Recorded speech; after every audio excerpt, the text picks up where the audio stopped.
Tantor Audio, a division of Recorded Books, presents Weston by Samantha Whiskey. Narrated by Gabriel McKnight and Reagan West. Weston. Adrenaline surged through my veins, making my knee bounce underneath the poker table. Or the involuntary action could be happening because I was heads up in a poker hand with none other than Doyle fucking O'Brien. Not only was his personality as appealing as a viper's, his presence at our exclusive poker game was a monthly reminder about one of the rare times I'd ever lost a bet with an outsider. A fucking Ducati race at that. Jesus, when he'd made the bet, I doubted a bike could even haul him uphill, let alone beat me by a fucking centimeter. "You should bet the Raptors," Doyle said, his beady eyes locking on mine from where he sat to Gareth's left. "Not a fucking chance," I said, shaking my head as I scribbled another bet on a white chip. I'd connected with the flop, boasting 2 pair and a straight draw. I wasn't going anywhere. Could it be because I wanted to bust Doyle any chance I got? Probably, but I still had a good hand. Not good enough to put my NFL team on the table, though. Not that I'd ever put it at risk. It was one of the only things my prick of a father left me after he died that I actually loved. "You sure?" Doyle asked. "I could really turn that team around." "You couldn't turn around shit, even if you were wearing roller skates," Crossland said, openly glaring at Doyle. Cross never hesitated to get in a jab toward him. But in his defense, Doyle constantly berated not only us, our guests, and our companies, but also his daughter and any other female who happened to be within hearing distance. Doyle was a bastard through and through. He once snapped at Brin, my longtime friend and personal assistant, but she shut that shit down faster than I could blink. I'd been boiling over the situation, ready to finally hand Doyle his ass, but Brin had handled it like she handled everything, with a level of grace I marveled at. "You're not in this hand, Crossland," Doyle said. "Stay out of it." Cross flipped him off, returning his attention to the woman currently draped over his shoulder, smoothing her hands along his chest. I threw in my bet to match his and dealt the turn. The 4th card on the board missed me completely, but I kept my poker face rock solid.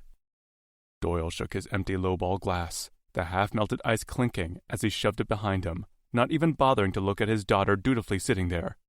"Refill," he demanded without a hint of pleasantry. Serenity hopped out of her chair and headed toward the bar across the room in a hurry. The response looked ingrained in her, as if in the past she'd hesitated a bit too long and there'd been repercussions. "There are staff here for that, you know," Gareth snapped, shifting his forearms on the table in a move that was more than intimidating. His white dress shirt sleeves were rolled up to the elbow, the ink on his forearms on full display. It was always a competition between him and Crossland on who hated Doyle more, and right now Gareth was in the lead. Doyle ignored him, and I shifted in my seat, sparing a glance at Brin. There wasn't a trip I went on where she didn't come along. Not only because without her I'd be lost on a schedule I'm still not even sure how she managed for me, but because she was my constant. I leaned on her after my father passed away, and left me with an empire I barely had a clue how to run, and I'd never looked back. She was relaxed in a little chaise lounge, her legs bare and outstretched, her sundress hugging her slight curves in the most delectable way. Fucking hell, did she have to look so enticing with her hair gathered up off her neck and secured in some sort of knot that begged to be let free? She paid me no attention, her eyes intently locked on her e-reader as she scanned the pages of a book.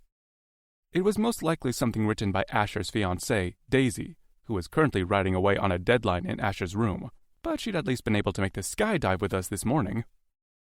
They'd been engaged for about 8 months, and she'd become a welcomed stable to our tight-knit little group. Brin got along with her great too, which was a bonus since the demands of being my assistant usually kept her surrounded in all things me. Daisy helped break up that monotony, not to mention she made Asher happier than I'd ever seen him before. I'd read over Brin's shoulder a few times, and Daisy knew her shit, that was for sure. I could see why Brin got lost in a book during every game, But I also knew if I asked her to sit in my stead and play a few hands, she'd take each of my friends to the cleaners. She was just that good at everything. Or maybe I was simply her biggest fan. Not that she knew that. It was safer not to acknowledge that shit out loud. I couldn't lose her in any capacity, which put her strictly in the off-limits category. Didn't matter how many times I'd explained that to myself. I couldn't stop the fantasies that included my hands on her thighs and my head between them. A phone rang, and Ethan checked his cell before standing up from the table. "Savannah?" he answered. "What's up?" My ears perked up at the mention of his contract manager for the Hurricanes, who happened to be my best friend Hendrix Malone's fiancée. "Tell her I said hi," I said in Ethan's direction. Ethan flipped me off, his eyes focused and intent as he took in whatever Savannah was saying on the other end. I laughed, shaking my head. "You assumed correctly," Ethan said. "Tell that shithead Porter to take your word for it next time." Ethan blew out a breath. "No, you're not bothering me at all. It's Porter's incessant need to be a prick whenever he gets a chance." He nodded. "Right. No more adjustments. We're almost done with this season. If he wants to renegotiate, then we can do it in November." "Okay. You too." Ethan hung up the call, returning to the table with a sigh. Fucking baseball players. Asher cocked a brow at him. "You getting tired of that team you busted your ass to buy?" I pressed my lips together to keep from adding to that. We all knew Ethan had almost killed himself to get where he was today, a self-made billionaire and owner of the Charleston Hurricanes. But it was a little less known fact that he'd only bought the team to get revenge on his ex-husband's family. It was a twisted tale, filled with heartbreak and some real betrayal on his ex's end. But fuck it, it made for one hell of an origin story. Not that many people outside of this table knew about it. "Never," Ethan answered Asher. "Just a few of my players live to make my life hell, Maddox Porter being the ringleader. He's all jokes most of the time, but fuck, he's driving Savannah nuts with outrageous contract inquiries." "What was it this time?" I asked. "He wanted unlimited, free sushi for the rest of the season." Asher chuckled, and Cross and I barely covered our laughs with rough coughs. Ethan shot us a glare that told us exactly where we could stick our humor at his expense. "That's one I haven't dealt with before," I offered. "But I did have a player last year try and demand a bonus for every arena we sold out." "Did you give in?" Ethan asked. I shrugged. "Yeah, but I put a cap on it. Who knows? If you give him the sushi, maybe he'll score more runs for you." Ethan rolled his eyes. "The season is almost over. He doesn't want the sushi. He wants to drive me fucking insane." I laughed, then returned my attention to the hand, noticing that Doyle hadn't even tossed out his bet yet. "Are you going to bet, or just sit there?" I asked, my tone switching from friendly to annoyed in the span of 2 seconds. Doyle threw in a chip, a satisfied little smirk on his face. "You're in a mood," he said. "More than usual. I should be the one digging into you, seeing as you stole a deal for me."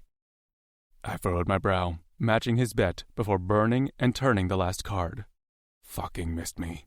2 pair was a decent hand heads up, but the last card had put 3 spades out there, and from the smug look on Doyle's face, he might have been chasing the flush this whole fucking time. "You're still upset about the marketing firm?" I asked, trying to get a read on him. Normally, I had no issues seeing right through everyone's bullshit. It was a little gift of mine that had come in handy with more business ventures than I could count. But Doyle was different. Little hard to read through bullshit when that was all he ever spouted. "That's right," he said. "You outbid me on purpose," he continued. "I had plans to move it to Boston." "I did you a favor," I said, the irritation in my voice not at all hidden. "Not performing well?" Asher asked, finally taking interest in the conversation. "Nope," I said, still waiting on Doyle to bet. "Why don't you put the company on a chip?" Doyle said. "If it isn't profitable by March, I get it." "If you win," I said, considering as I studied him. He could easily be bluffing. He'd been riding me all night, constantly chasing hands only to lose in the end. "Did you make the spades?" I asked, wanting any sort of reaction to let me know where I stood with my two pair. Doyle shrugged, not giving me shit. You have to pay to find out, and that's what I want. He scribbled something on his chip, tossing it in. It was a bet that would be equal to the marketing firm, a microbrewery in Boston that I'd have to ask Brin to research later. You know, Asher said, nodding toward Brin, Brin just completed her master's in marketing. I snapped my head to Brin, utter shock rolling through me. You did? She laughed, the sound sliding along my bones like warm honey. Yeah, she said matter-of-factly. What do you think I do all night while you're off gallivanting with Lena? I wasn't with Lena every night, but she wasn't wrong. I did spend at least a few nights a month with her when our schedules lined up, but it wasn't anything serious. It never had been. I sat back a little in my chair, a sense of shame making my gut twist. How had I not known?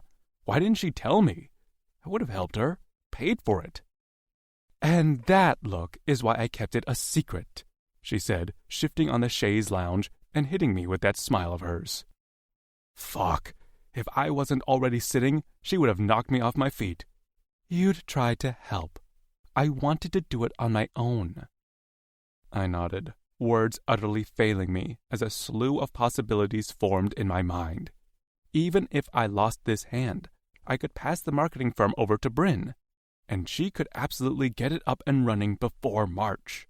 7 months was more than enough time, but giving her that responsibility would mean she'd spend less time with me as my assistant, and that wasn't all too thrilling. But douchebag Doyle could easily be bluffing, like he'd done 4 other times tonight. Call, I finally said, throwing in the chip with the terms on it. My stomach dropped the second Doyle grinned like some demented version of the Cheshire Cat. Flush, he said, rolling over 2 spades to match the 3 face up in the center of the table. Fuck me! I smacked my hands against the cushioned rim of the table, Gareth muttering his condolences before pushing away from the table. Tough luck, Ethan said, clapping my back as he followed Gareth out of the room. Asher did the same, but Crossland was too busy making out with his date to even notice the last hand was over. I'll prep my lawyer for the transfer in March, Doyle said, collecting his chips, just as Serenity came back with his gin and tonic.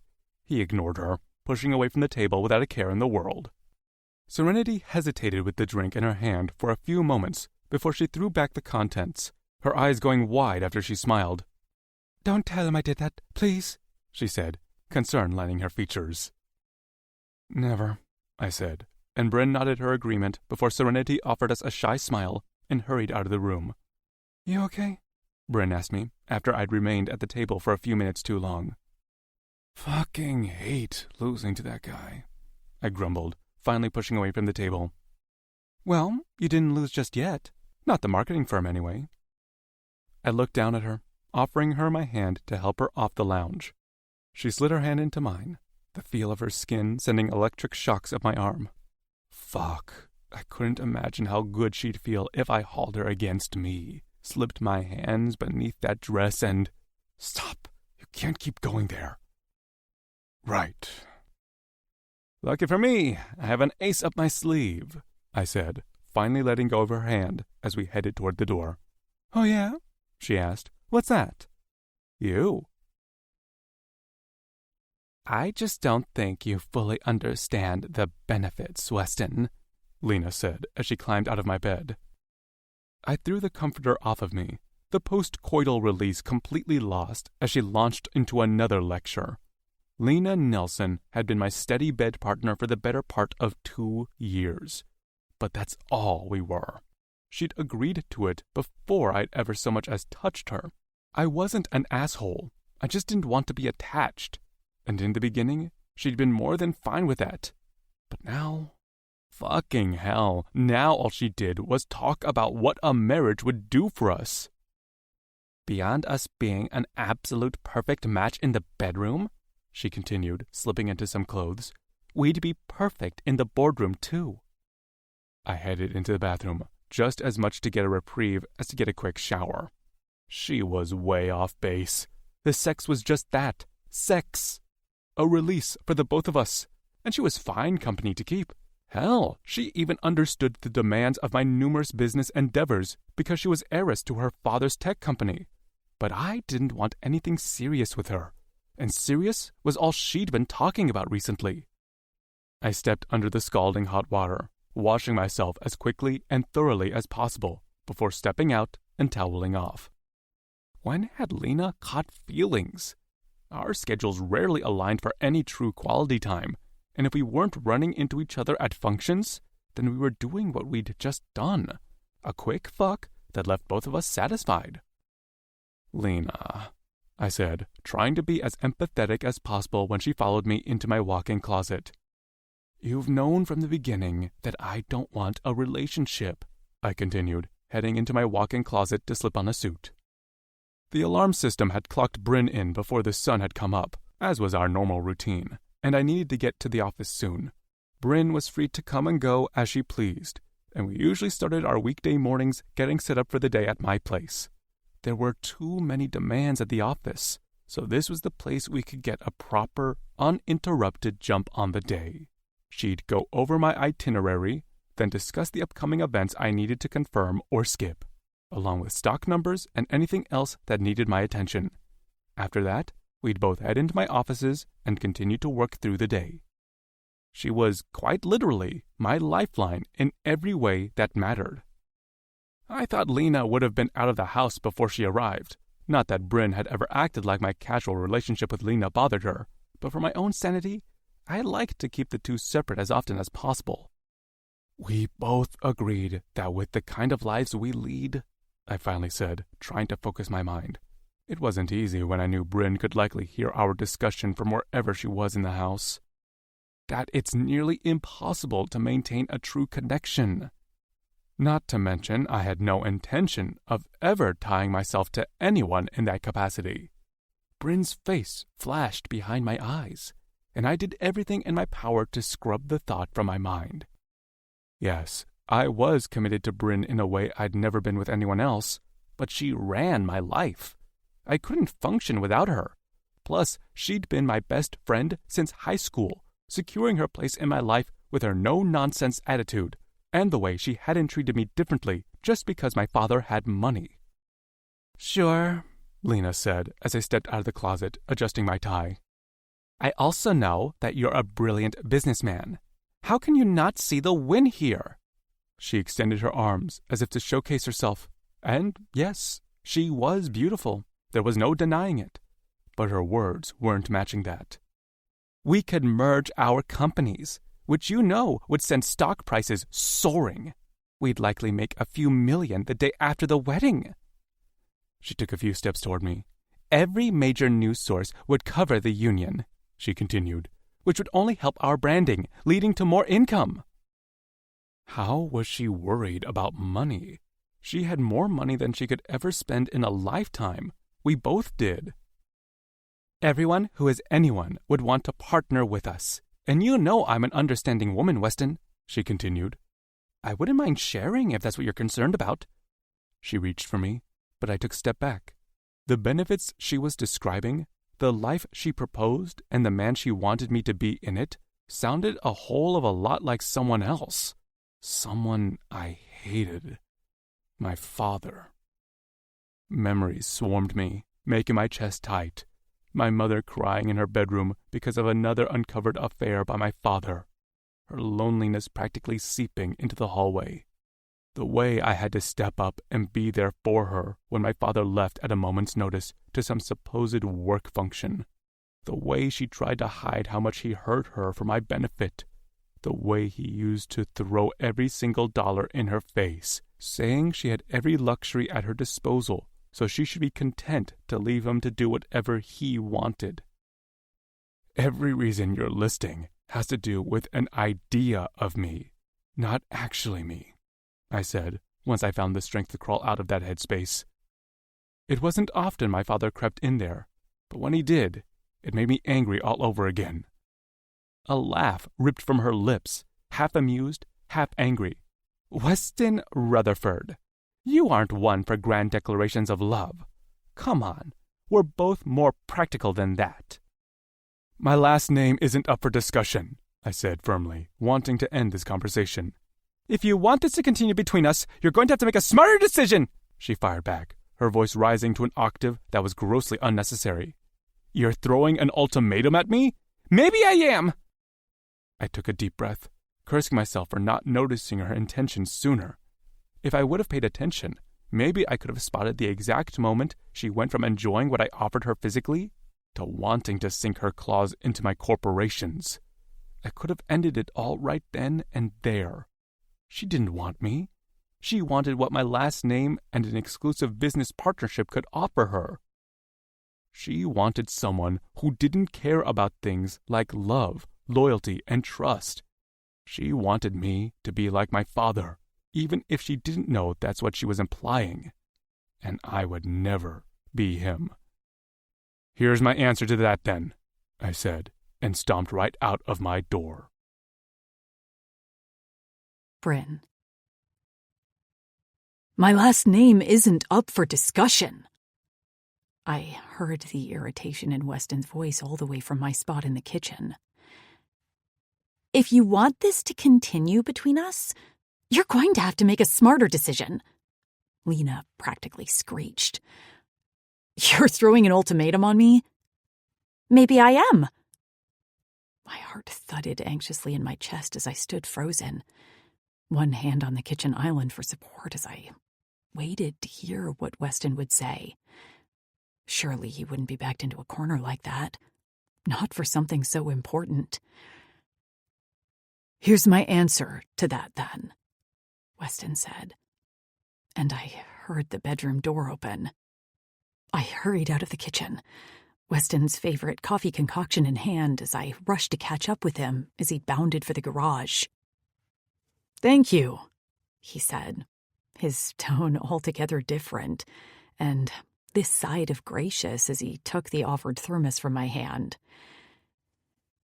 I know we usually do our check-ins here, but I need to get out of here.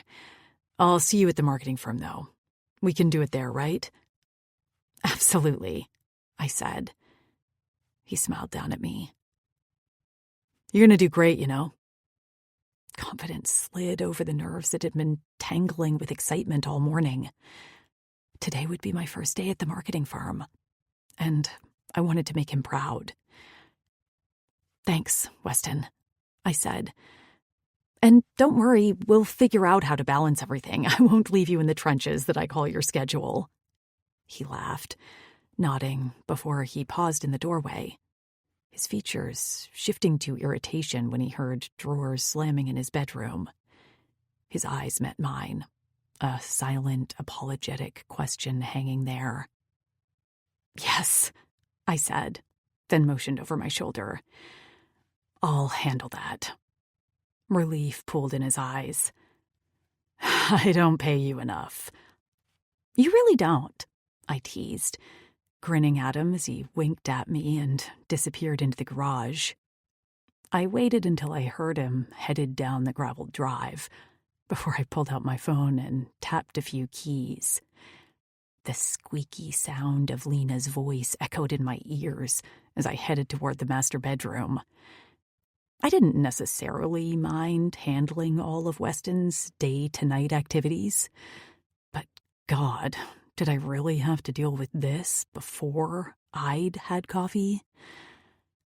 I smoothed out my simple blouse and high-waist slacks combo, mainly just eating up as much time as I possibly could before I had to go into Weston's bedroom. Hesitating, with my hand on the knob, I leaned close to the door, straining my ears for any sort of sound. Sniffling, grumbling, anything. But there was nothing to give me a hint at what I'd be dealing with once I walked through that door. Blowing out a breath, I stopped lingering and pushed through it. I didn't have to knock, but I did for a quick warning. Weston was already halfway to the office, and even though he hadn't spoken the words out loud, he'd made one thing very clear. Get Lena out of here as quickly as possible. I stepped into the room, instantly hit with all things Weston. His signature scent hung in the air, the spiced citrus and warm woodsy smell swirling around me in a way that always made me feel at home in the oddest way. Probably because he'd smelled the same since the day I met him years ago in high school. His bedroom was clean, but not overly kept. There were books stacked in random piles on his nightstand and dresser, his home iPad on its charging station next to his bed. A cushioned chair rested in the corner of his room, next to a little shelf of more books. The exact place I kept randomly sliding romance novels between all the nonfiction he selected to line the shelves. The notion made me smile, and I wondered when he'd finally figure out what I'd been doing for the last year and a half. The attached bathroom light glowed beneath the closed door, and that was enough to wipe the smile from my face. The last thing I needed right now was for Lena to walk out of that bathroom freshly showered, naked, and looking as perfect as a movie star. "Lena?" I called as I knocked on the door. "Ugh, what?" she answered, the sound of bottles clinking together rattling from the other side. "I'm so sorry to bother you," I said, keeping my voice as sincere and even as possible. It's not her fault Weston wanted to sleep with her and not marry her, but it was her fault that she was more interested in his status and wealth than what actually made him him. "But your car will be here in 15 minutes. I wanted to make sure you were prepared." The door swung open. A very gorgeous but pissed-off-looking Lena filling out the frame. She was a good 4 inches taller than me, her long, lean legs stretching beneath the silk dress she wore, her bare feet and toes painted the most shimmery color of coral. "You called a car?" she snapped, shoving past me, her leather makeup bag tucked under her arm. "Why the hell would you do that?" "Because Weston wanted me to." "I assumed you had a breakfast event or meeting to attend," I explained, spinning as I watched her shove her makeup into her Louis Vuitton overnight bag. She scoffed, the motion making her perfectly wavy blonde hair tremble over her shoulders. "Sometimes I have no idea why Weston still employs you." She zipped up the bag, looping her arm through the wide straps while she slipped her feet into her cream-colored pumps. "Assuming things like you do is a real hindrance." She pursed her lips at me, a perfectly groomed eyebrow arching my direction. "I've mentioned it once or twice," she said, surveying my outfit like she was a judge on some fashion show. "You should be careful. Another slip-up like this and he'll fire you so fast you won't even be able to get a job cleaning apartments." Does she think all I do for Weston is clean? What the actual fuck? I straightened my spine, plastering a sickly sweet smile on my face as I reached for the bedroom door. "Mr. Rutherford has me do a plethora of different tasks," I explained as I held the door open for her. "Whether that be setting meetings, organizing his schedule, or getting rid of a toxic stain." I made sure to eye her for emphasis on that one. "I ensure it all gets done. Anything to make his life a little easier." Lena's mouth fell open, her eyes narrowing as she looked down at me. "You're done," she said under her breath, glaring at me as she shoved past me, stomping toward the front door. I rolled my eyes. She wasn't entirely wrong. I was so done dealing with her bullshit. She talked to me like a piece of garbage stuck to her $4,000 shoes. Not that I was special or anything. She spoke to everyone who didn't have an offshore bank account like that. I seriously never understood what Weston saw in her. Easy. She was easy. No strings, and with a commonality when it came to the business world, and where those paths crossed. He didn't have to work to fit her into his life, didn't have to give an explanation of why they were kind of together, and no one blinked twice when she was photographed next to him. Unlike me, who constantly showed up in pictures trailing behind him like his favorite piece of luggage. Not that Weston had ever made me feel as such, but the reporters loved to use the shots that made me look that way. The front door slammed, snapping me out of my spiral of thoughts. I blew out a tight breath and shoved all those emotions down. Finally, now I could start my actual job. One that now included a bright and shiny title as the newest head of marketing at Weston's Raleigh firm. After 2 hours of responding to emails with our overseas clients, I made my way to the conference room to approve the breakfast spread before calling my staff in for a morning meeting. It was my first official day taking over the marketing firm, but most of Weston's employees were familiar with me from when he purchased it.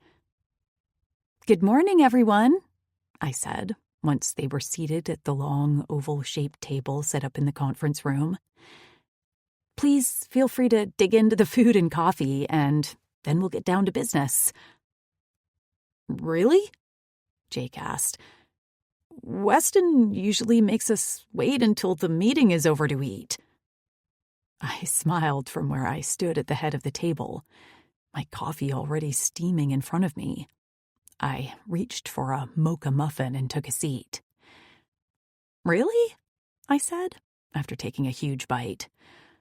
"Who wants to talk business on an empty stomach?" There was a round of laughter, followed by a frenzy of movement while everyone filled their small breakfast plates. After they'd all gotten a chance to eat, I queued up my laptop and connected it with the projector screen behind me. I pulled up a brand image and pointed at it. "Before we get into this," I said, taking a deep breath, "I wanted to officially thank you all for being on my team. Most of you know me as Mr. Rutherford's assistant, but I'm excited to start this new role as I take over the marketing firm. I want this transition to be seamless, and if any of you have any questions at all, my door is always open." My door. My office. I actually had an office that wasn't directly connected to Weston's. I had a job that had additional responsibilities other than organizing Weston's schedule. Not that being his assistant was easy, or had any less value than this, because it didn't. I loved my job, loved finding Weston new opportunities and helping him research business ventures and everything in between. But this would be all me. And that meant something to me in a way I couldn't properly explain. Excitement thrummed through me, all the possibilities stretching out further than I could imagine. I loved being Weston's assistant, but there was something to be said about having your own project, and I was more than ready to take this step. It's the reason I got my degree in the first place. It was a huge win in my book, regardless of the poker game that started it all in the first place. When no one raised their hand to ask a question, I smiled and dove right into business. "We've been given the opportunity to create a marketing proposal for Nike's next product launch campaign. It's a women-identifying athletic wear line they're launching next year. We have 6 months to come up with the perfect campaign." A few nervous murmurs sounded around the table, but I raised my hands in assurance. "We can do this," I said, knowing the timeline was totally doable. "This brand's new sportswear is innovative and effective, and they want to partner with some of the Raptors' wives, sisters, etc. to utilize our connection to the team to help drive their product. But they want fresh tactics, nothing stale." Jake raised his hand, and I nodded to him to go ahead. "Do you have samples of the product?" "They're on their way," I said, having checked the tracking this morning. "Samples will be on your desks by tomorrow morning." Seth raised his hand, and I nodded to him. Initial thoughts on delivery? TV, social media, magazines? All of the above. There were a lot of raised eyebrows, but I could see the passion and wheels turning behind their eyes. The brand wants to do a massive launch, so they want all the big outlets hit. We'll need to strategize a fresh concept for each outlet, ensuring they're unique but also tied together with the common element of the launch. We'll also need to come up with a list of influencers we think this product will really speak to as well. When no one else asked a question, I moved on. Which brings me to the next item of business. I pressed a few buttons on my laptop, switching up the details on the screen behind me. For the next hour, Brin. Weston's voice cut over mine as he popped his head into the conference room. His gaze widened as he noted the team already focused on my presentation. I thought this meeting was going to start at 10. I shook my head. We wanted to get a jump on the day, I explained. He may be used to things running a little differently, which I totally understood. But the second he gave me control, I took it, which included an earlier team meeting to get us all on the same page for the day. Sure, it was early, but that's the whole reason I'd catered breakfast and enough coffee to sink a ship. Oh, he said, his rich brown eyes raking up and down my body. It wasn't a sexual gesture, but it made my body buzz all the same. He must have been shocked by my position, in front of the team as opposed to being where I usually stood at his right-hand side. I knew it would be an adjustment for him, but I also knew I'd manage both roles just fine. Do you need me for this? His voice had that rough edge to it that sent warm chills dancing down my spine. Damn him. The last thing I needed right now was to be distracted. But it was useless. If Weston was in the room, I was distracted. He might have been one of my oldest friends, but he was also one of my hottest friends. And it had nothing to do with his bank account or the $10,000 suits he wore. Though those were scrumptious. It had more to do with the intensity in those brown eyes and the confident way in which he carried himself. No, I finally managed to say. We're good here, Mr. Rutherford. His eyebrows raised, shock swirling over his features. I gave him a barely visible shrug, feeling out of sorts in my own body. This was all new to me, and sure, I called him Weston as his personal assistant, but as the lead for his marketing firm, best to keep it as professional as possible, to not send any mixed signals to the team. Okay then, he said, hesitantly shutting the door behind him. I returned my attention to the team. Sorry about that, I said. Now, for the next hour, we'll be watching content for Nike's last product launches. Make sure to take notes on what you think worked and what didn't work, and jot down any ideas you might have in these early stages on how we can set ourselves apart. I'll do the same, and then we can share and compare. Cool? I took the nods and smiles as a good sign, and started the content show. An hour later, I had 2 pages full of notes and ideas on my iPad, and, from the look of it, so did my team. Weston popped in twice more to check on me. Another half hour later, I'd managed to group the staff into mini-teams with one specific outlet focus in mind. Okay, let's break for now. Get with your assigned teams and start brainstorming ad copy. We'll meet back here at 3 to check out what you've all come up with. They all gathered their notes and headed out of the conference room, many of them offering thanks for the food. The butterflies I'd had at the beginning of the day had quickly dissipated with the smoothness of the meeting. Heading back to my office, I pulled up another round of emails and returned a half-dozen phone calls, 3 of which Weston walked in on, but I shooed him out of the door. I ate lunch at my desk, barely taking my eyes off the screen as I studied the new sportswear, even going so far as to note which Raptors' wives, girlfriends, and sisters I thought each piece would look best on. Luckily for me, I knew which Raptors families were always down for endorsement deals, and which ones preferred to keep their focus on the football field. Truly, My connection to Weston had taught me so much, and paired with my degree, I was practically built for this job. The 3 o'clock meeting went off without a hitch. The team came up with some awesome copy to use as jumping-off points. After keeping the ones we thought were winners, we threw them up on our community team board, and I let them all go home an hour early as a reward for a fantastic day's work. I blew out a heavy sigh as I leaned back in my chair, closing my eyes for a few moments. I had about 10 more emails I needed to respond to, along with about 7 ad spreads that needed my approval for our other client projects. But for just a moment, I wanted to breathe. "Brin!" Weston's voice startled me out of my moment of calm, and I jolted in my chair. "What?" I snapped, without really meaning to. But God, the man had done this almost 8 times today. He tilted his head at my tone and stepped into my office, shutting the door behind him. "Is there a reason you're angry with me?" I sighed, flashing him an apologetic look. "You scared me," I explained. "I didn't mean to snap."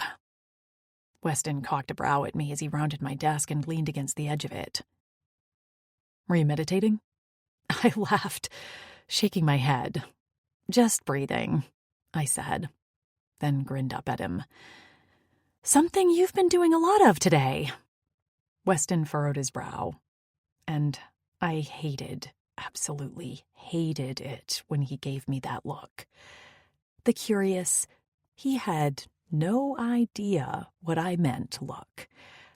It quite possibly made him about 10 times more handsome than he already was, and when he was 6'3" with a muscled frame and the richest chocolate eyes out of anyone else in the world, he didn't need any more help in that department. Breathing down my neck, I finally finished my tease. Weston's full lips popped open. "I have not." "You so have," I cut him off. "I get it, Weston," I said, moving out of my chair to stand in front of him. "I really do. This is a big change, but I've been shadowing you for years.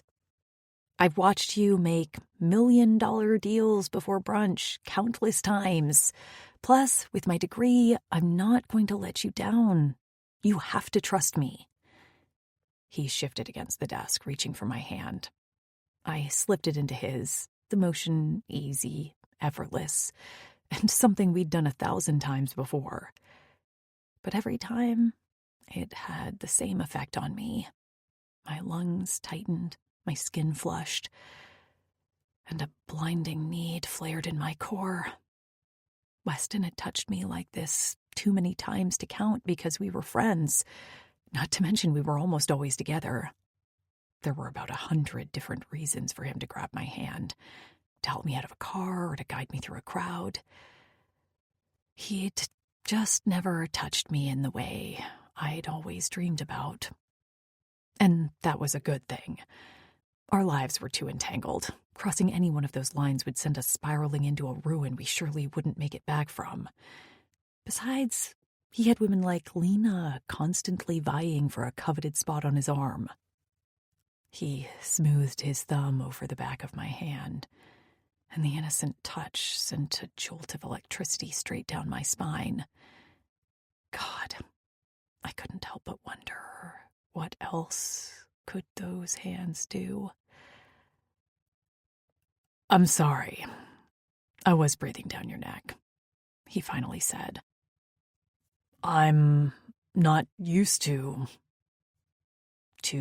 having me run anything other than your schedule?" I asked when he didn't finish. His eyes met mine, and damn him, the look he gave me was hard to breathe around. "I'm not used to being away from you all day." I swallowed hard, my heart pounding.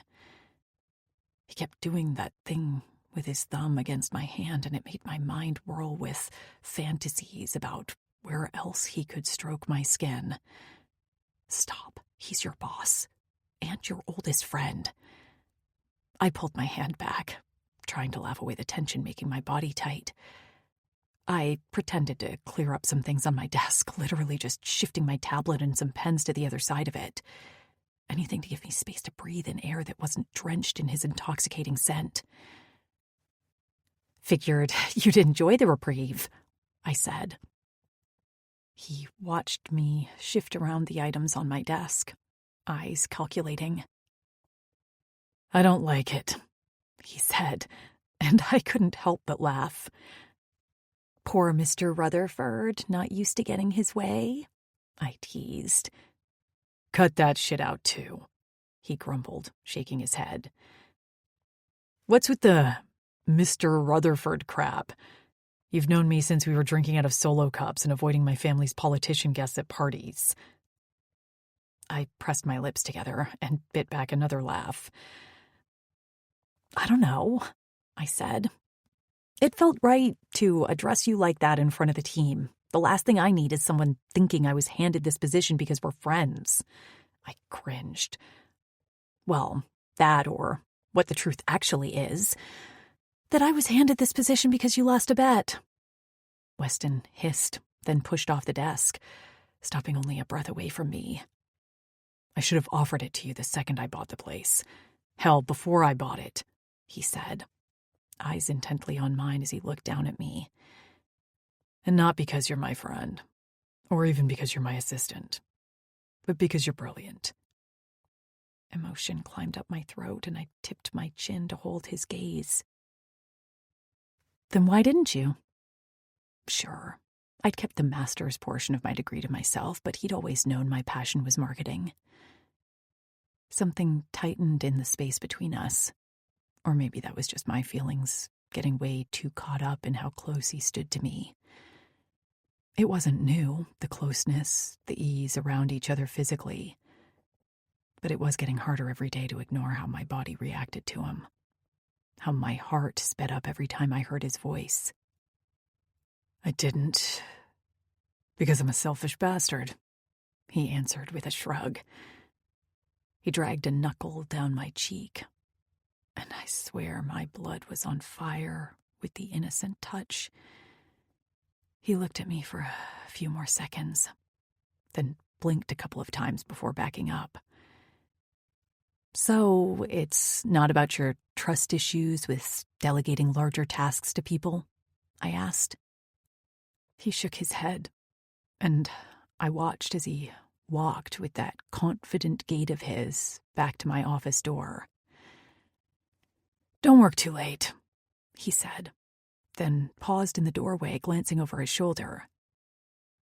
"And Brin?" The look in his eyes pinned me to the floor. "Yes?" "You're not wrong about the trust issues," he admitted, then shrugged.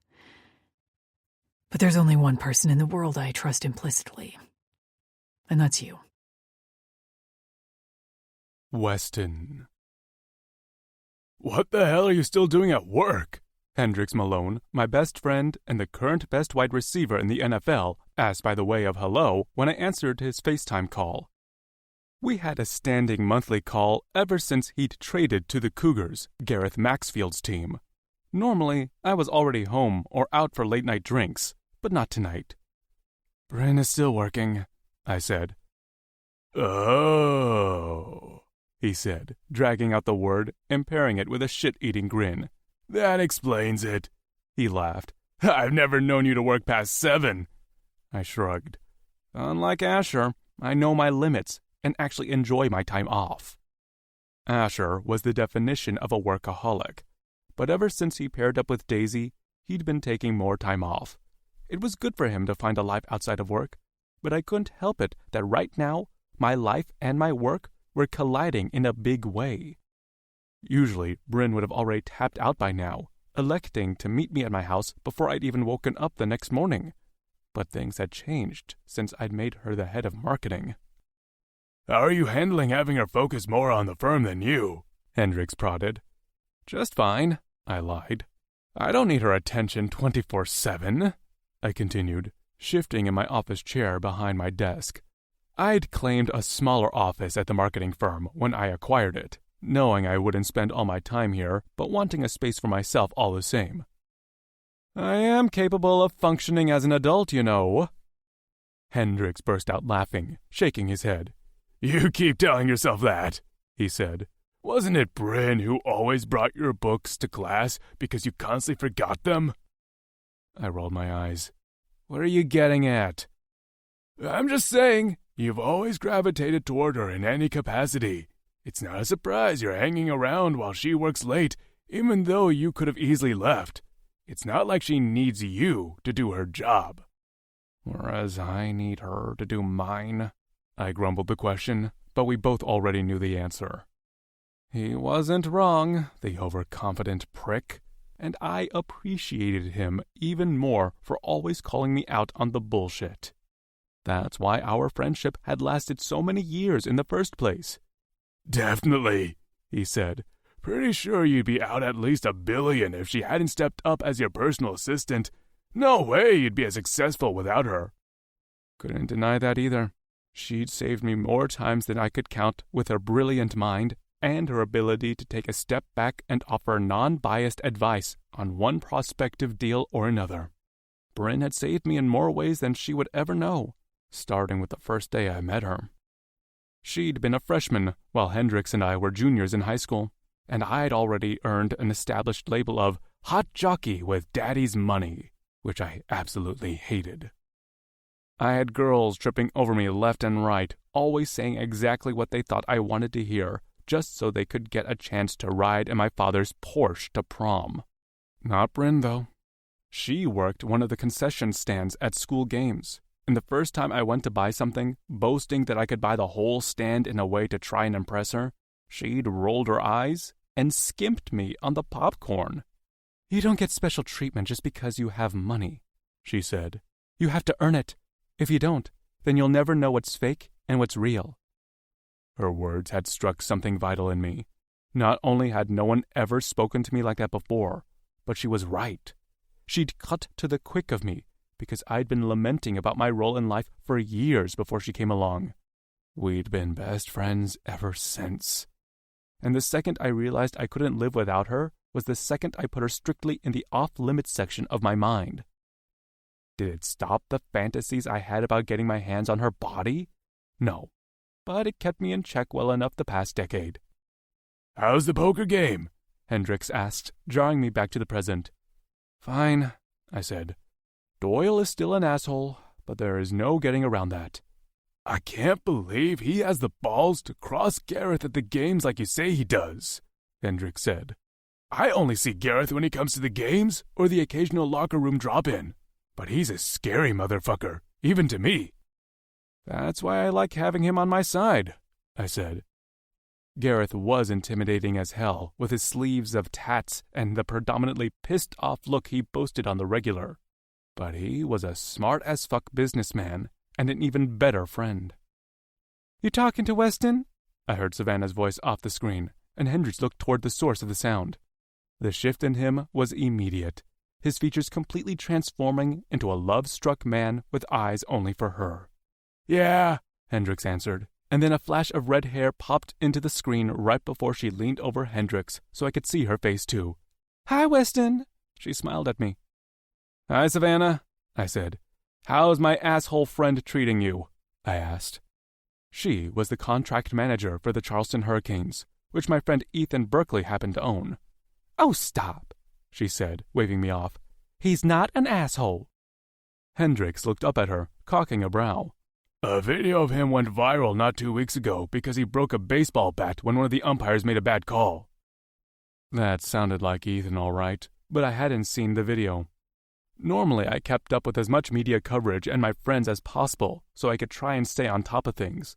But the last 2 weeks had been madness. With Brin transitioning into the new role, we'd worked past dinner almost every night. Not that I had to stay with her, but I wasn't about to leave her hanging when she'd done the same for me for years. Fine, Savannah said. That was a little intense, but I swear he's the nicest guy to me. That was Ethan through and through. A dick to his players or anyone who crossed him, but a freaking charmer to women. Guy had a skewed sense of manners, but it worked for him. Not that he'd ever use the charm to actually lock down a relationship. I don't think I'd ever seen him with the same woman twice, which I'm sure had more to do with his past than his present, but doubted anyone would put up with his antics for longer than a week. We were the same in that regard, though our reasoning for wanting to stay single was drastically different. "Hope to see you soon, Weston," Savannah said, heading out of frame. "And say hi to Brin for me," she called as she walked away. Hendrik's eyes locked on her off-screen. I could practically see the happiness radiating off of him, and while I was pumped for my friend to be living that couple life bliss, it was also just this side of nauseating. "I can see I've lost you," I said, laughing as Hendrix finally looked back at the camera. "Sorry, man," he said. "I'm here. Tell me more about—" "Nah," I cut him off. "I wouldn't pay attention to me either if I was that in love. Go have fun. I'll talk to you next month." "All right, brother," he said. "Try not to let Brin overwork you now that she's your boss." "She's not my boss." "Sure she is," he said, then smiled at me before ending the call. I laughed, pocketing my phone. I missed that cocky bastard. Shutting down my computer and flicking off the lights, I headed toward Brin's office. The sun had fully set, leaving the skyline outside the floor-to-ceiling windows in Brin's office a glittering mix of light and midnight. I leaned against her opened doorway, allowing myself a few secluded seconds to just watch her. Fuck, she was gorgeous. All delicate curves and graceful movements as she leaned over an array of artboards strewn across her desk. Her strawberry blonde hair was up in that knot thing again that showed off her neck, a few stray pieces having come loose, practically begging to be brushed off her smooth skin. Her brow was pinched as she looked over the team's most recent sketches for the Nike campaign, and she shifted, rubbing the back of her neck with one hand. I imagined she had quite the knot forming back there, especially if she'd been bent over her desk like she was for more than an hour. My fingers itched to rub it for her, to work out the knots and kinks until she was loose and pliant and— "Stop, man. Just fucking stop." Right. I gently knocked on her opened door, wanting to announce myself without startling her like I'd done when she'd first started working here. "Hi, Wes," she said without looking up from her work, her voice gentle but exhausted. "Do you know how late it is?" I asked, stepping into her office and crossing the distance between us. I stayed on the other side of her desk, using it as a barrier to stop myself from giving into the idea of helping her with the tension in her shoulders. The urge wasn't new, but the strength had intensified recently, like whatever damper I'd kept my need for her under for years had corroded until it was barely working anymore. Which wasn't fucking acceptable. It didn't matter how I craved Brin on a damn near molecular level. I couldn't live without her, and you never fucked with what you couldn't live without.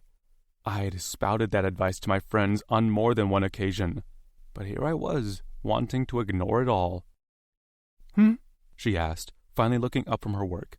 She blinked a few times, like it took an effort to tear herself away from the zone she was in, then glanced over her shoulder. "Oh," she said, a little surprised in her tone as she turned back around to face me. "When did it get dark outside?" I smiled at her, glancing down at my watch. About 3 hours ago." She laughed, then rubbed her palms over her face. "I didn't even notice." "I assumed," I said, my eyes trailing down the length of her body. She was barefoot, her pumps off to the side. "You're allowed to take a break, you know." "I know," she said, sighing. "I just want to nail this." "Brin," I said, coming around the desk when I noted the worry in her green eyes, the exhaustion showing around the edges. "You are nailing it. There is no one better for this role than you. You have to cut yourself some slack." She looked up at me, her smile real and soft, and fuck me, her lips were so damn kissable. All I needed to do was lean down. "You really think so?" she asked. "You're not just saying that as my best friend?" "I mean it," I said with all sincerity. "Imposter syndrome is kind of a bitch," she said, laughing softly. "Fuck her," I said, and her smile brightened. "Let's get some food in you." She looked like she might argue, but eventually nodded and slid her feet into her pumps before wrapping her arms around me in a thank you. My arms automatically slid around her, the motion instinctual. "You're legit the best sometimes," she said, turning her head so she could look up at me. I smoothed my hands up and down her back while looking down at her. "I mean, You're not wrong. And you ruined it, she teased. I ruin everything, I said, unable to stop the truth slicing through the joke. Because if I held on to her for a second longer, I might just ruin things for both of us. But she wasn't looking up at me like she wanted me to let her go, which made heat streak through my veins. Wes, I released her, taking a calculated step away. Food! Let's go before work drags you under again. Food, she repeated, before straightening and leading the way out of her office. Fuck, that was close. I needed to get a grip and hunt down wherever the hell my willpower went when it came to all things Brin. The Raptors were up by 3 against the Rams, thanks to a field goal our kicker had nailed a few minutes ago. We were looking solid from where I sat in the owner's box along with a handful of organizers and other people who I'd given permission to. Weston! Lena's voice rang from the door, and my heart dropped into my stomach. I forgot I'd given her a pass to come and go as she pleased when we had home games, and fuck me if it wasn't shit timing. We hadn't spoken since our fight a couple weeks ago, other than her texting me that she was traveling for business. Looked like she was back now. I did the gentlemanly thing and stood up, accepting her quick hug as a greeting before I focused back on the game. Nixon, our quarterback, was on fire, having already thrown a 50-yard pass that ended with a touchdown. Team is looking good this season, Lena said. Okay, so we were going to totally ignore the fight. I could do that, especially since it made me realize I needed to distance myself from her as respectably as possible. She was still a good ally to have, and we got along fine. It was the terms of our relationship that needed to change, which included switching to purely platonic. Nixon handed the ball off to Roman, our star running back, and he took off like a gunshot. Fuck, that guy was fast, and totally worth the multi-million-dollar contract we'd signed him for. The box erupted in cheers when he ran it in for another touchdown, and I bolted out of my seat, clapping like the guys could hear me. I need to talk to you about something concerning, Lena said over the crowd, her hand tugging on my forearm until I sat back down. I thought I made myself very clear. It's about your assistant. She cut me off, giving me whiplash. I thought she was bringing up the ultimatum again. She was incredibly rude to me the other day. Brin? I asked, finally focusing on her. You're talking about Brin? Yes, she said, looking a little irritated that I needed the clarification. She practically called me toxic, and her work ethic is clearly not up to par. She's probably stealing from you. That's enough, I said, shaking my head. Brin isn't up for discussion. But she... Not up for discussion. Lena sat up a little straighter in her chair. Weston, she said, all shock and feigned offense. You know better, Lena, I said, trying to call back to our association that had spanned 2 years. Brin is my oldest friend and most trusted confidant. If there was a miscommunication between you two, that's unfortunate. But I know her. She's the least rude or selfish person on the planet. Lena tipped her chin slightly, taking a few moments to school her features into the camera-ready smile she was known for. Fine, she said. What are your thoughts on the gala next month? I was thinking we should look into Gucci for matching outfits. I haven't thought about it, I answered honestly, returning my focus to the game. We were almost to the half. Well, we're still going together, aren't we? She asked. I don't think... My phone buzzed in my pocket, stopping my words. I pulled it out, immediately swiping open to read the full text when I saw Brin's name. Brin. Wanted to make the game today, but I had the flu. Sorry. I have it on, though. Nixon and Roman are crushing it. Have fun.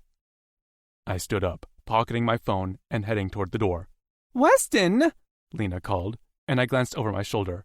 Where are you going? Something important came up, I said. Enjoy the game.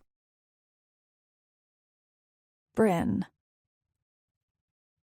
Go away, I said, while leaning against my front door with a box of tissues in one hand. I sniffled, and the action almost split my head in two. Save yourself. Open the door, Brin, Weston demanded from the other side. No, I fired back. You'll get. I sneezed into a tissue, groaning as I spun around, walking through my apartment to toss it in the toilet and flush it.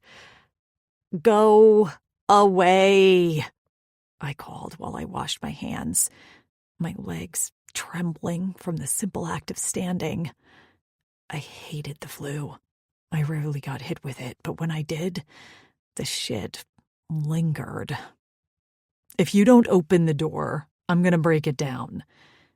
I gaped at the closed door, my hands dried and my box of tissues dutifully at my side. You're not the boss of me right now. Brin? Weston said my name like a warning. 3. Jesus, the man was infuriating sometimes. 2. I glanced down at myself, cursing the sweatpants and loose t-shirt combo. I was an absolute wreck, but he'd seen me at my worst before. Still, I didn't want him getting sick. 1. Shit. I hurried to open the door, eyes widening, when I found Weston on the other side, his foot raised. Oh my God, I said. You were really going to kick in my door? He shrugged, dipping to scoop up a paper bag filled with groceries with one arm and his overnight bag with the other. I would have fixed it. I shook my head, waving him in with my box of tissues. You do realize we can't really afford for you to get the flu right now, don't you? He ignored me, walking into the heart of my apartment and making himself at home as he unloaded the groceries in my kitchen. You do realize that we can afford it, right? I rolled my eyes, settling into a chair at my kitchen table. You're so damn stubborn. You know that? Be nice, he said, waving a handful of carrots at me. Or I won't make your favorite soup. That perked me right up. You brought ingredients? You know I did. He continued to put up the rest of the groceries, then rummaged around my kitchen for a cutting board. You're a wonderful human being, I said. I know. He grinned at me.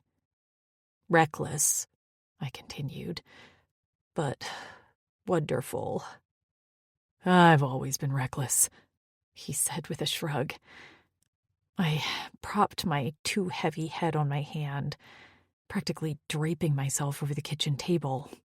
God, I hated this. It felt like my body was on slow motion mode with a side of pain and more pain. Weston chopped up the carrots before eyeing me. Go get back in bed, Brin, he demanded. I'll bring you a bowl when it's done. I leaned further over the table. Can't, I answered, my forehead dipping against the cool wood. Too tired.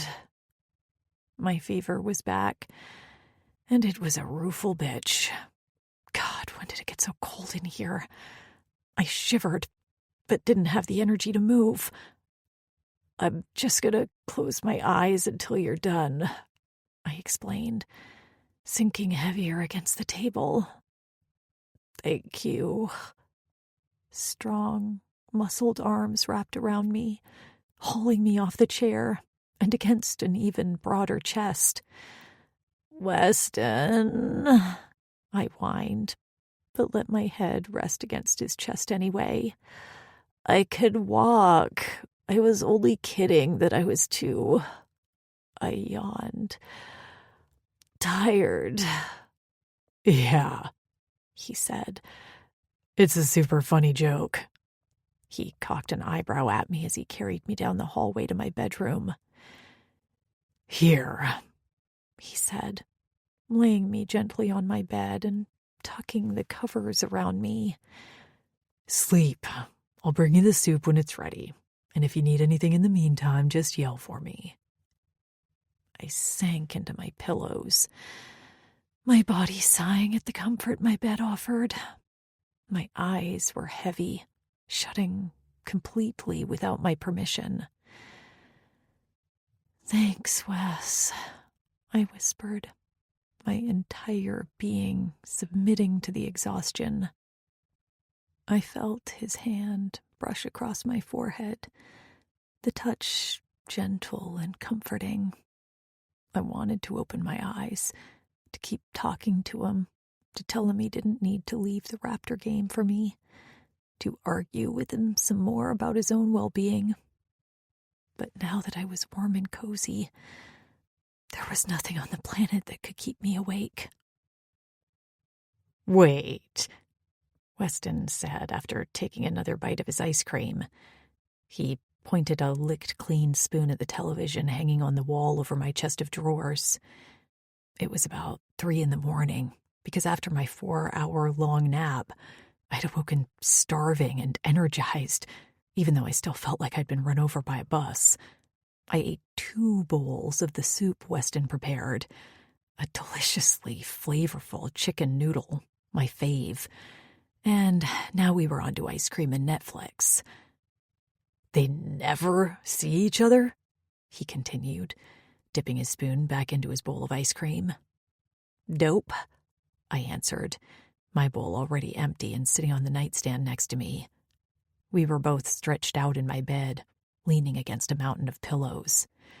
Weston's long, muscled frame took up more than half of my modest queen bed. It was cozy, even if I was worried about him getting sick too. "But yet, they're supposed to pick out who they want to marry. How do they know who to choose?" he asked. "They spend all this time in human-sized containers with no windows and just listen to each other talk. Couldn't they do that on the phone in the comfort of their own homes?" I laughed, pointing to the screen, which was currently playing a reality dating show we'd just started. "That it wouldn't be a reality show," I said. "And I guess they choose based on whoever they click with most." Weston shrugged before taking another bite of ice cream. The little move was entirely more interesting than any Netflix show. The man knew how to wrap his lips around a spoon. God, I'm losing it. He sat the now empty bowl on the nightstand next to him, settling back against the pillows. "Weird," he said, shaking his head. "I don't know," I said. "I kind of like the concept." "Really?" he asked. "You think you'd fall in love with someone you've never seen before? Someone you've only spoken to?" "Maybe," I answered him like it was a question. "I mean, we'd talk about all the important stuff. Morals, food preferences, top 10 movies, work ethic, kids versus no kids. And if by the end of all that I liked the other person, would looks really matter?" I immediately regretted posing that question out loud. Of course it mattered to him. He only ever dated women who were movie star gorgeous. Not that that's the only reason why he dated them, but it was absolutely a factor. Why else would he date someone as vile as Lena? "I guess in a way you're right," he said. "But all that stuff is only part of the equation." I snorted. "Oh, you have an equation for dating?" "I thought we were talking about attraction and falling in love." I swallowed hard. If he was about to tell me how he was falling for Lena, God, it would be the worst addition to the flu in the history of time. "What's the other part of the equation?" I asked when he didn't continue. "Chemistry," he said matter-of-factly. "Chemistry," I repeated. Weston turned his eyes toward me, not bothering with the television. "Yeah," he said. "You know, that feeling you get when the person walks into the room, when your heart races for no particular reason other than their signature scent hits your nose. When you go to bed thinking about them and wake up doing the same. That internal inherent inability to stop your body from reacting whenever they're around. That stuff can't be bought, faked, let alone uncovered when you have a wall between you. He motioned to the show. My words got tangled in my throat, and it kind of felt like my chest might be cracking open. The flu. It had to be the flu. I certainly wasn't sad over the things he just said. The things that he most certainly meant about Lena. I mean, who else? She was his only recurring date, and maybe it made me a horrible person. But I just didn't like her for him. She was mean-spirited and negative and legit used him for his status. She wasn't even that good at trying to pretend she didn't. But I didn't have a right to feel sad over it. Maybe from a friend's standpoint, sure, but as anything else, not my place. It would never be my place. This is pretty entertaining, though, he continued when I didn't respond. I hope those two make it to the end, he said, pointing to who had quickly become our favorite potential couple. She'll tear him to pieces. I laughed with him, doing my best to breathe without coughing or sneezing.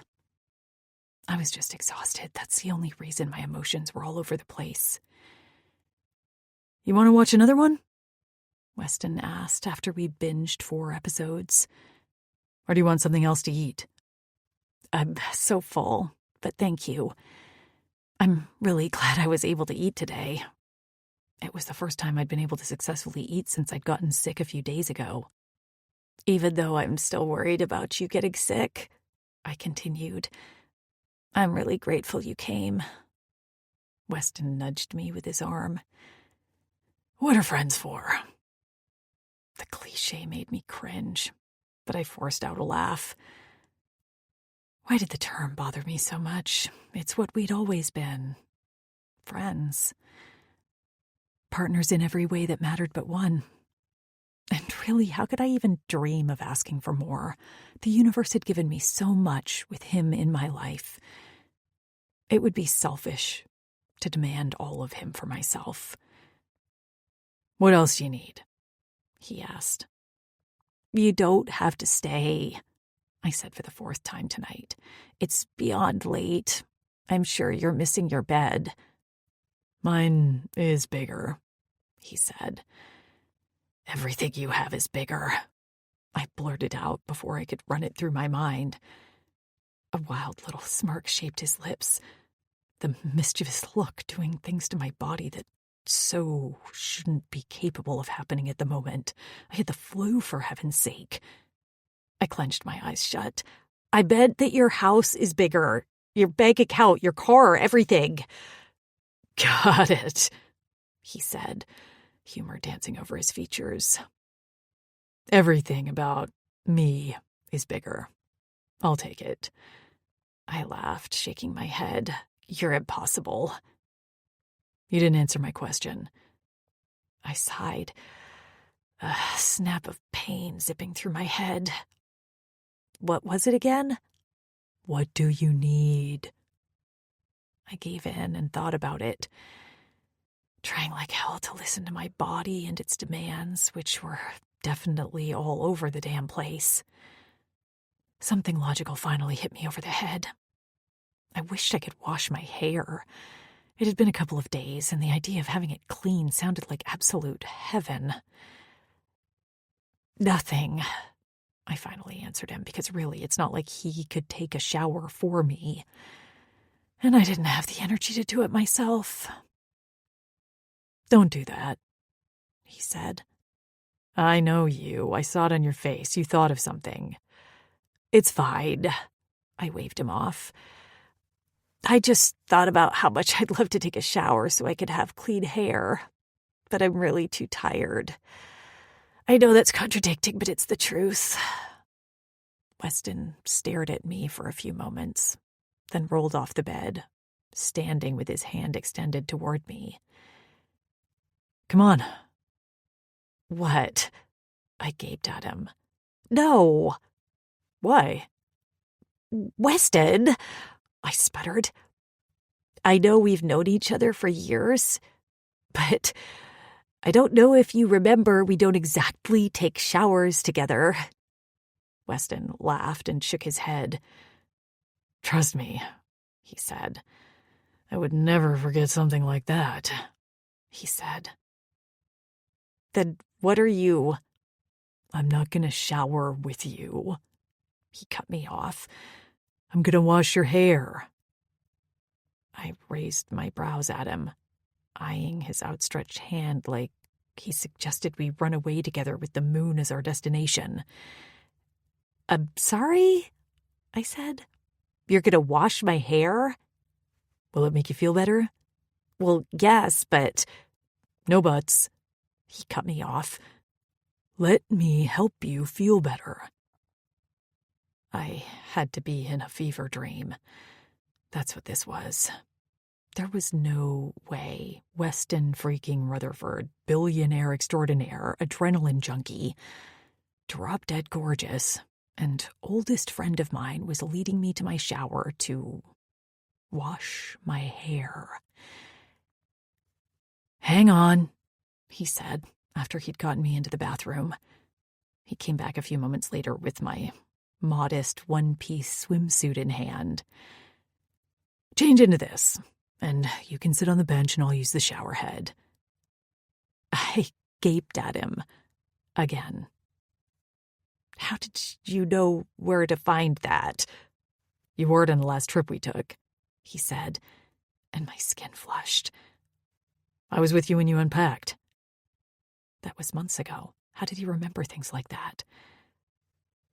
Okay, I said, too weak to not go along with whatever he said at this point. He stepped out of the bathroom, and I got to work, sliding into the comfortable swimsuit before getting myself settled on the bench like he'd instructed. I felt slightly delusional in my actions, still wondering if I was in a deep, flu-induced sleep. You good? He asked through the closed door. Yes, I answered, and he strode through the doors and stepped into the shower, dressed in a pair of workout shorts and a white t-shirt, his feet bare.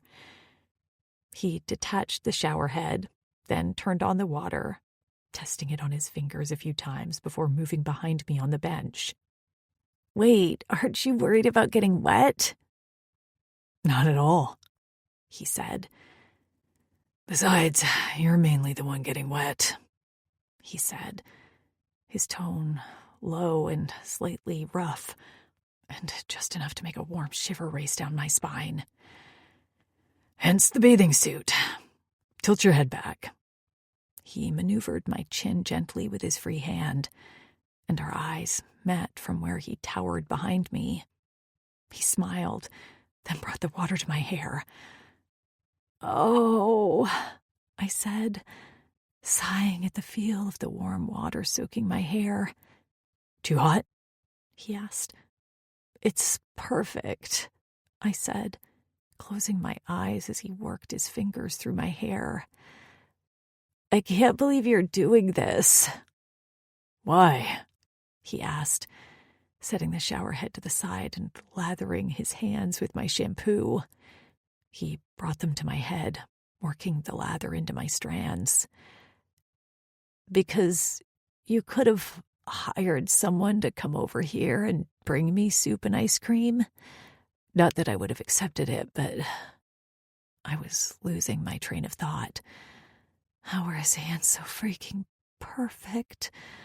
Knots I didn't even know I had melted under his gentle but confident touch. But he urged me to continue, his fingers rubbing slow circles along my scalp.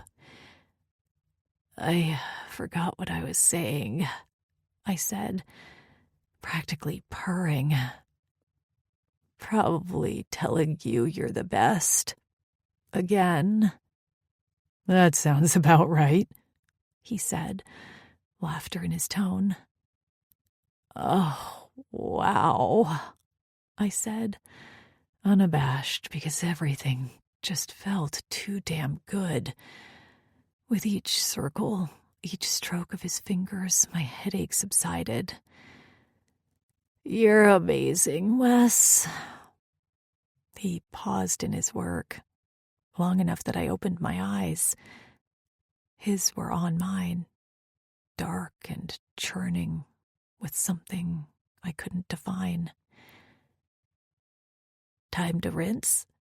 I asked, not exactly sure why my throat was tight. He blinked a few times, nodded, and then grabbed the shower head. I closed my eyes again while he rinsed and conditioned, and then rinsed again. By the time he gently wrung out my hair, I was certain he'd reduced me to the consistency of a puddle. "You weren't kidding," he said, after helping me out of the shower and wrapping me in a couple of towels.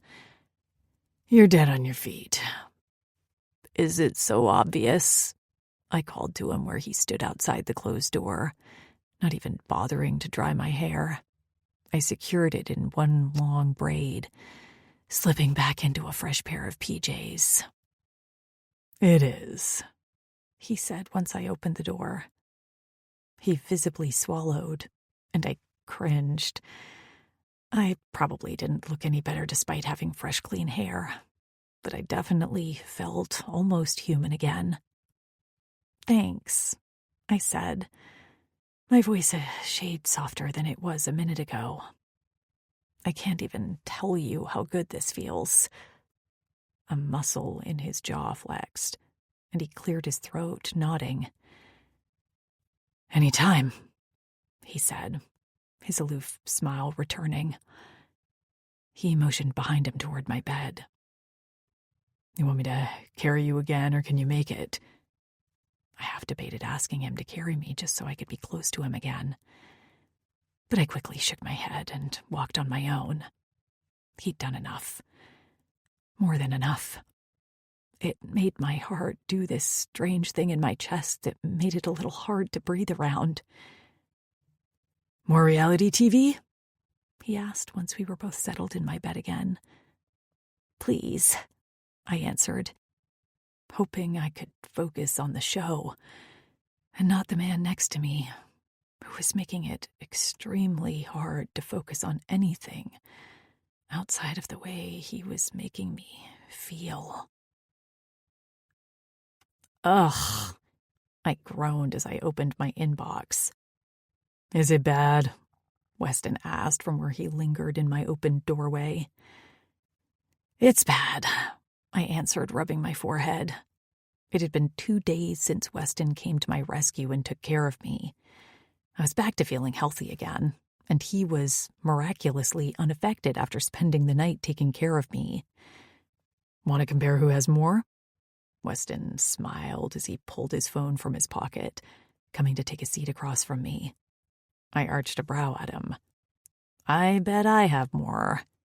"What do you want to bet?" he asked, a wild energy pulsing behind his eyes. Weston lived for a good bet. I bit my bottom lip, contemplating. "Cookies?" I finally answered. "Cookies?" Weston laughed. "Not just any cookies," I clarified. "I want those ones we ate that one time in New York." Weston's eyes shifted to the side like he was trying to recall the memory. "The chocolate chip walnut ones?" I raised my brows. "Impressive," I said, nodding. "If I win, I want a box of those." "You could literally have asked for a trip to Bali." "I don't want a trip to Bali." I cut him off. "I want cookies." "Got it." "What do you want if you win?" I asked. Weston shifted in the seat, resting one ankle atop his knee. He wore a navy blue suit today, the cut of it as fantastic as always. It was a definite shift from the flannel pajamas I'd seen him in the other night. He looked amazing no matter what he wore. But I liked seeing both versions of him. All versions, really. "Keep in mind," I added, That if you ask for anything too extravagant, I'll have to dip into your money to provide it? He laughed at that, shaking his head as he continued to think on it. I rolled my eyes. It must be so hard when you have everything you could ever want. Weston's eyes met mine, the laughter and playfulness slipping right out of them. He met me with a serious, almost saddened look as he blew out a breath. A blink, and the look vanished, replaced by a challenging gaze that almost always meant trouble. "If I win," he said, "you can't back out of the next adventure I plan." "You wouldn't," I gasped. Weston was known for his adrenaline junkie escapades when we went on trips for the monthly poker game. And while I thought myself to be a pretty courageous woman, there were some things I'd opted out of, like touring a live volcano, because no. "A bet is a bet," he said, shrugging. "If you don't want to take it." Ugh, I cut him off. "I'm in. I'm going to win anyway," I said, eyeing my overflowing inbox. "We'll see," he said, glancing at his phone. "Want to say it at the same time?" "Sure."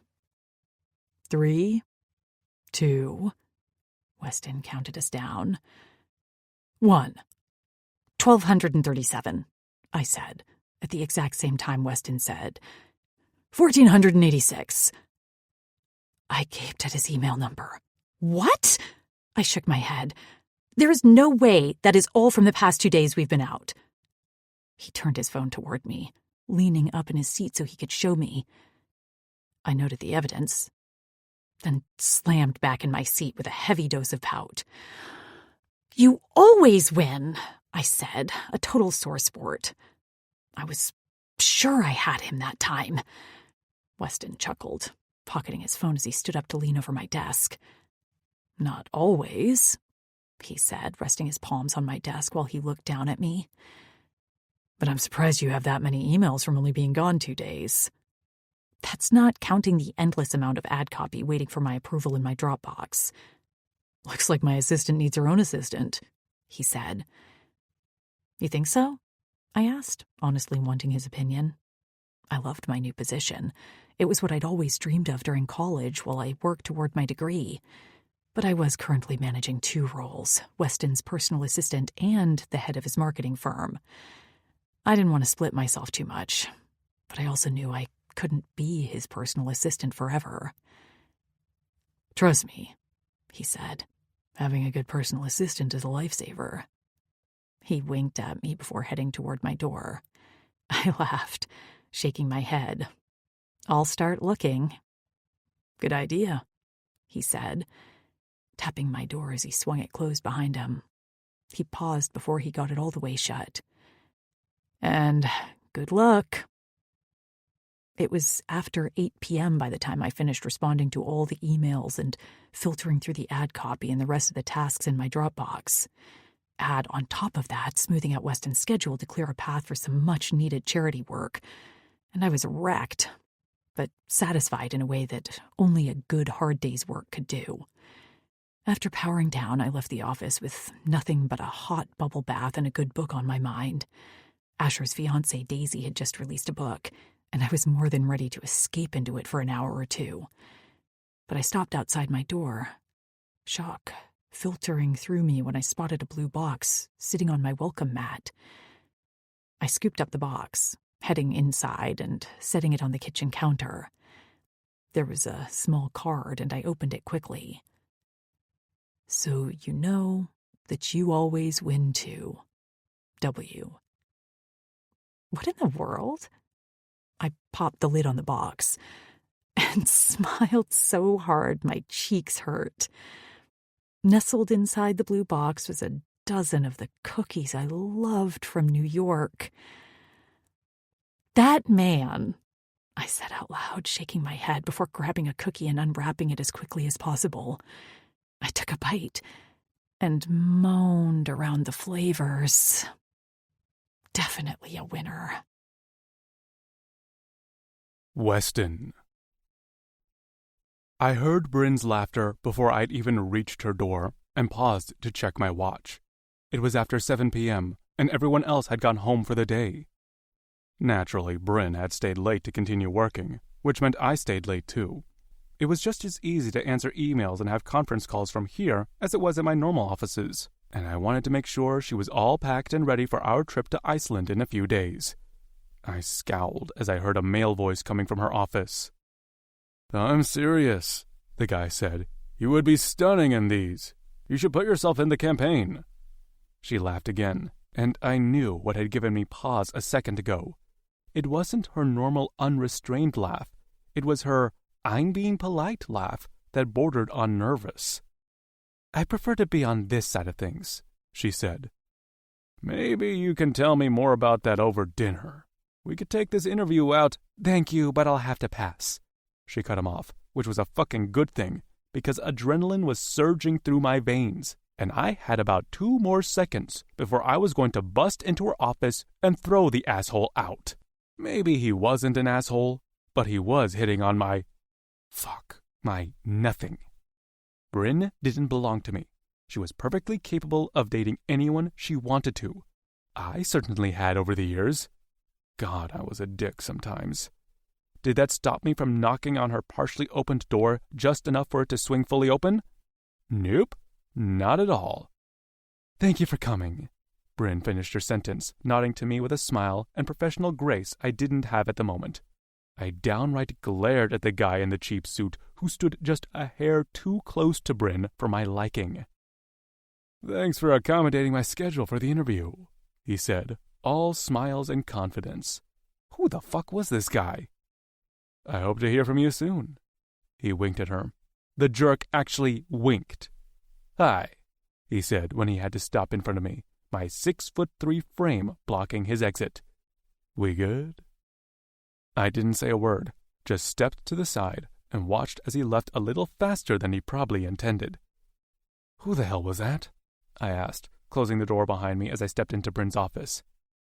"Hi to you too," she said, arching a brow at me. I slid my hands into my pockets, doing my best to calm down. I had no right to be angry, no right to get territorial. "Who was that?" I asked again, calmer this time. "An interviewee for my assistant opening," she said, sighing as she scooped up her iPad and marked something off with the pen. I stepped closer to her. "Oh," I said. "I didn't realize you were interviewing men for the spot." She set her iPad back on her desk before looking up at me. "What is that supposed to mean?" I shrugged. "Exactly what I said." "Why would I not interview someone based off their gender?" she asked, popping a hand on her hip.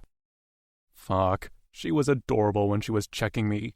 And she was, rightfully so. Discrimination wasn't part of my business model nor my moral compass. I was all for inclusivity on every level and made sure anyone I ever hired was too. Then what the hell was my problem? "Okay, fair," I said, raising my hands in an apologetic gesture. She didn't budge an inch, holding steady to her battle-ready form. "I only meant..." Shit, what had I meant? "He was clearly hitting on you," I said. "And an interview after 7?" The hand on her hip dropped. "I know," she said, sounding a little more than disappointed to admit it. "I mean, I didn't know he was hitting on me until about 90 seconds before you walked in. But I honestly believed him about his schedule and knew I'd be here late tonight anyway." She clenched her eyes shut, shaking her head. "Maybe I'm not as cut out for this as I thought." "Hey," I said, touching her chin to tip her eyes up to mine. Her eyes fluttered open at my touch, and I swallowed hard. "You're more than cut out for this." "I can't even find an assistant," she said. "And the one I found with some credentials ended up hitting on me." "You will find the right one," I said. "Male, female, or otherwise. And fuck that guy for sure. But can you really blame him? Look at you." The words were out of my mouth before I could stop them, and Brin tilted her head. "I mean, at least he did it right away, right? That way you knew before you hired him, and then he crossed any lines." She laughed, this one genuine. "I guess you're right," she said. "But I'm a little surprised." "Why? I'm almost always right." She rolled her eyes. Because it's not like you know anything about crossing lines. You're as straight as an arrow when it comes to all things professional. You really believe that? I asked, taking a step closer to her. Yeah, she said, visibly swallowing as I entered her space. I've never seen you step a toe out of line. She tilted her head. That's not a bad thing, Wes. I know all about lines, I said, my heart racing. Could she really not see it? Did I hide it that well? Okay, she said. Sure you do. I do, I said, especially when it comes to assistants. Fuck me, I was on a roll tonight. What? She asked, then waved me off. I know you're all about winning, but you don't have to make things up. I'm not. She pursed her lips at me.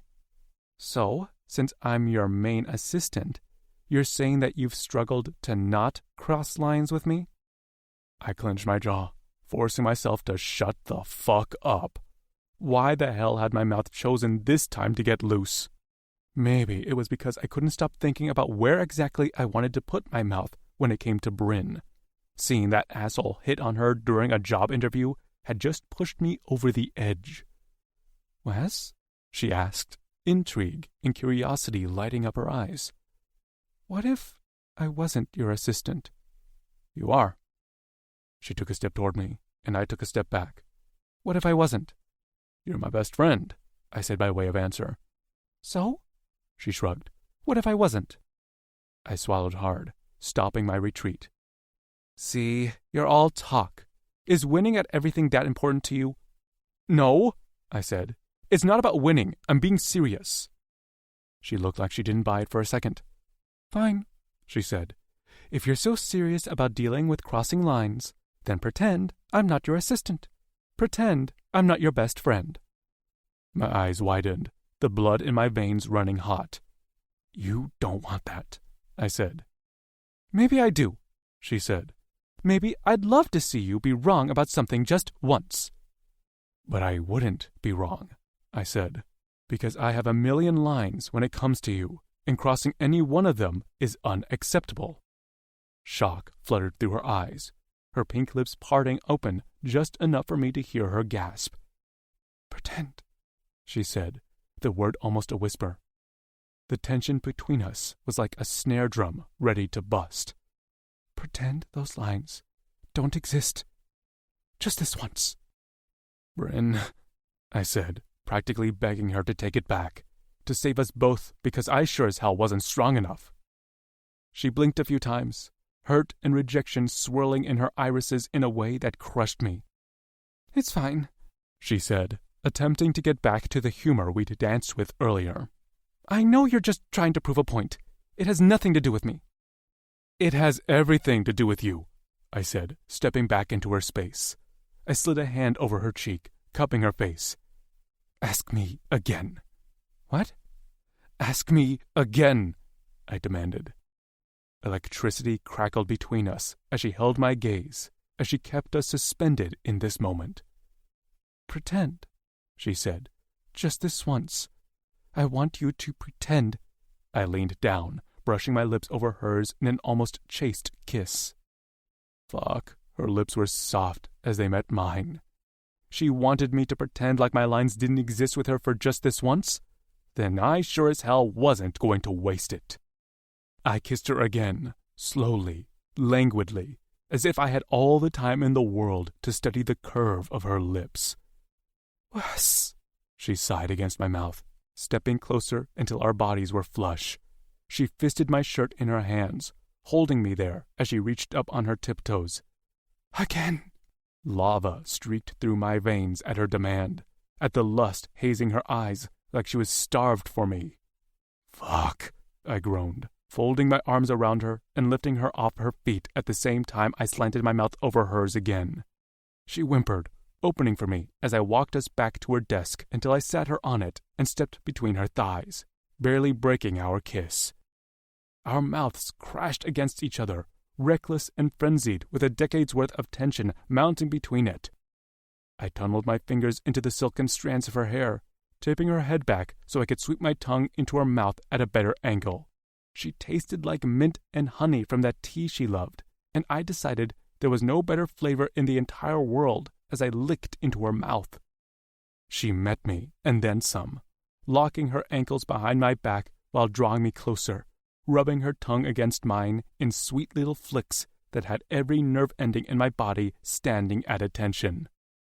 Fuck, the reality was better than any fantasy I'd ever dreamed up when it came to her, and I'd had years to imagine what it would be like to kiss her. Kissing Brin was like the biggest revelation with a side of awakening. I would live for this kiss. No, fuck that. I'd kill for it. She reached up to cup my face at the same time she tightened her legs around my hips, like she needed the reassurance I wasn't going to disappear.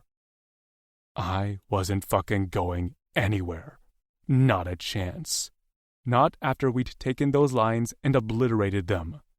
My hands fell to her thighs, stroking the bare skin there before traveling up to the hem of her black pencil skirt that had hiked up to her hips when I sat her on the edge of her desk. Fuck, her skin was soft, and I pulled back just enough to gauge her reaction as I reached higher up her thighs. Her eyes were lust-hazed, her lips swollen from my kiss. "You want me to keep playing pretend?" I asked, my voice sounding like it had been scraped raw. "Because if we keep it up, I'm not stopping here, unless you tell me to." "Yes," she said, her tone breathless and needy, and doing everything to shred any resolve I may have had about this. "I want to keep playing." I claimed her mouth again, gliding my fingers over her thigh, plunging beneath the skirt, only to meet a scrap of lace that was damp. "Fuck," I said, my dick aching with how badly I wanted to sink into her. "You're drenched." I dragged my thumb over her clit, using the texture of the lace to my benefit. She rocked her hips against me, gasping between my lips. Fuck, Brin was a masterpiece I couldn't wait to unravel. She was so responsive, all primed and ready for me to push her over the edge. And I would, too, in so many ways. The first would be right here on her desk, using only my fingers. Then I'd use my tongue, and only when I had her soft and pliant and fucking pleading for my cock would I sink between the satin of her thighs. She stroked her tongue along the roof of my mouth in a claiming way that almost made my knees buckle, but I snaked my free arm around her lower back, holding us steady as I kissed and teased her until we were both panting. "Wes," she sighed my name against my lips, nothing but need and endearment wrapping around the familiarity between us. I palmed her lower back, pushing her closer to the edge as I circled her clit over the wet lace, falling further into the girl of my dreams as we lost touch with reality. Fuck pretend. I wanted this to be my forever. I wanted nights and days and more nights with her underneath me, above me, or splayed out on my bed while I edged her until her eyes rolled back in her head. "Wes," she said again, her thighs tightening around my hips as I brought her closer to release, adding a little pressure to my teasing strokes. "Hi." Her phone rang, jarring the hell out of us both. She jerked out of the kiss, her eyes flaring wide as she glanced down at the phone on her desk, reading something there I couldn't. "Wes, hi. Her words tangled in her throat before she clamped a hand over her mouth, wiggling against me until I stepped out from between her thighs, giving her plenty of room to hop off the desk. "I have another appointment," she blurted out, hurrying into her pumps before she practically bolted out of the door. I stood there, staring after where she ran off, hard as fuck, and confused more than I ever had been before. Guess we weren't playing pretend anymore. Brin. I somehow, miraculously, managed to keep myself fully distracted and busy on our 10-hour flight to Iceland. Enormous product launch for the win. The workload almost helped me completely, totally, absolutely forget about the definitely unforgettable kiss I'd shared with Weston 2 nights ago. His hands on my thighs, one toying with the lace covering my aching center as he teased me and worked me up in tight knots. The way he'd claimed my mouth in powerful strokes that had me gasping for breath, all while not getting enough. The way his muscled body had felt against mine, only making me want more and more and more. Okay, so I hadn't forgotten a second of it. And yeah, I'd avoided him on an almost uncomfortable level the past few days. But what else was I supposed to do? Weston had kissed me, and I'd kissed him. And I wanted more than that. The moment had been brought about by me pushing him into proving he knew about crossing lines, and then continued under the guise of pretending we weren't what we actually were to each other, which was boss and employee at the basest of levels, best friends on the deeper ones. My body didn't give a shit about those labels, and apparently neither did my heart, because the kiss had played on repeat until my skin felt hot and tight on a permanent basis. Jesus, if my phone hadn't rung, what would have happened? If I hadn't snapped out of the fantasy, stopping us before we went any further, I would have given myself entirely to him without a second thought. And where would that put us? It was already awkward enough, and we'd only kissed and teased, and yes, I'd ran away from him like a coward, but if I'd stayed, I could have ruined everything between us. Despite knowing all of that, I couldn't stop thinking about it. Thinking about the way my body had practically snagged at his touch. But at least I hadn't spent the entire flight staring at him, where he sat across from me in his own bucket seat, poring over a workload that I knew was 3 times the weight of mine, and I considered that a huge win. It wasn't like I could completely ignore him, though. He looked really fucking good in his casual gray pants and white thermal shirt. Too fucking good. I could see every muscle he had beneath the tight fabric, and just seeing it made me remember how great it felt to have him against me. Ugh. Not that I needed to imagine. I'd seen Weston shirtless countless times, but I'd never wanted to see him shirtless so badly in all my life. See him shirtless and have the freedom to run my fingers over the dips and grooves of his muscles, kiss his skin, feel him against me with nothing between us. Brin? I jolted in my seat. What? Weston's eyebrows raised. We're about to land. Okay?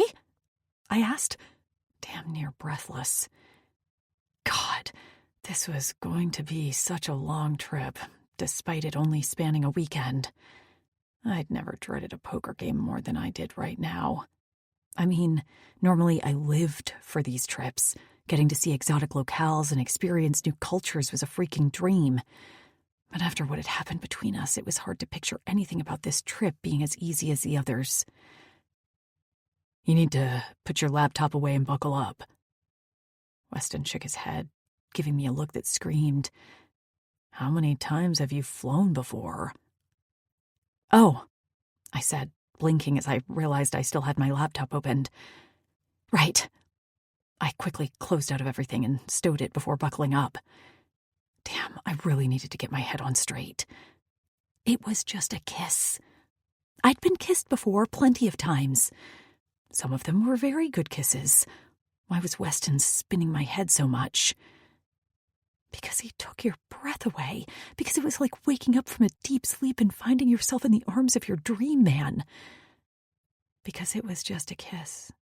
And you instantly knew.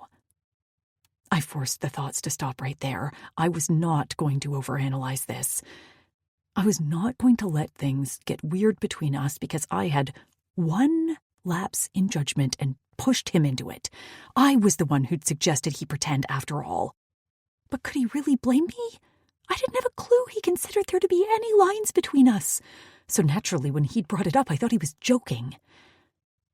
And maybe he really was and just went with it because he clearly wasn't as affected as me, not with how normal he'd been acting the entire flight. Kissing me was probably just another night for him, a way to pass the time or explore uncharted places and all that. You know that isn't true. Well, my brain was very much Team Weston can do no wrong, and I was just about over it. But he hadn't done anything wrong. I was the one who ran out on him, like his kiss had been terrifying instead of exhilarating. I couldn't help my imagination running away with me if I hadn't left. Weston would have continued his teasing, tracing light circles over the lace covering my aching center, and I would have let him. He would have taken his time undoing the buttons of my blouse before cupping my full, heavy breasts in his hands. He would have dipped his head down to kiss each one before returning to my mouth, and only after he'd teased me to the point of begging would he slide his cock between my thighs. His strokes would be dominant and wild, just like him. He'd work me into a moaning, panting mess. The plane's wheels hit the runway, jarring me out of my fantasy. I shifted in my seat, an ache wrenching between my thighs. Get a grip. I blew out a breath, forcing myself to focus. I'd been looking forward to this trip since Weston told me about it. Scuba diving in Iceland was on my bucket list, and I couldn't let a little thing like kissing Weston ruin it for me. Only it didn't feel like a little thing. It felt like a huge thing, and I had no clue what to do about it. The plane came to a stop, and I hurried out of my seat at the same speed as Weston, the two of us crashing against each other in the aisle. He steadied me with his hands on my arms, the touch gentle but claiming, and I gasped from the contact. "Sorry," he said, his voice too tight. "Did you want to get off first?" My lips parted, his words catching up and clinging to my fantasy, making my cheeks flush. Weston furrowed his brow, shaking his head like he could rearrange the way he'd asked the question. "No," I said, and the awkward tension made me want to die. Things had never been so weird between us, and I'd been there when Weston had lost a bet and had to dive into an icy cold lake completely naked. "You can go first," I said, motioning to the aisle like I was goddamned Vanna White. "Okay," he said, releasing me and spinning in the small space to walk ahead of me, his moves almost robotic. I sighed, following behind him at a respectable distance as I cursed myself for ever uttering the words, "Just pretend." Because we were who we were, and a game would never change that. The dry suit kept the Arctic cold from my limbs as me, Wes, and the guys followed our guide into the icy waters. My heart raced, adrenaline surging through my veins as we descended with masks firmly in place. I'd always loved diving, but this was something entirely surreal. The gin-clear water was calm and still as we dove between the tectonic plates, swimming down its center like mythical creatures heading back to their uncharted magical home. Asher, Ethan, and Gareth were ahead of us, swimming through the underwater canyons with ease. Weston was to my right, Crossland to my left. Only Doyle had opted out of this adventure. Daisy stuck close to Asher's side, swimming as easily next to him as any skilled diver. I loved it whenever she came along on our trips. It gave us much-needed girl time while the boys played poker. The deeper we swam, the more the water took on a bluish tint that made me feel like we were swimming in the purest liquid from a melted iceberg. I could barely contain the excitement building in me with each graceful pass we made through the water. The rocks were craggy and edged, creating a beautiful, breathtaking pathway as we made our way through it. The ocean above us stretching wide, like the calmest of blue skies. It was definitely what I needed to be shoved firmly into the present, all thoughts and worries from before melting away with each sure stroke. After the canyons opened up to a wider space, our group fanned out, and I spun around to find Weston, with his eyes on me. I waved enthusiastically, speaking with only my eyes as I motioned to the wondrous area all around us. Weston smiled, or did as much as he could with his gear on, seemingly content to watch and follow me around as I explored. Sulfra had been on my bucket list since college, and Weston knew it.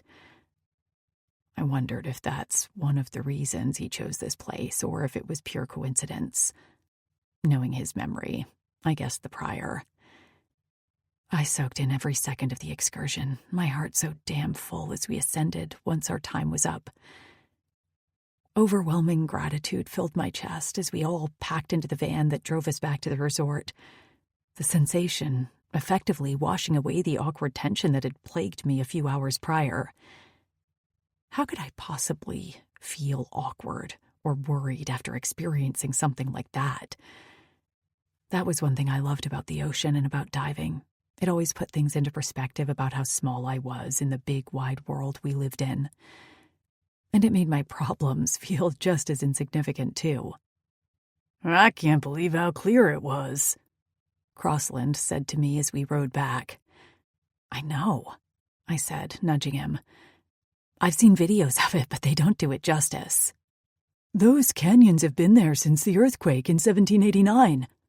Asher chimed in, and I chuckled at his ability to bring in data with every excursion we took. But in reality, I'd kill for a photographic memory like his.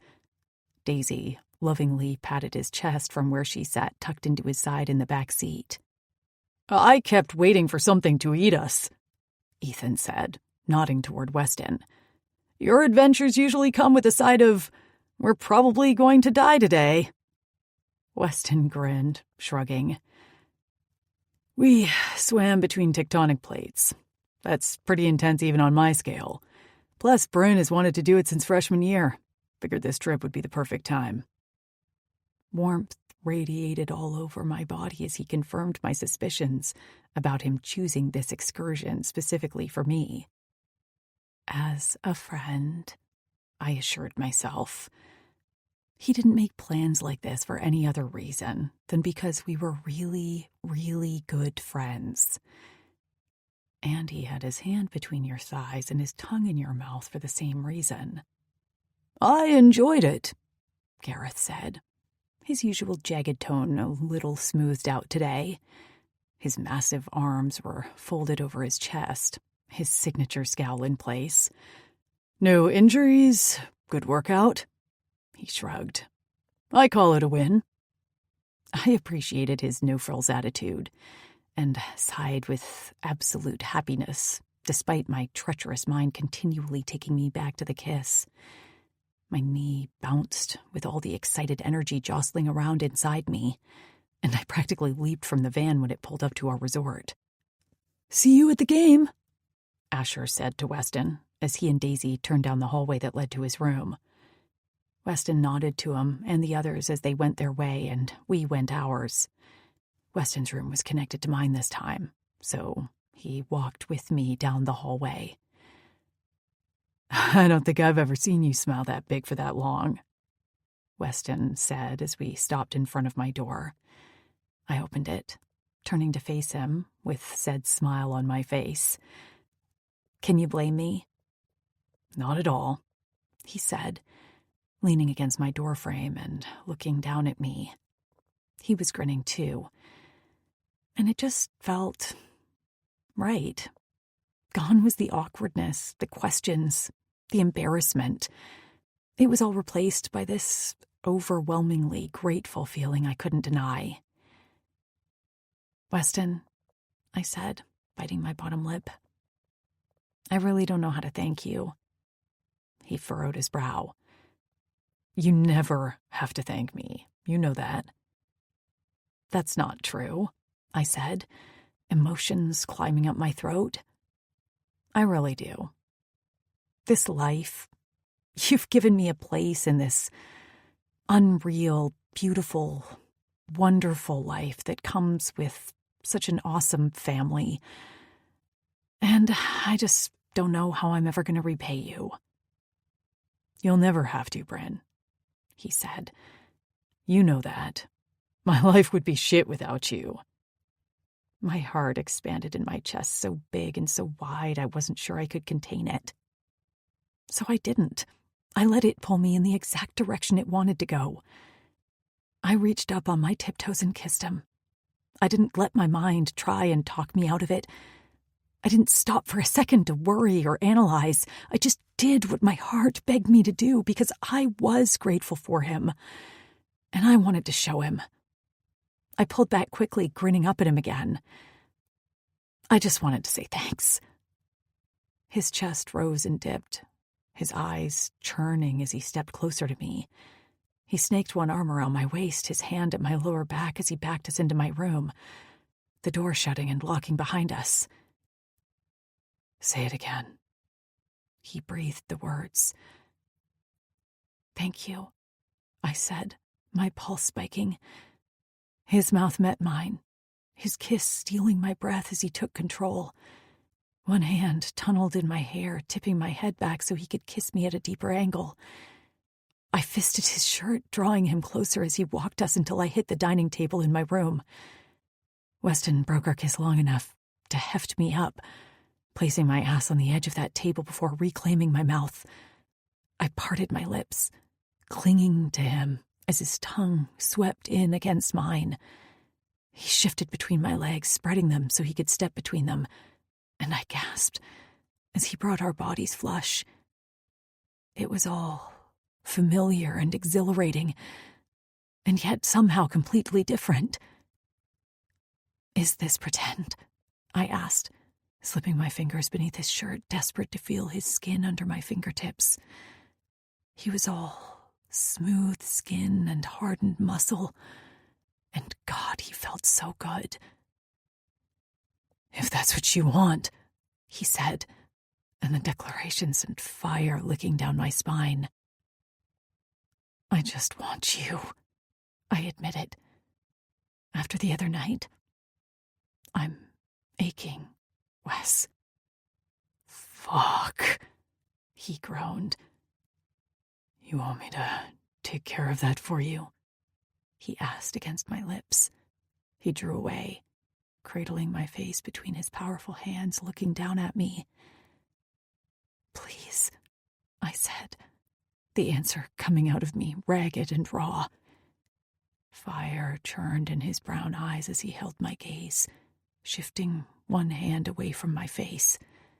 He dragged his fingers down my neck, over my chest and lower, until he slid it up my thigh.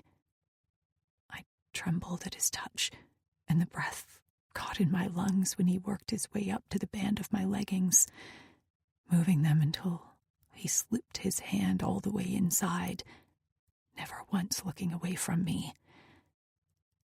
Is this where we left off the other night? He asked, barely touching me over my underwear. I nodded, everything in my entire world narrowing to where his fingers hovered. Brin, he said, his voice rough. I need to know this isn't gonna make you run away again. I need you to say it. I'm not going anywhere, I said. Touch me. I scooted even closer to the edge, giving him all the access he needed. Weston smirked, withdrawing his hand so quickly I parted my lips in protest. But then he slowly dragged his tongue over his fingers, and all the words emptied from my mind. He returned his hand, this time bypassing my underwear, and gliding his wet fingers through my heat. Fuck, he hissed, capturing my lips again while he teased me. I whimpered at the feel of him, my entire body shivering with warmth as he worked his slick fingers in teasing circles over my aching clit. After what we'd left unfinished the other night, I was already riding that edge, Wes, I moaned, his name coming out more like a plea as I clung to him. He licked into my mouth, sending jolts of electricity crackling through my veins. Everywhere he touched, I came to life. Every graze of his fingers had me sparking like a live wire. I nipped at his bottom lip, instinctively rocking into his hand. "God damn, Brin," he said against my lips, curling his fingers before slowly sliding one inside me. I gasped, my head falling back enough that I broke our kiss. I couldn't think, couldn't feel anything outside of his touch. And then he slid another finger in, moving them in slow, powerful thrusts that made me clench around him. Wes! God, yes! Just like that! I rocked into his hand, urging him to go faster, to touch me more. "Fuck, baby," he said. "You're so slick." He slid his fingers all the way out, only to glide them back in again. Over and over, until I was breathless and on fire. My entire body responded to his touch, heat charging over my skin as he built and built my pleasure. My clit throbbed, begging to be touched. I moaned, my head spinning as everything inside me coiled, my release dancing right on the edge of his fingertips. "Fuck," Weston groaned. "You're right there. I can feel it." He slanted his lips over mine at the same time he ground the heel of his palm into my clit, his fingers curling inside me. "Wes!" I cried out his name as my orgasm tore through me, my thighs shaking as he continued to thrust inside me, his fingers drawing out the delicious release, until I went practically limp against him. Our breathing was ragged as he gently pulled out his fingers, his forehead resting against mine as I came down from the planet he'd just sent me to. God, how was it that good? How was he that good? I'd never come like that. Not ever. And he... A loud knock on my door jolted the both of us. "Weston?" Crossland's voice called from the other side of it. "We're about to start. Do you want us to wait for you?" "I'll be there in a minute," Weston growled, and I could hear Crossland's sheesh before he walked away. Weston looked down at me, a question ringing in his eyes before they were covered with complete and utter panic. "Wes," I said, my own panic rising up my throat. "I have to go," he said before I could continue, walking backward and away from me, like his body and his mind were warring with what he actually wanted to do. My lips parted as I watched, still swollen from his kiss, my skin still flushed from what he'd just done to me. "I'm sorry," he said once he'd reached my door. "Fuck, I'm sorry." And then he was gone. I was left alone on the table, trying to catch my breath from the best orgasm of my life, and wondering what the hell I was going to do now, since my best friend and boss had been the one to deliver it. Weston. Brin crossed one leg over the other where she sat across from me on the plane. There was nothing inherently sexual about the move, but I was fucking semi-hard regardless. Jesus, I was attracted to the simplest action, as long as she was the one doing it. The memory of her coming on my fingers played on repeat in my mind. She'd been so responsive, all fired up and ready for me after the accidental foreplay session we'd had in her office prior to the trip. It wasn't enough. I needed more to sate the thirst I had for her. But after I made her come, I'd run off, just like she had after our first kiss. I could blame it on the poker game, on Crossland's impeccable timing, but the truth was, I was a coward. I had gotten a taste of something beautiful, and I was scared as hell of losing it, of losing Brin. And now everything was awkward as fuck. She'd been more than formal with me throughout the rest of the trip. It was like we were just business associates now, and I didn't fucking like it. This exact reaction to crossing lines is one of the reasons I'd drawn them in the first place. I couldn't afford to lose Brin, and I felt like I already had. Get a lot of work done? I asked once the plane landed. It had been a long as hell ride, but I'd done my best to give her space to work while she did her best to ignore me while doing said work. I couldn't blame her. It's not like I'd given her an explanation for bolting, and it wasn't like I'd tried to cross the line with her again, but God, did I want to. Loads, she said as we deboarded the plane, heading for the car waiting for us on the tarmac. It's like I never left. Good, I said, hating the tension tightening in my chest. Things had never been so strained between us before, and I didn't have a clue how to navigate it. Apparently, neither did she, because she remained quiet and distant the entire ride to our apartment. Want me to walk you up? I asked. No, I'm good, she said, hopping out of the vehicle the second our driver parked. Let me at least get your bag for you, I said once I'd followed her out of the car. It's really fine, Wes, she said, and the way she shaped my name made my dick twitch. I wanted to hear her moan that into my mouth like she had back at the resort. Fuck, I couldn't stop thinking about it, thinking about her and what it would be like to have unrestricted access to every luscious inch. And from the way she worried her bottom lip between her teeth, she couldn't either. I took her bag out of the back, circling around to speak to the driver. If I'm not back in 10 minutes, feel free to head out, I said, not entirely sure where I stood with her, but I was about to find out. My driver nodded, not needing to ask another question since I kept him on retainer. You really don't have to haul that all the way up here, she said as we climbed her stairs until we reached her apartment. I want to, I said as she unlocked her door and motioned me inside. I dropped her bag in her bedroom, then lingered in her living room for a few seconds, waiting for her to give me any sort of sign. The last thing I wanted to do was lose her, but we'd already stepped over the line. I couldn't help but wonder if she wanted to keep dancing across it. Thanks, she finally said, something churning in her eyes. It really was a great trip, one of my favorites. She folded her arms around herself as she leaned against her couch, and I waited for her to say more, but she just bit that bottom lip, driving me wild with need.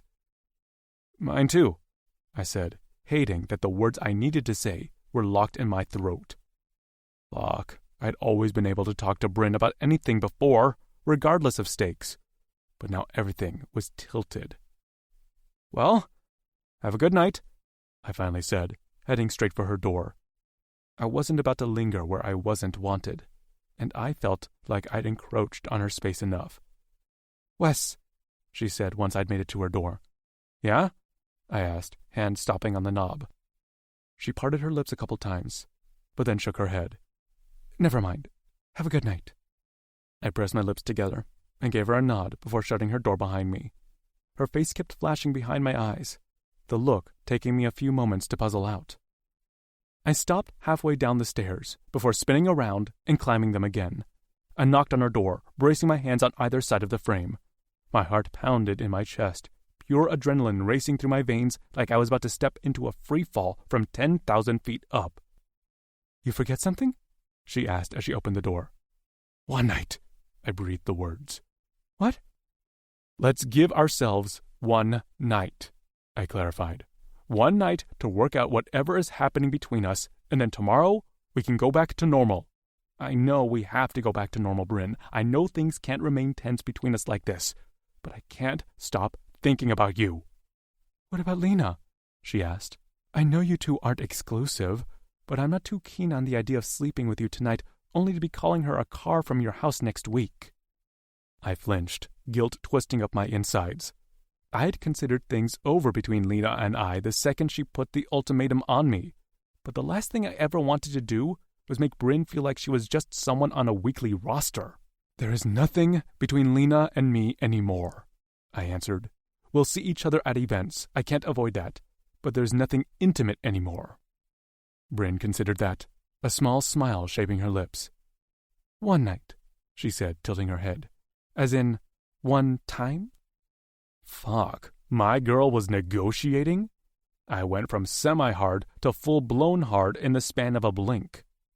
I pushed off the doorframe, stepping inside to shut and lock the door behind me.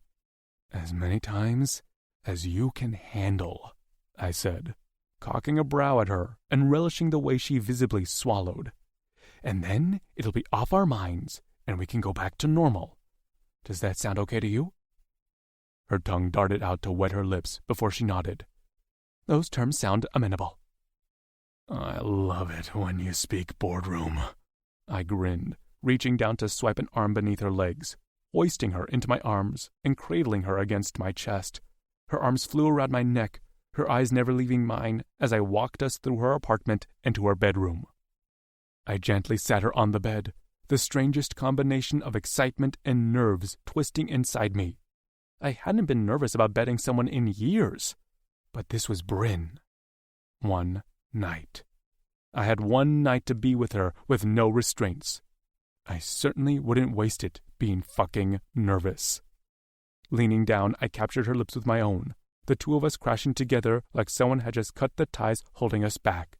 She sighed between my lips, her hands running over my chest as I licked into her mouth. The most satisfying little whimper escaped her throat, so I did it again. "Wes," she said, breaking our kiss just enough to look up at me. "How do we—" Her voice trailed off, a myriad of emotions playing across her features. Lust, need, and just a bit of shyness that made me smile. "I've got you," I said, leaning down to hook my hands behind her knees, tugging her back to the edge of the bed before dropping to my knees. She gasped at the move, but didn't stop me when I slid my hands up her thighs and slipped my fingers into the band of her pants. "Do you trust me?" I asked, my voice raw. I waited on her answer like she held my entire life in her hands. "Yes," she breathed the word. Relief uncoiled some of the tension in my chest, and I smirked at her. "Then let me take care of you." She lifted her sweet ass by way of answer, giving me the green light to drag the pants down her legs. And I did. Quickly. Her shirt, too. She took care of her lace bra, tossing it among the growing pile behind me. "Fuck," I groaned at the sight of her bare before me. "You're so damn beautiful." She looked like she wanted to argue, but I didn't give her time before spreading her thighs apart and moving between them, slanting my mouth over hers in a hungry kiss. I cupped her face in my hands, taking my time kissing her before gliding my fingers down her bare arms and filling my hands with her breasts. I kissed down her neck and lower, flicking my tongue over one of her nipples before sucking it into my mouth. She arched into the move, gasping as I grazed my teeth over it, before moving to the next breast and doing the same until both her nipples were peaked and rosy for me. I said, taking a moment to look my fill. Her chest rose and fell with her quick breaths, her eyes swirling with need. I dipped my head again, kissing her breasts before moving down her stomach, gently pushing her back until her spine kissed the mattress. I kissed my way over her hips, along the warm, satiny skin of her thighs, before finally tugging the lace covering her down her legs. My cock twitched at the sight of the long strip of curls that did nothing to hide that she was already glistening for me. I wrapped my hands around her thighs, spreading her just a fraction wider, before dipping my head and licking her with one swift flick. "Wes," she moaned at the single touch, her thighs clenching on either side of my head. I smiled confidently and did it again, this time slower. She arched into my mouth, chasing her pleasure as I lapped at her, relishing her heady flavor on my tongue. Fuck, she tasted like a dream. Sounded like one, too, especially when she whimpered with unchecked need. It was like a shot of pleasure straight to my cock, hearing how responsive she was to my tongue, my touch. I took my time with her, lapping and teasing until her clit was nice and swollen for me. Then I circled the sweet little nub with the tip of my tongue, savoring her cry of pleasure as her fingers speared into my hair.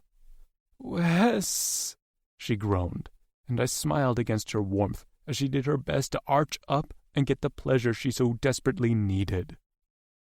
Fuck one night. I was going to keep her here forever.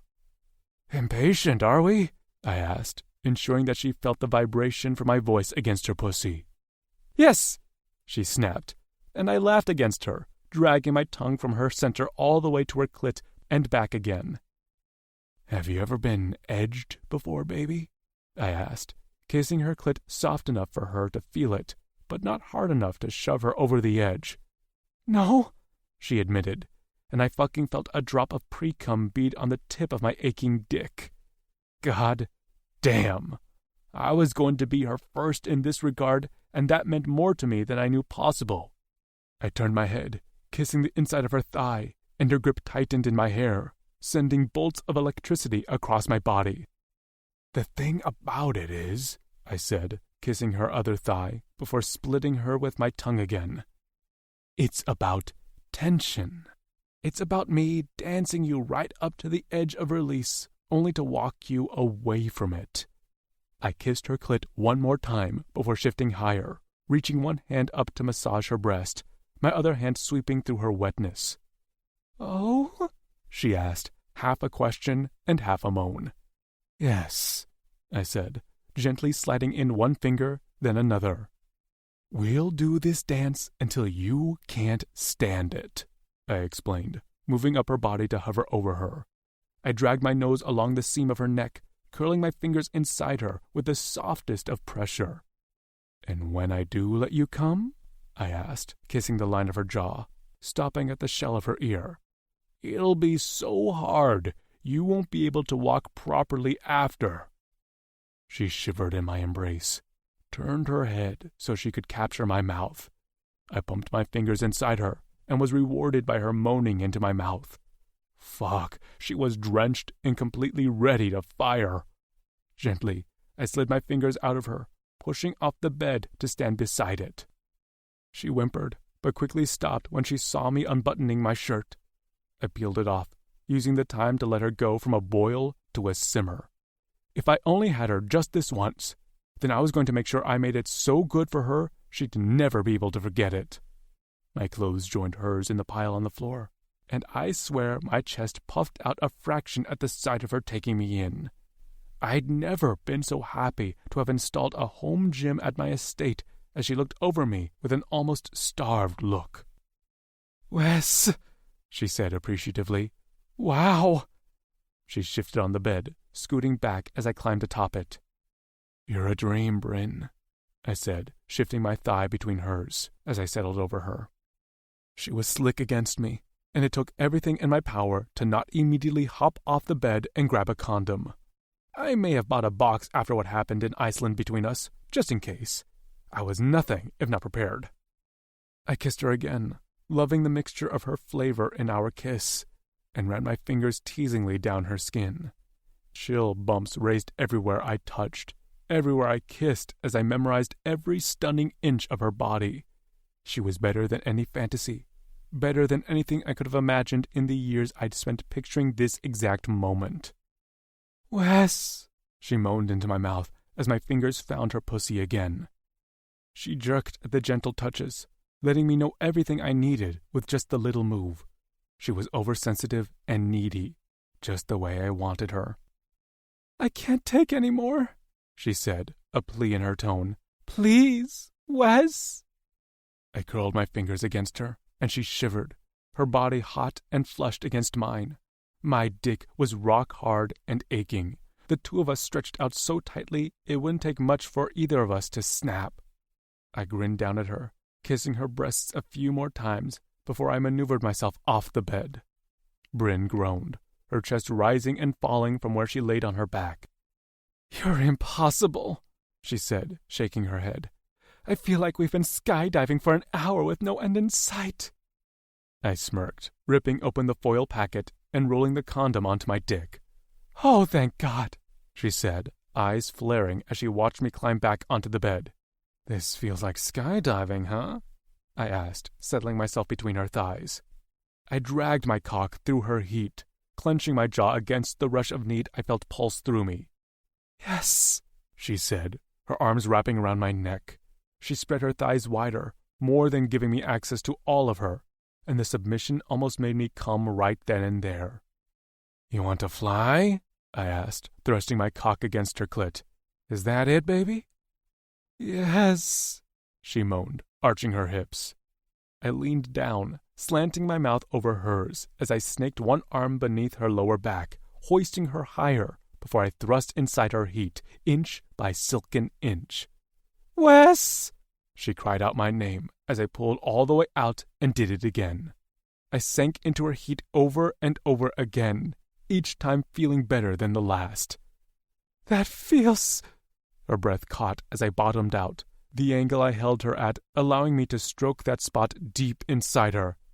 "Amazing!" "You know how many times I've thought about you wrapped around my cock like this?"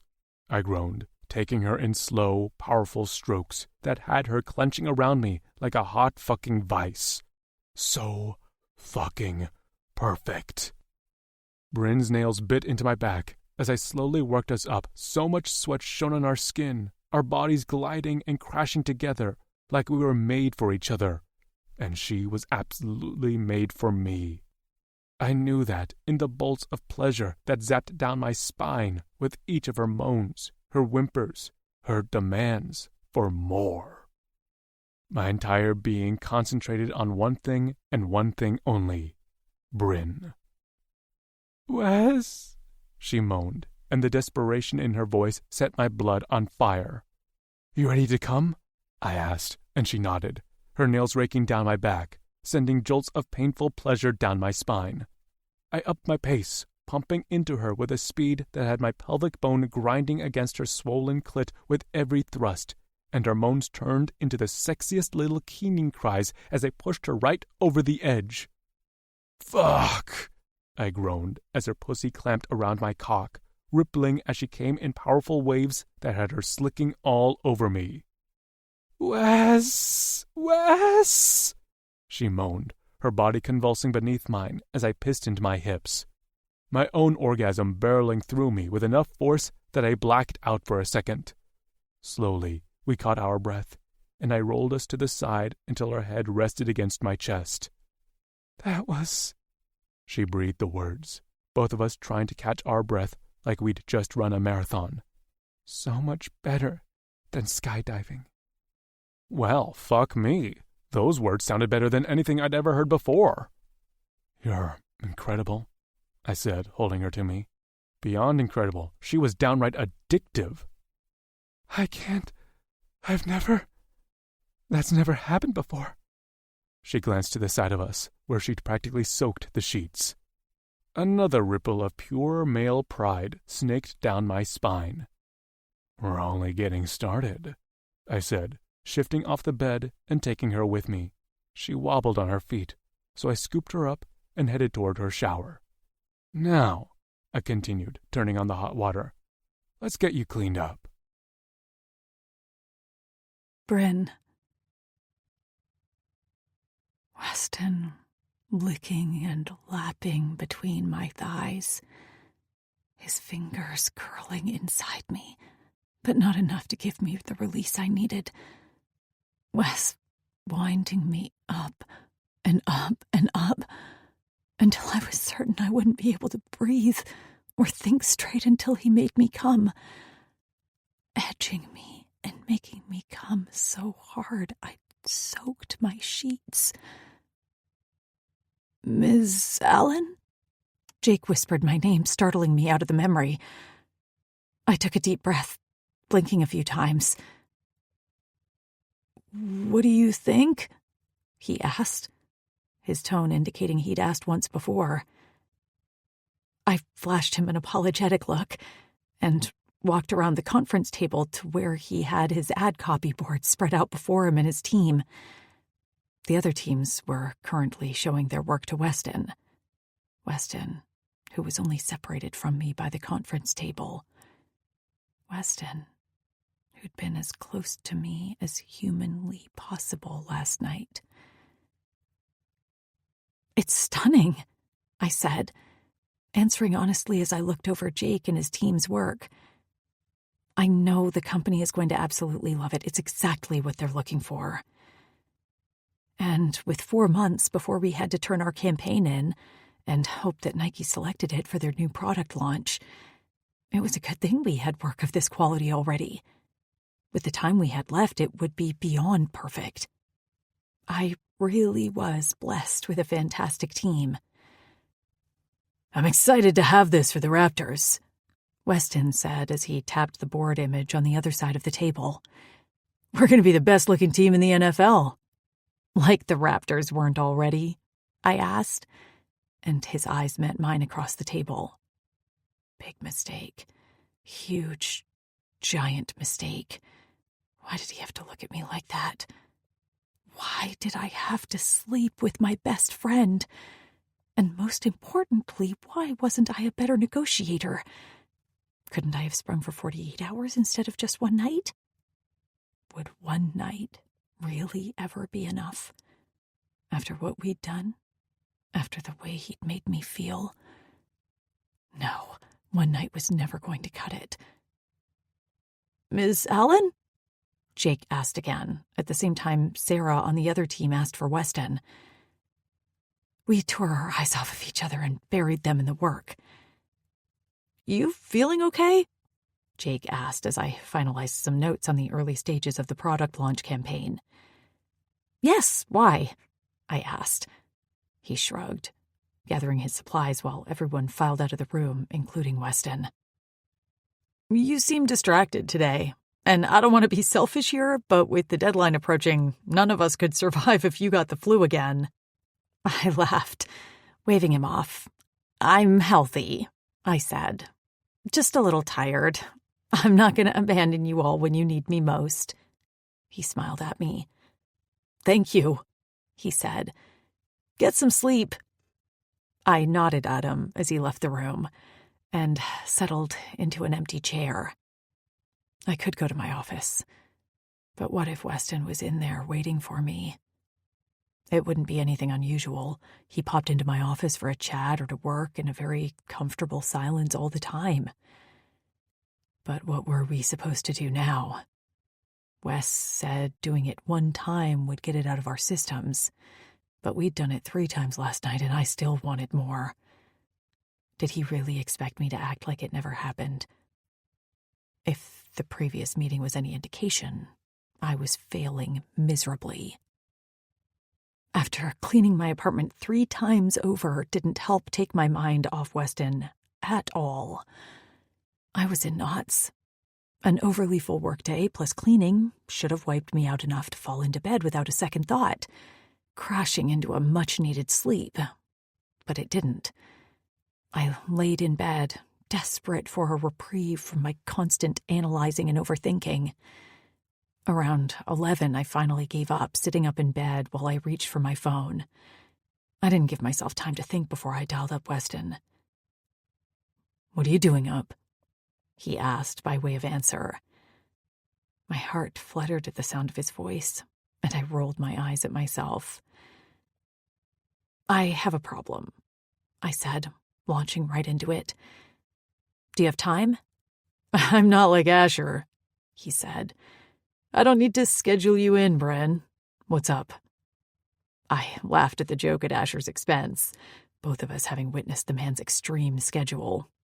To be fair, it worked for him in a way that would never work for Weston. But I managed to create his schedule around how he operated, so to each their own. I took a deep breath, suddenly wondering if I actually had the courage to say what I needed to. Lucky for me, I was overexhausted and sleep-deprived, which gave me that immortal feeling that was usually never good for anyone. "Okay, so I have a problem," I said again. "And normally I would talk it out with my best friend." "Hendricks?" Weston teased, and I laughed again. You're right, maybe I should call him. It wasn't a half-bad idea. He'd known Weston as long as I had, and we'd all been friends since high school. But he wasn't Wes. And yeah, I was friends with Daisy, but we weren't as close as me and Wes. I'd never actually had a tight-knit group of girlfriends before because it had been me, Wes, and Hendrix through high school and beyond. Once I took a job as his personal assistant, his friends became mine. And while I loved Asher, Ethan, Cross, and Gareth as much as the next person, I wasn't about to call them up to ask for advice when it came to this. "Out with it, Brin," he said. "Okay, here goes," I said, fiddling with my blanket. "I can't stop thinking about this guy." "Uh-huh," he said, urging me on. "He's funny and smart and stubborn and really, really sexy." "Sounds like a dream." "He kind of is," I said. And I thought I'd be able to stop thinking about him once we fucked. He filled in for me, and a flush raked down my body. Yeah. I figured once I got him out of my system, we'd be fine. But I'm not fine. I can't stop thinking about him. And another detail that really sucks about this situation is that I see him all the time. It's not like I can just ignore him. And every time I see him, I pause, my mind wandering with the swirl of emotions inside of me. "What happens every time you see him?" Weston asked. "I feel like I can't breathe," I admitted, rubbing at the spot on my chest that ached. "I see him and I want him in every way possible." "Fuck," he said on a loosed breath. "Another issue," I continued, "is that I've known him forever. He's my best friend, and I don't want to lose that." Weston was silent for a few moments, making everything inside me tangle with nerves. "What would you do?" I asked. "What's your advice?" I could hear something rustling on the other end of the line, like he was shifting around in his own bed. My imagination ran wild, creating the visual image. He was likely shirtless, his hair mussed from the long day. "I understand the fear," he finally answered. "I wouldn't want to lose my best friend either. She's too important to my life." My shoulders dropped. "So you think I should bury everything?" "No," he said. "I don't think that." "You think I should act on it then?" I asked, adrenaline filling my veins at the unknown.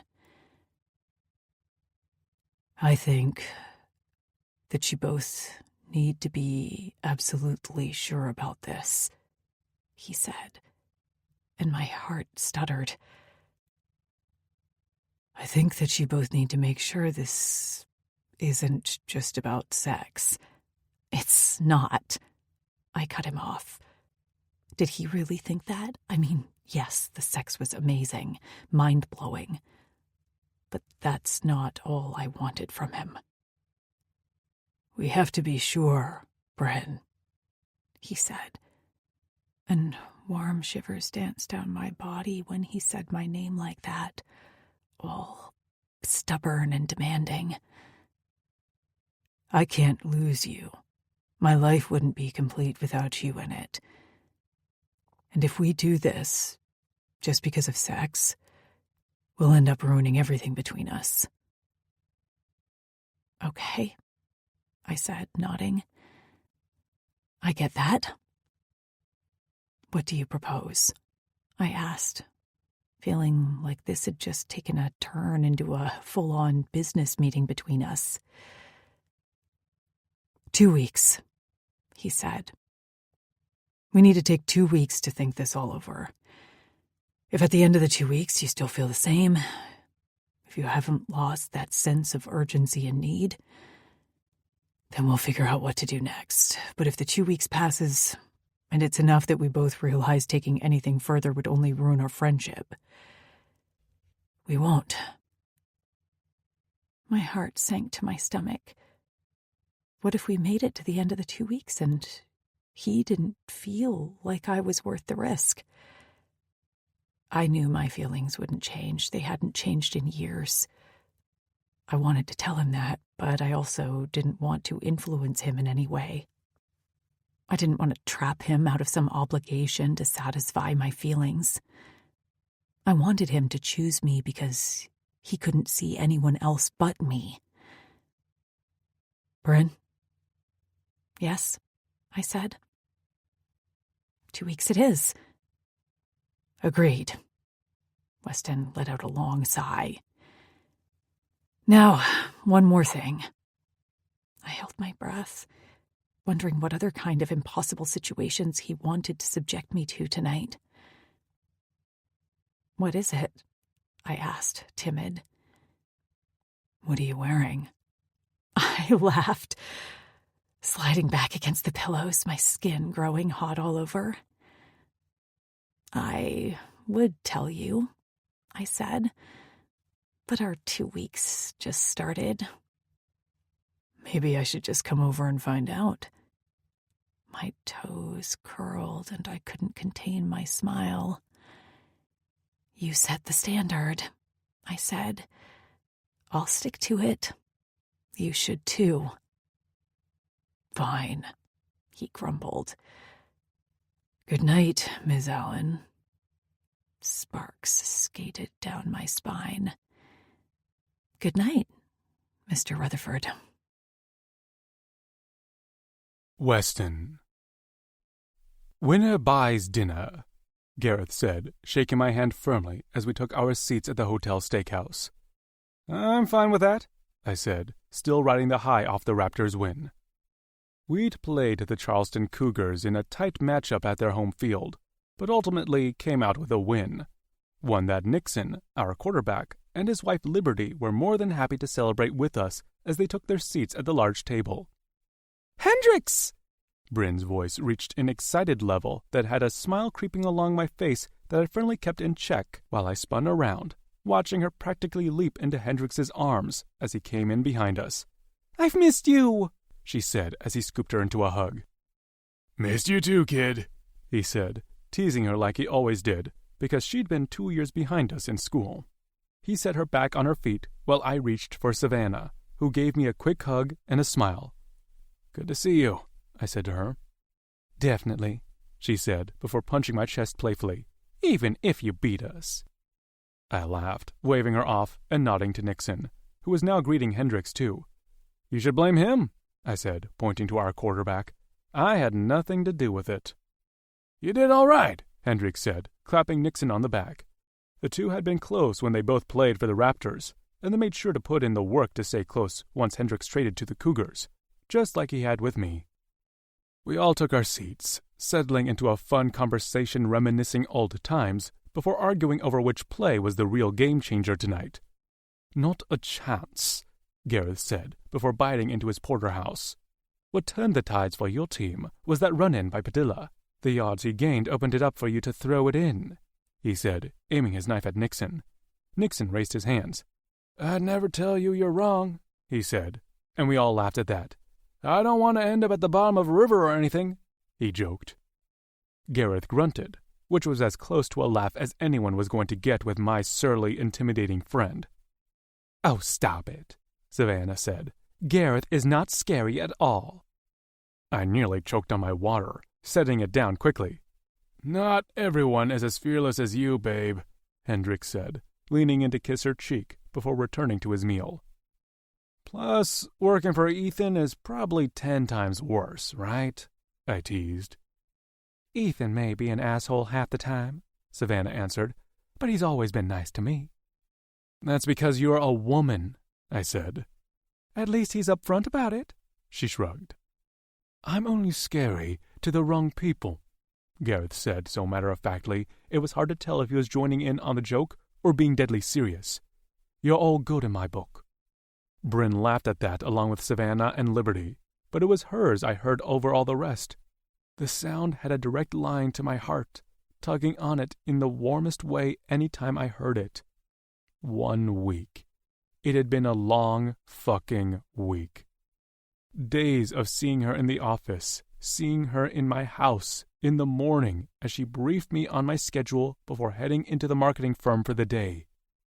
We'd agreed to wait 2 weeks to make sure our feelings weren't fueled by only lust, but I knew I didn't want to waste one more second waiting. I knew what I wanted, and it was way more than sex. I wanted Brin on a primal level, where our lives were intertwined in all the right ways. Friendship, sex, work, passion, support. I wanted it all. But I had no idea where she stood. There were only a few times I caught her looking at me with that sense of longing that made me want to haul her over my shoulder and work it out for her. Other than that, she'd been normal, falling back into our usual rhythm like nothing had happened. And fuck, that terrified me. The idea of her telling me the allure of us had fizzled out made me anxious in a way I never was. I jumped out of planes and explored live volcanoes for fun, for fuck's sake. I didn't do nervous or anxious or scared. But when it came to Brin, everything was different. I knew it would be better for us both if she was the strong one, if she decided what happened between us was a fun night, but nothing more, that we were better off as friends. Because I'd kept my feelings for her in check for years for that very reason. She's the one person in my life I couldn't afford to lose. But here I was, watching her laugh and chat with Hendrix and Gareth, her ease and grace so damn attractive. Everything about her was attractive to me, from her tenacity in her personal and business goals to the way she made drinking coffee a more intense sport than the NFL. She was perfection wrapped up in a gorgeous package that seemed tailored specifically for me. And somehow, I was the idiot who'd asked for 2 weeks to think when she called and confessed she couldn't stop thinking about me. It had been hot as hell, having her talk about me with that hint of desperation I'd always dreamed about. And of course, I'd ruined that. If I'd been a smarter, more selfish man, I would have jumped in my car and given her all the reasons in the world to keep wanting me. "Dessert for anyone?" the waiter asked, drawing my attention off Brin for a few seconds. "Yeah, Weston?" Hendrix asked, laughter all over his features as he looked from me to Brin and back again. "You craving anything sweet?" "No, I'm all set, thanks," I said, the rest of the table waving the waiter off. I shot a glare to Hendrix, who was arching a knowing brow in my direction. Fuck, he could see it. The tension between me and Brin. I could tell by the way he kept silently asking me a question before glancing casually at Brin. Luckily, she was wrapped up in a conversation with Liberty about her and Nixon's latest family adventure they were planning for the off-season. I gave Nixon a subtle shake of my head, silently letting him know I'd explain another time. Because as of right now, there was nothing to tell. Nothing that I could share. Because I didn't know what Brin wanted. And until I did, it was no one else's business. "Heading out," Gareth said long after the check had been paid and all our plates cleared. He shook my head again, clapping me on the back before heading out of the restaurant. Nixon, Liberty, Hendrix, and Savannah did the same, the 6 of us lingering in the hotel lobby, saying more goodbyes than likely necessary. It was hard when we rarely got to see Hendrix, but I was hoping our schedules would align for the holidays. "It's always so good seeing them," Brin said after they'd headed to their rooms. "It is," I agreed. "Even better when we have a win in our pocket, though, right?" she asked. "Definitely." I wanted to say more, but my mind was whirling with all the things we weren't saying or doing. After a few moments of silence, Brin gave me a soft smile. "Okay then," she said. "I'm going to head up." I swallowed hard. I'd booked the penthouse, not only because it was the best, but because it had 2 rooms. When we traveled for away games, I usually booked Brin her own room, but this time I'd wanted her even closer than usual. She didn't seem to mind. "You staying down here?" she asked when I didn't immediately move to follow her toward the bank of elevators across the marbled lobby floor. "Yeah," I said, motioning to the bar behind me. "I'm going to grab a drink while answering some more emails." "Do you want me to stay with you?" No, I answered a little too quickly. "You go up. I'll be along later." Her shoulders dipped just a fraction, but she nodded and spun around, disappearing into an elevator moments later. I blew out of breath, loosening my tie as I headed to the bar and ordered a tonic and lime. A good whiskey would do wonders for my nerves, but the last thing I needed was something else clouding my judgment right now. I responded to email after email, none of it helping distract me at all. Every swipe on my phone was just an automatic motion my body performed when my mind was already upstairs with Brin. My phone buzzed in my pocket, and I slipped it out, answering it after reading the screen. "Congrats on the win," Ethan said once I answered. "Thanks," I said. "You out celebrating?" I glanced around the lonely bar and shook my head. "Had dinner with Gareth, Brin, and some of the guys." Ethan laughed. "Did Gareth make you pay?" "Course he did," I said. "It was a close game. Fun to watch." "Thanks," I said. "You all right?" he asked after a second's pause. "I called for a quick congrats, thinking you'd be out celebrating, but you sound down. Need to talk that shit out?" I huffed a laugh, messing with my tonic with my free hand. "Is it that obvious?" "Only because I know your tones," he explained. "What's up? Lena digging into you about an engagement still? Thought you handled that." "I did," I said. "It's not that. It's not her." "Ah," he said, a little too much understanding in that simple response. "What would you do if you had a chance at gaining everything you ever wanted, but the price was fucking steep if you failed?" There. I asked the question, but it could be about a business deal. He didn't know I was talking about Brin. "Anything in life worth something doesn't come easy," he said. "But if it's what I really wanted, like end-all be-all wanted, what wouldn't I do to get it in the end?" "Even if it could ruin everything if it went south?" "If it's all you've ever wanted, who gives a fuck about the future? We're not guaranteed a tomorrow, man. Especially you and your adrenaline-addicted ass should know that." I laughed at that. He wasn't wrong. "So fuck it," he said. "Live in the moment. There is plenty of time to worry later." "Never knew you had such good advice to give," I joked. "Never knew a congratulatory call would end up a therapy session," he fired back. "I'll send my bill to Brin." I laughed again. "See you next month," I said. "Yeah, good luck with all that." We hung up, and my chest felt a little lighter. Ethan may have just put my entire life into perspective. After all, worrying about the future is what kept me from ever allowing myself to really feel things with Brin in the first place. I was way too focused on losing her before I'd ever really even had her. I threw back the rest of my tonic, pocketing my phone and heading to the elevators. There was no point denying anything anymore. If she didn't want me, I'd respect that and give her all the space she needed. But I couldn't stand living in the unknown for a second longer. I wanted to know what happened next, one way or another.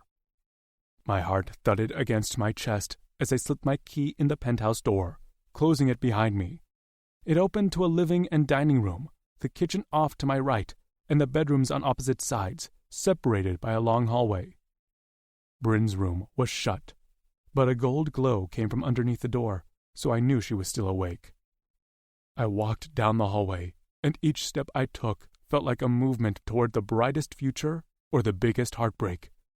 I stood outside her closed door for way longer than I'd like to admit, hand poised and ready to knock. Fuck me. What if she told me she was done? What if she told me she only wanted me as a friend? What if she told me to leave her alone and never come back? What if... The door swung open. A very confused-looking Brin staring up at me, her feet bare and the softest-looking set of pajamas hugging her body. "Wes?" she asked, concern lining her features. What's wrong? I braced my hands on the doorframe to stop them from reaching for her. I don't want to wait anymore, I said, my voice scraped raw. What about waiting a full 2 weeks? She asked. It's only been 1. I know what I want, I said, and that's you. She visibly swallowed. Despite the risks? I nodded, adrenaline surging through my veins as she held me there in this charged moment. I can't guarantee tomorrow, Brin. I can't tell you that being together won't somehow change our dynamic.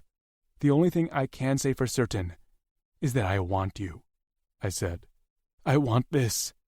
I want us. Slowly, Brin stepped forward, reaching out to grab a handful of my dress shirt, tugging me down to her level until our lips were only an inch apart. Then what are you doing, still standing in the hallway? Her words cracked something open inside me, and she was in my arms in an instant. I hauled her off her feet, hiking her up to my eye level so our mouths were even. Tell me you want me, I demanded, needing to be crystal clear on the terms. I want you, Wes, she said, slamming her mouth against mine. I kissed her back, hard and fast. And not just for this, she continued, hooking her legs around my waist as I walked us farther into her room. I want all parts of you. The work, the trips, the dates, the Netflix and chill, all of it. Fuck, that sounded like a goddamn dream. We should probably keep this between us, she continued, and my heart fucking dropped. Just because I don't want people thinking I slept my way into the head marketing position. Oh, I said, relief uncoiling inside me. Definitely. We'll keep it between us. I slanted my mouth over hers, licking into her mouth with hungry, demanding strokes. We were a frenzy of movements, the week of build-up leaving no room for pleasantries. Her clothes came off at the same time as mine, and I laid her gorgeous body out on the bed like the fucking treasure she was. No edging this time? She asked in a teasing voice as I ripped open a foil packet and rolled a condom on my dick. Only if you're a good girl, I teased her right back. What happens if I'm not? I guess you'll have to find out. I climbed on the bed, kissing my way up her thighs, over her stomach, and settled on her breasts, massaging and kissing and biting until she whimpered and arched against me.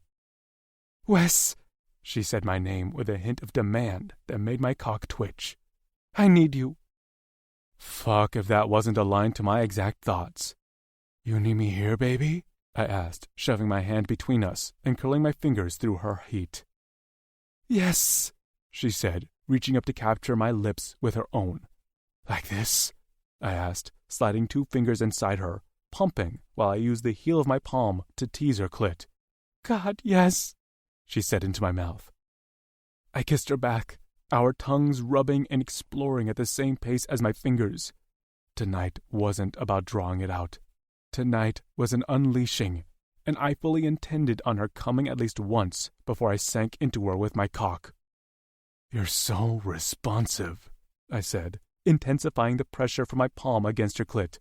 So fucking beautiful. Wes, she breathed my name, her head falling back as her breaths came quicker and quicker. I thrust my fingers in and out of her before pressing my palm firmly against her clit, relishing the sweet moment she clenched around my fingers as she came. Fuck me, I was hard as a rock as she rode my hand through the waves of it. Beautiful, I said again, before gently pulling my hand from her and instantly replacing it with my cock. You want me to go slow or fast, baby? Fast, she said, arching off the bed to take me in another inch. Fuck, I groaned, gliding into her slick heat with ease. Are you sure? We'll go slow later. Fuck me, Wes. Right now. I bottomed out inside her, shifting atop her to brace my arms on either side of her head. The movement aligned our bodies, and she spread her legs wider, giving me all the access I needed. I took her in the way our bodies demanded, fast and frenzied and starved. I pumped into her with quick thrusts that made both our bodies tight with need, keeping my mouth on hers, kissing her while I fucked her exactly how she asked. Fuck, I never knew sex could be this electrifying, this consuming, Every moan, every gasp, every drag of her nails down my skin had me spiraling toward release in ways it never had before. She clenched her thighs around my hips, her palms on the flat of my chest as she urged me. Immediately reading what she wanted, I grabbed onto her and rolled us, keeping us connected while she resituated herself on top of me. God damn, she was gorgeous above me, her head thrown back as she rode my cock, chasing her pleasure and taking whatever she needed from me. I gripped her hip in one hand, urging her to ride harder, faster, drinking up the sounds of her rushed breaths as she dug her nails into my chest and used me for leverage. Brin, fuck, I groaned when she grabbed my hands and dragged them up to her breasts, leaving them there as she continued to roll her hips. I palmed her breasts, rolling her nipples between my fingers until they were pert. Yes, she moaned, the sounds of how slick she was accompanying her plea. Just like that. I thrust my hips upward, just enough to match her pace, giving her more. God, Wes, she said, her head falling back as she upped her pace. She was a vision as she chased her pleasure, giving into the demands of her body. Fuck, baby, you're right there, I said, feeling her pussy flutter around my cock as she rode me. Fire licked through my veins at the sensation, my muscles clenching as she rocked into me over and over again until she squeezed my cock like a vice. Wes! She cried out, her body convulsing slightly atop me as her orgasm ripped through her.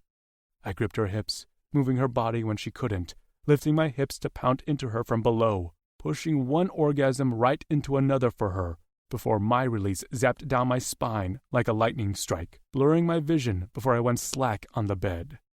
Brin folded atop my chest, the two of us breathing heavily as we came back down to earth. She lifted up just enough to kiss me, gentler this time, slower. Can I tell you something? She asked, her eyes darting from my lips to my eyes. Anything, I said.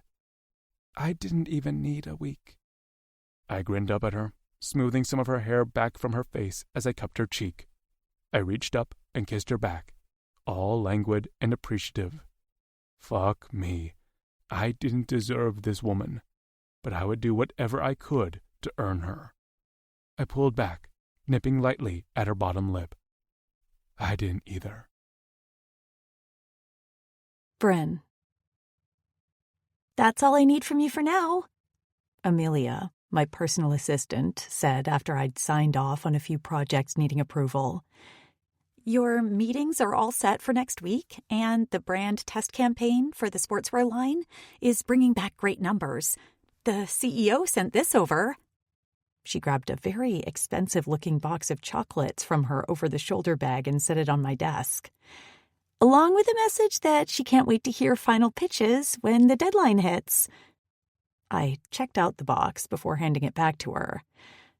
I'm really glad to hear it, I said. You can keep these. She'd more than earned them and her paycheck the last couple of weeks, acting as a godsend to me after I hired her. She'd really taken a lot off my plate, and I was eternally grateful for her. Thanks, she said with a giant smile on her face, slipping them back into her bag before pulling out her iPad and checking her list. That's all I have for you. Do you need me to set up dinner reservations with Mr. Rutherford tonight?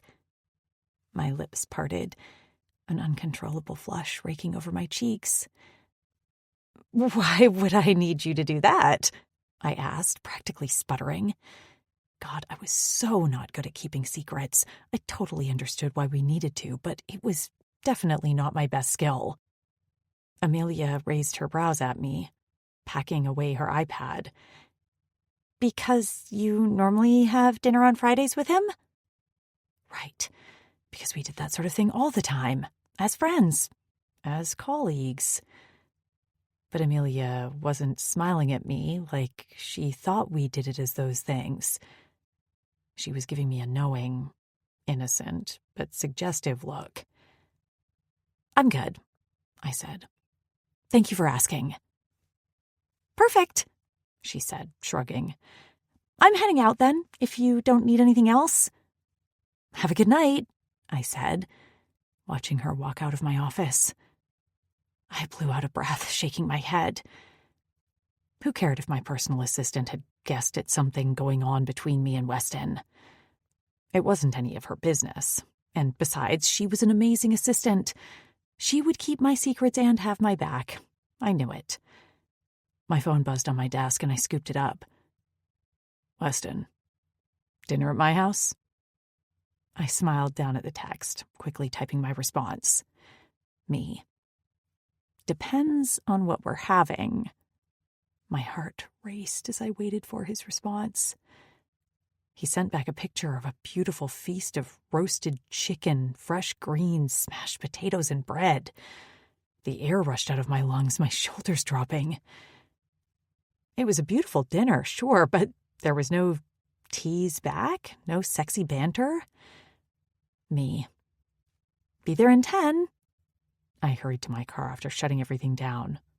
My brow furrowed. He'd been so playful when we were out of town. Now that we were back, was he going to switch to being strictly professional? Was this a dinner between friends, or was this a dinner between a boss and his personal assistant? I hated not knowing, and the fact that he only responded with a picture of the food had me in knots.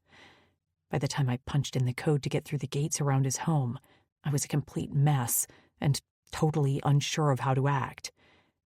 I guess I should have asked if there were different rules for different places in our lives. Were away games an all-out free pass to be who we wanted to be without worry? Was being home a no-go zone for what was brewing between us? The door was open, so I walked in almost timidly, as if I hadn't walked through his door 1,000 times before. "Weston?" I called, my voice rigid with nerves. "In the kitchen," he answered, and I followed the long hallway, rounding it to turn into the kitchen. "I hope you're hungry," he said just as I turned the corner. "Oh, my God," I said, a laugh bursting from my lips at the sight of him. He was in his kitchen, all right, in nothing but an apron and his boxer briefs, and there was no food in sight. "Fuck, I love the sound of your laugh." Weston waggled his eyebrows at me, his arms open and beckoning. "What are you doing standing all the way over there?" Still laughing, I dropped my bag on the kitchen counter and rushed into his arms. He scooped me up, holding me against him as he dipped down to slant his mouth over mine. I sighed between his lips, the contact like a breath of fresh air. So things were just as normal as they'd been when we were out of town. The relief barreling inside me was almost as intoxicating as his mouth.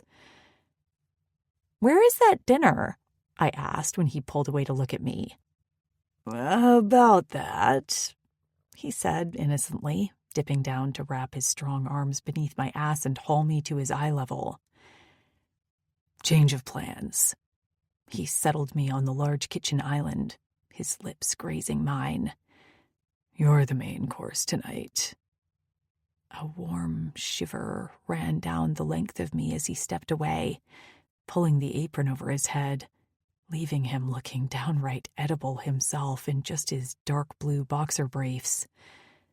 I unabashedly raked my eyes over every inch of his body, my blood spiking with need at the sight of him. He parted my thighs, kissing the spot just beneath my jaw. "What about all that food you cooked?" I asked, slightly breathless as his teeth grazed my neck. "I stole that picture off the internet," he said. "But I'll cook for you later. I wanted to make you laugh." I did. Again. Weston was always making me laugh. But lately, it had been a different kind of joy he was delivering.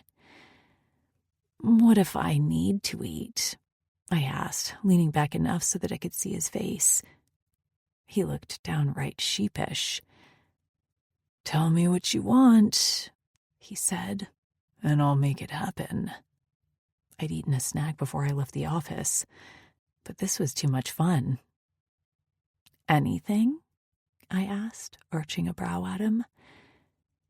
Anything, he said, his rich brown eyes like molten chocolate. God, he made my head spin and my heart race. He meant every word he said. I could ask for the world right now, and I knew he'd give it to me. That was Weston. That had always been Weston. And for now, he was mine. There was a kind of head-rushing power in that. I cupped his face in my hands, drawing my lips within an inch of his. Right now, I said, what I really, really want is... He raised his brows, eyes flickering from mine to my lips and back again. Your mouth, I said. A wolfish smirk shaped his lips, his hands flexing on the tops of my thighs. Where do you want my mouth? Heat blazed through me. You said I was the main course, I answered, kissing him quickly before leaning back. I did, he said, his finger hooking into the band of my pants and dragging them down my legs and over my pumps. My top, bra, and panties were gone next, but he left my pumps on as he gently leaned me back on the kitchen island until my spine kissed the cool marble. Fuck, he groaned as he hauled me to the edge of the island. You're already glistening. He stroked a finger through my heat, and I arched off the island into his touch. You've been thinking about my cock inside of you all day, haven't you? He asked, teasing me by slipping that finger inside me. Yes, I gasped, electricity crackling to life underneath my skin as he curled it, stroking me to life. I looked down my body at him, watching him watch what he was doing to me, and it was one of the hottest things I'd ever seen. This powerful, incredible man teased and stroked my body, his eyes lighting up at the touch, making me shiver all over. His eyes flickered to mine, and he tipped his chin, eyes lust-ridden. I've been thinking about you all fucking day, Brin. You have no fucking idea. I whimpered at his words, at the way he slipped his finger out and traced the slickness over my throbbing clit. He moaned, eyes roaming over my naked body like I was the most delicious thing he'd ever seen. And then he dipped his head down between my thighs, his tongue sliding up the length of me. Wes! I gasped at that first feel of his tongue against my aching flesh. He murmured something against me, the vibrations in combination with his lapping making everything in my world narrow to the sensation. His powerful hands gripped my thighs, spreading them wide so he had better access. And it was all I could do to breathe when I looked down at the sight. God damn, he was gorgeous, and the sight of him feasting on me turned me wholly liquid. I arched into his mouth on instinct, pleasure building inside me with every lick. My body tightened as he thrust his tongue inside me before pulling it out and flattening it against my clit. A white-hot knot formed in my core, pulsing, crackling, ready to burst. And then he sucked my clit into his mouth, hard. Wes! I moaned his name, arching off the kitchen island as my orgasm ripped through me in waves that crested as he continued to lick me. My thighs trembled on either side of his face, my entire body bursting with pleasure as I rode through the high. Damn, he groaned after he'd worked me back down. He stood up straight, licking my flavor off his lips as he slid his hands over my body, cupping my breasts and pinching my nipples until they were peaked. The sensation was sharp and had me whimpering for more. "You're so fucking perfect, Brin." He slipped an arm beneath my lower back, urging me up until we were eye to eye. Freeing himself of his boxer briefs, he slicked his thick head through my wetness, the muscle in his jaw flexing from the tease. I wiggled against him, every nerve firing with need as he rubbed against my oversensitive flesh. Wrapping my arms around his neck, I drew him flush against me, crushing my mouth over his. The taste of me on his tongue sent my mind whirling, and I moaned against his lips as he continued to use his cock to tease me into another frenzy. "Wes," I begged, gliding my tongue over his bottom lip. "Please." "Please? What?" he asked, his voice demanding and rough. "I want you," I answered, kissing him again. He groaned into my mouth, leaving me only long enough to get on a condom. He returned, his tongue thrusting into my mouth at the same time, his cock thrust into me. My head fell back as I gasped, but I clung to him, wrapping my legs around his waist as he pumped into me. "God, Wes," I moaned. "You feel so fucking good." He pumped into me harder. "Fuck, Brin," he said, his hands tight on my hips as he pounded into me. "I've needed to feel you wrapped around my cock all fucking day." Flames flickered beneath my skin, my nails digging into his back as he fucked me. I let go, giving him all the control and access he needed, relishing the way he felt inside me. God, I'd never get enough of him. He stroked places I never knew I had with his cock, his tongue, his mouth, all of him. I kissed him, then moved to his jaw, the shell of his ear. I took it between my teeth and bit, and he groaned and jerked into me harder. I gasped, lightning zapping up my spine at the sensation. "Yes, God, just like that." I moaned against his skin, kissing everywhere I could touch. "Fuck, Brin," he growled, upping his pace, driving into me harder each time, hitting my oversensitive clit. He pulled away slightly, using his leverage on me to lean me back just enough for him to see where we were connected. His features were purely primal as he watched himself pump into me, and it made my entire body clench around him. "Wes!" I breathed his name, my second release building, twisting inside me. He slowed immediately, his eyes locking with mine as he dragged his cock in and out of me. I gasped, my chest heaving and my body trembling as he held me in anticipation. I tried to move against him, tried to buck my hips to take what I needed, but he held me so tightly I couldn't. Excitement whirled inside me, the effects of hanging on the edge of release, making me slightly dizzy.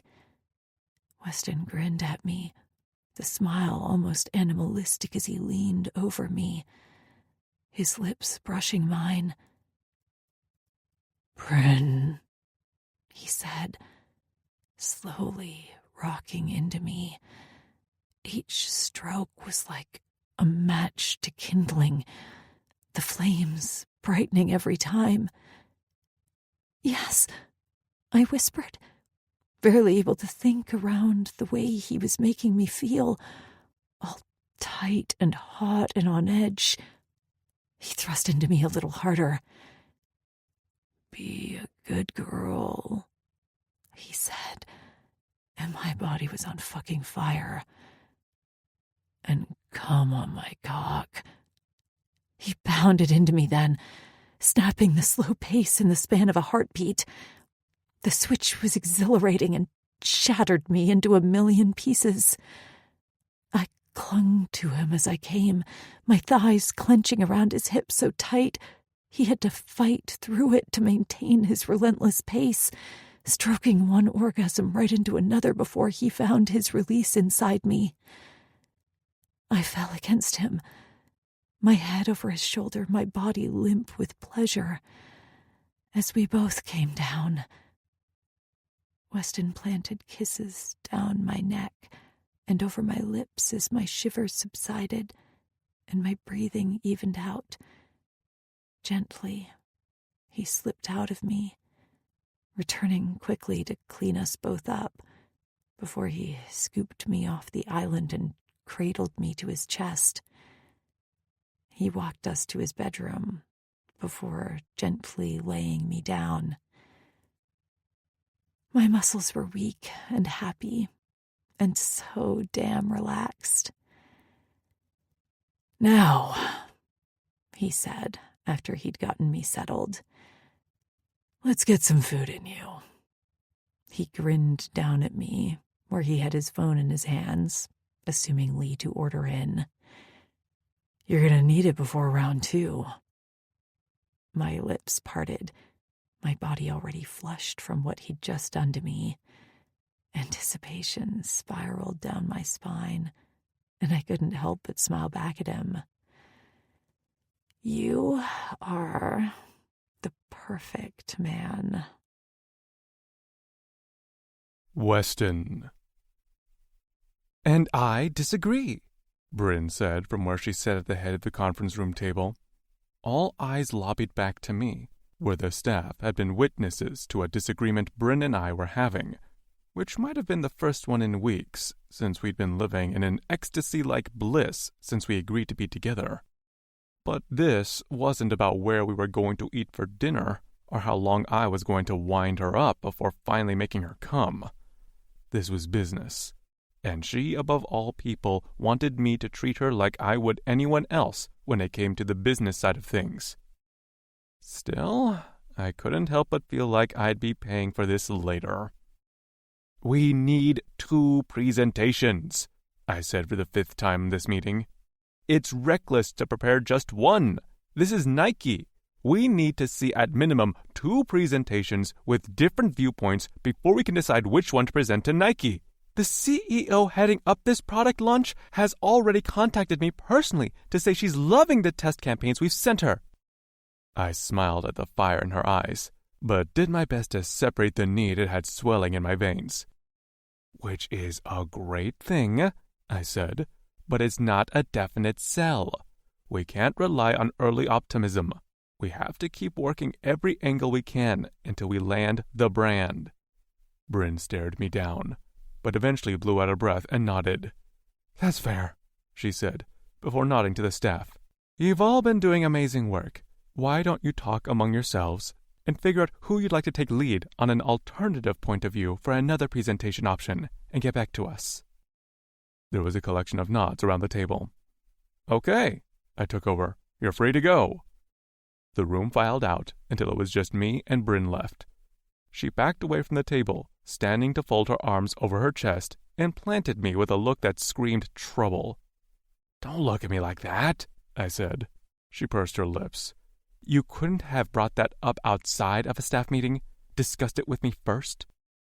I shrugged, giving her my most apologetic smile. "I honestly didn't think it would be something you'd disagree with.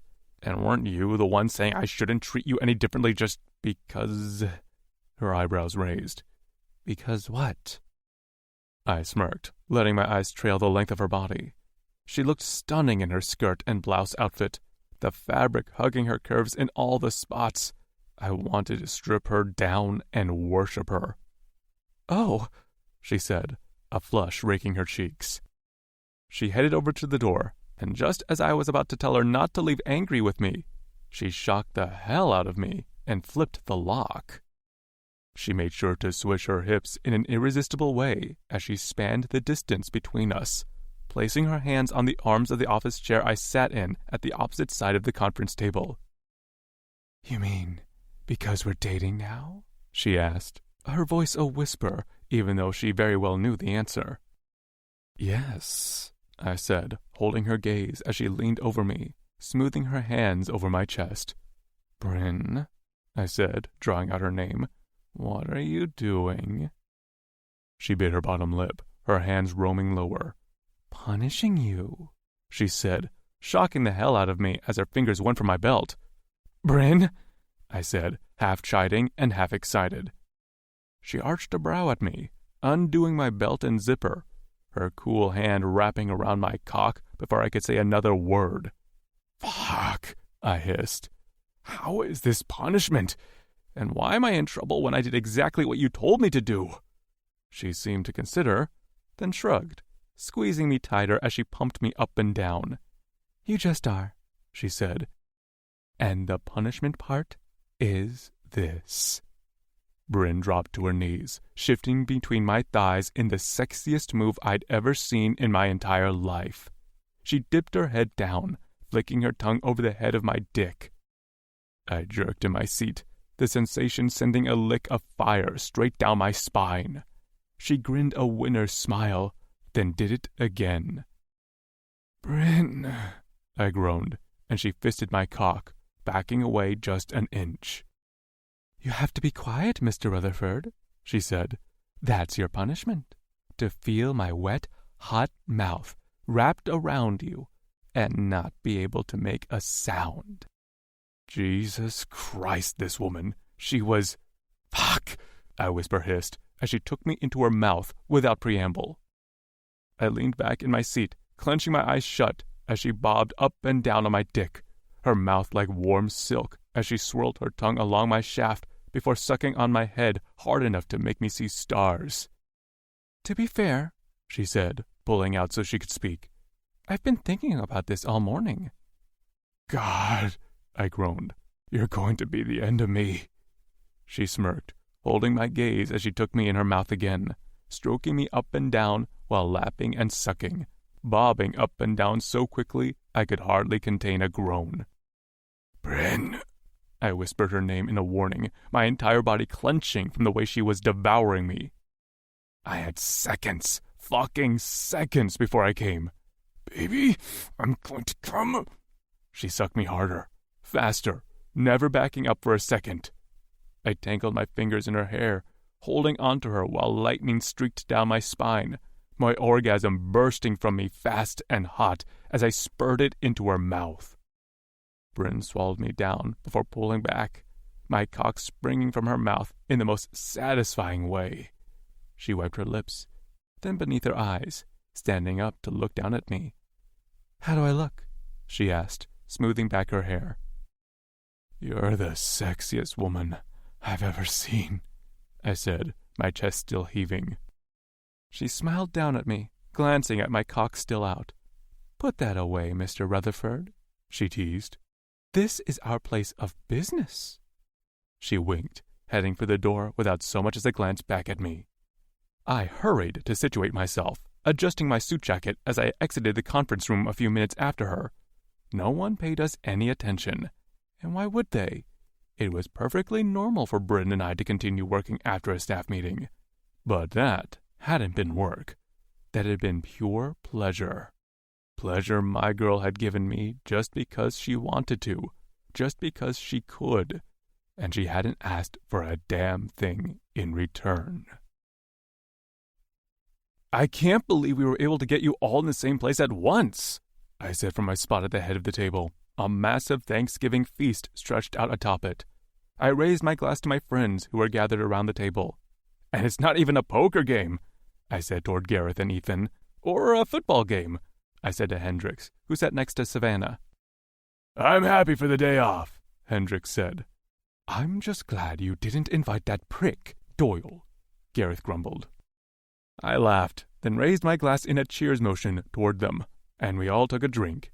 "Happy Thanksgiving," I said. "Dig in."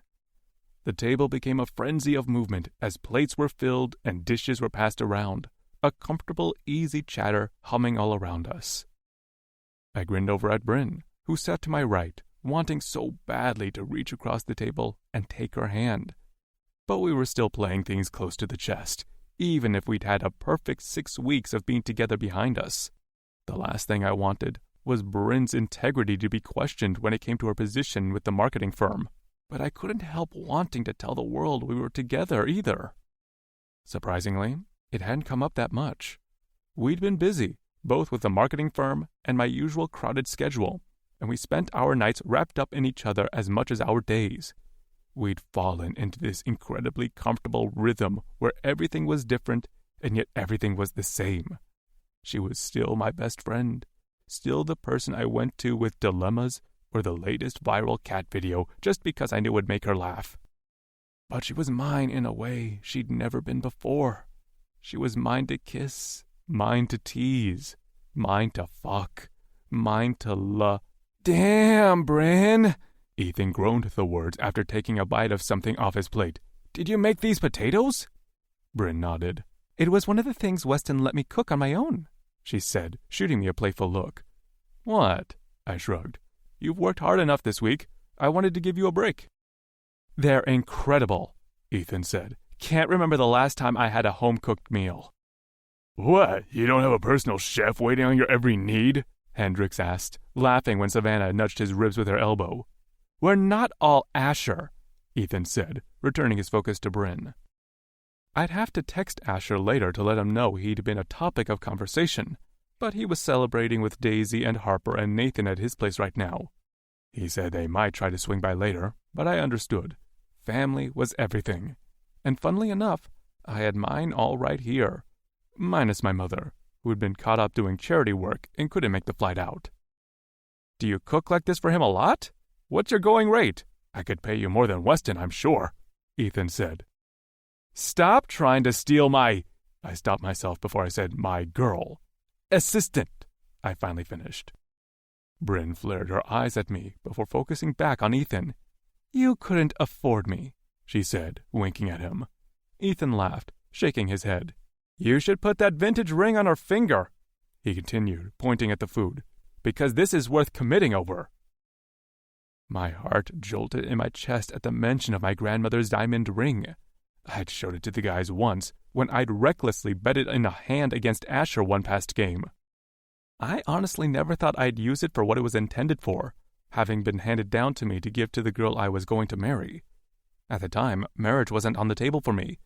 But now, I need this in my life, Ethan continued. You could learn to cook, Brin suggested. Or get a girlfriend who loves to cook, Savannah offered, and that got me laughing. Ethan's too in love with himself, I said, biting into my turkey. There's no room in there for a woman. The joke was partly in jest and partly to take the spotlight off of him. The guy had been burned in his past, and the topic of relationships never went over well. I'm sitting right exactly here, Ethan said, rolling his eyes before taking another huge bite of potatoes. But he's not wrong, he said to Savannah, waving his clean fork toward her and Hendricks. It's cute what you two have going on and all, but I'm not built for it. That aside, I said, no woman would ever be able to tolerate your bullshit for more than a day. Ethan shook his head before nodding toward Gareth. Why don't you throw jabs at him? He's the same way. I'm picky, Gareth cut him off. There's a difference. Brin and Savannah laughed, the table's joy meter practically breaking with the fun back and forth we were having. It definitely filled my chest with something that I didn't expect, a warmth and solidness that teased that this could be my forever. Brin's laughter in my ear as we ate meals we prepared together, our friends joining us from time to time. It was a good, healthy family dynamic that I lived for. It didn't matter that none of us shared blood. We were stronger than that. Anyone check in with Crossland? I asked as we continued eating. An hour ago, Ethan said, helping himself to another serving. He's with Bristol and her husband. I nodded. Ash sends his regards, I said after checking my phone, reading the text that had just come in. If you say Doyle sends his best, I might choke you with this turkey leg, Gareth grumbled as I pocketed my phone. I'm not friends with the guy, I said. "You know I can't stand him just as much as you." Gareth grunted. "He is a right prick," Ethan said. "I can't believe he went after the marketing firm," he said, looking from me to Brin. "Glad you got it over him, but it's still on the line for the bet. How's it going there?" "Really good," Brin said. "We're in the lead to land a campaign with a major sportswear company." She flashed me a proud look that I returned. "Pair that with the deals I've made since taking over, and I'm sure the profit margins are right where we need them to send Doyle packing." She scooped up another bite, but hesitated before taking it. "Well, from my firm anyway. Not the game, unfortunately." "Is this guy you're talking about a sleaze or just competition?" Savannah asked, genuinely curious. Hendricks knew a little bit about our monthly poker games, but it wasn't like the two had ever spent any time around Doyle, and thank fuck for that. The less exposure that guy had around my friends, the better. "Sleaze," Brin said, at the same moment Gareth slammed his drink down. "That guy couldn't be competition if he was an actual sporting event," he grumbled, and I raised my eyebrows at his tone. "He's a misogynistic prick who treats his daughter like garbage. The sooner we get him to bet his seat in the game and win, the better." Fuck. I knew the two didn't get along, but it seemed like there was a whole other level of hatred going on there. Gareth was surly on the best of days, terrifying on others, but I'd never seen him this outright pissed before. I cast a glance Brin's way, noticing the same curiosity in her eyes. Gareth mentioned Doyle's daughter, Serenity, and yeah, we all tried to help spare her from Doyle's wrath when we could, but he was her father. Surely he wasn't all bad. Thoughts about my own father made me rethink that statement. Maybe Gareth didn't like him because of the ties Doyle had in Boston, ties that made Gareth's in Chicago look practically squeaky clean. Fuck, I had made a mess when I lost that Ducati race. "He'll never bet his seat," I said, giving him an apologetic look.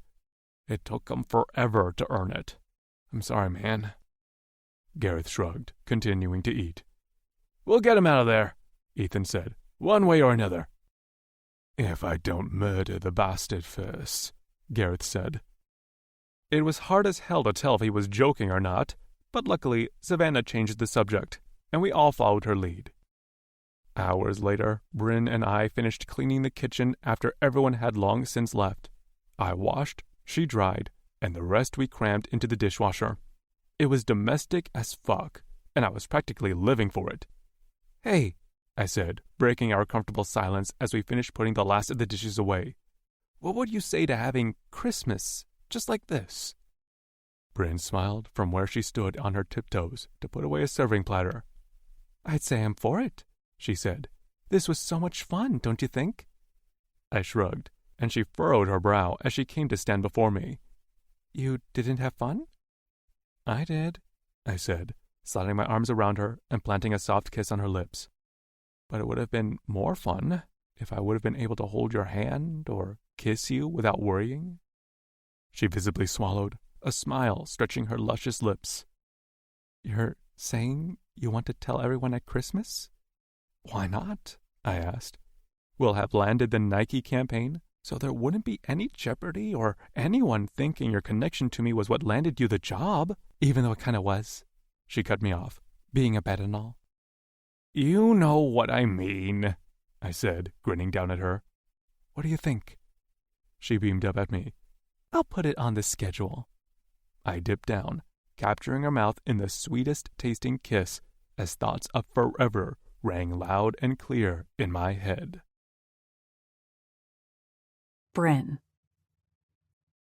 "You are being secretive on purpose," my mother whisper hissed as she dragged me into Weston's mother's kitchen. Our families had always been close, and I knew Weston's childhood home in Virginia like my own. But flying back here for a big combined family Christmas was a recipe for disaster. Not because we didn't all get along, we did, but because my mother could sniff out a secret on me like a bloodhound. Wes and I had talked last month about telling everyone about us at Christmas, but the timing was still off. The deadline had been pushed back a bit for the Nike proposal, so we still wanted to keep things between us until we had that all sealed up. What are you talking about? I asked, trying my best not to look her in the eye. I made my way across the kitchen, searching for another platter of food to take to the dining room. Don't play cute with me, she said, following me around the kitchen island and grabbing a dish of potatoes. I grabbed a platter of rolls. You're different. Practically glowing. And you're all smiles for Weston.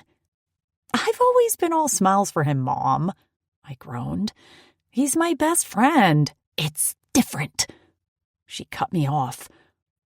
We stared each other down, both holding our respective dishes, while our silent battle raged. Mom, I whined. I knew it! Shh! I hushed her. You know nothing. I shook my head. I could never keep anything from her. As an only child, we were incredibly close, and she could read me almost as well as Weston could. I knew I'd never seen you this happy, she fired back, a grin as wide as anything on her face. Of course, she adored Weston. She always had. He was kind of hard not to love, especially since she'd known him so long. You two need help in there? Weston's mother, Bonnie, called out to us. No, we both yelled back in unison, and then descended into a fit of giggles. I'll be here when you're ready to tell me everything, she said, winking at me as she pushed the swinging door with her back, holding it open for me so we could both head toward the dining room. I smiled at her, shaking my head as I tried to get my heart under control. Of course, I wanted to tell her everything, but Weston and I hadn't discussed how best to tell everyone yet. Everything between us was also new. Yes, it had been a near-perfect 2 months. But still, it was only 2 months.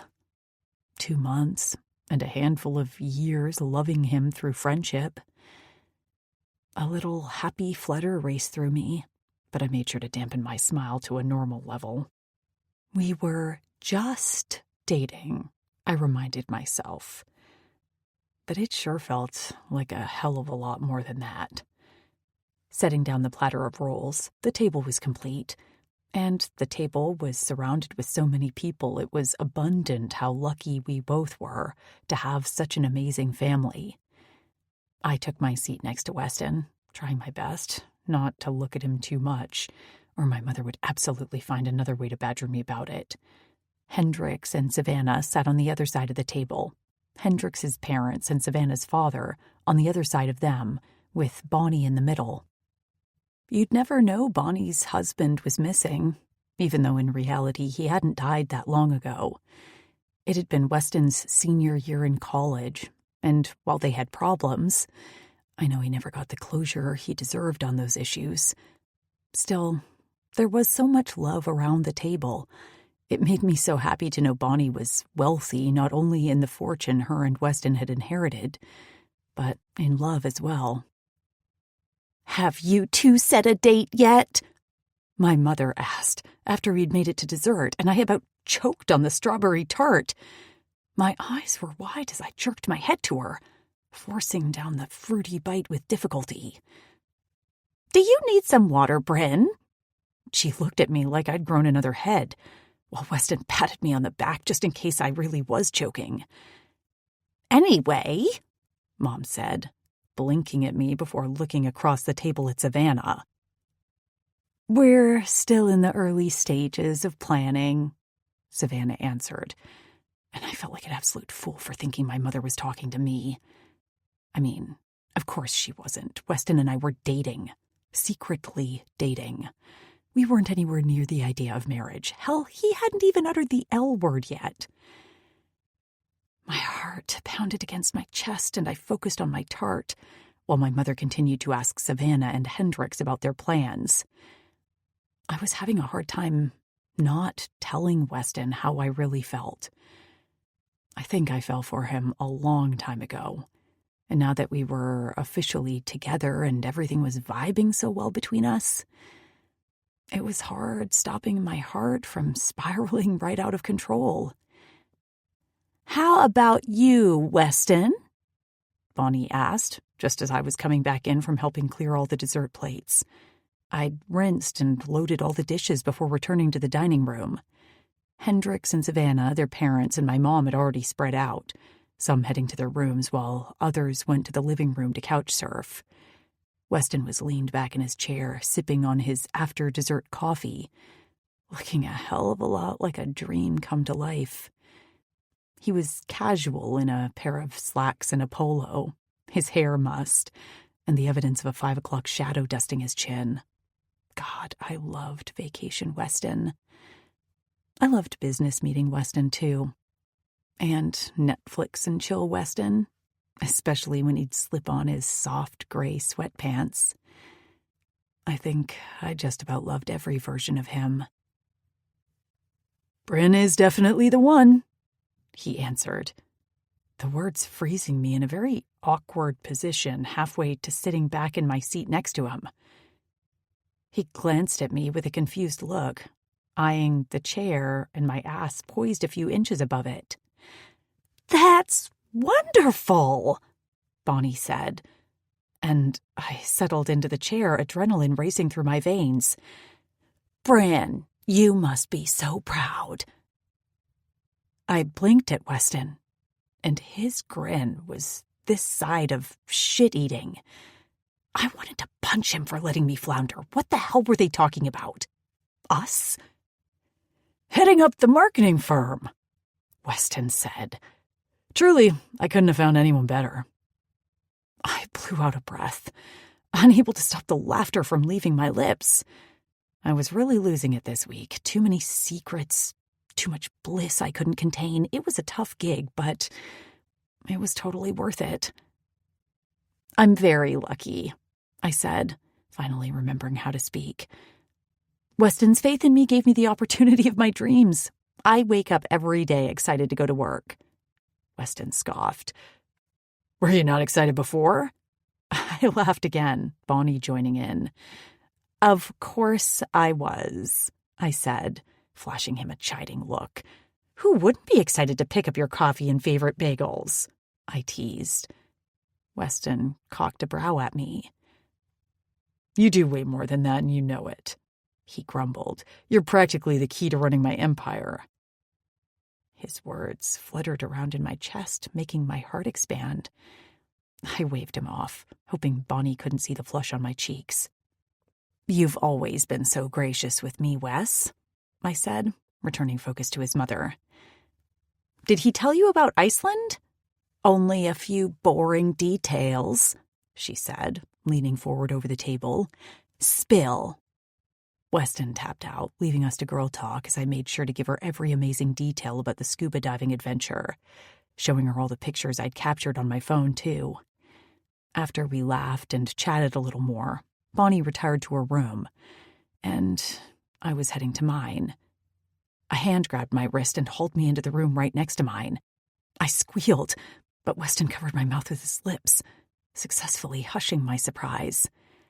I melted into the kiss, sighing against the contact I'd been desperate for all day. "Finally," he said, closing the door behind us. "I've missed you all day." "You've been with me all day," I said, grinning up at him. He walked me backward until my spine kissed his closed door, and I reached up to wrap my arms around his neck. "Exactly," he said, pressing his lips to my neck. "It's made me want you that much more." I arched my neck to give him better access, the move giving me a great view of his childhood room. His mom hadn't changed much, leaving up his NFL posters and his full bed tucked into the corner. She'd only upgraded the bedding. It was actually really sweet, her hanging on to this piece of her son. Weston worked his way up to the line of my jaw before slanting his mouth over mine, angling my head back with his hands. I opened for him, sighing as his tongue slid past my lips. My entire body ignited with his kiss, my heart racing. He dipped down, sliding his hands underneath my ass and hoisting me up. I locked my ankles around his back, never breaking our kiss. My head spun with the taste of him, with the hunger in which he devoured my mouth. "Do you know how many ways I've imagined fucking you in this room?" he asked, and my eyes flared wide. He gave me an effortless smirk that made my skin hot all over before claiming my mouth again. He shifted us then, spinning me and walking me to the bed, laying me down as he peeled off my clothes. "You're going to have to be quiet," he said, eyes molten as he tossed my clothes to the floor, then his. "You think you can do that?" No, I didn't think I could do that at all. Not with him. Wes was too good, too amazing, too mind-blowing for me to ever be quiet. "Can you?" I countered, shifting out of his reach when he climbed onto the small bed.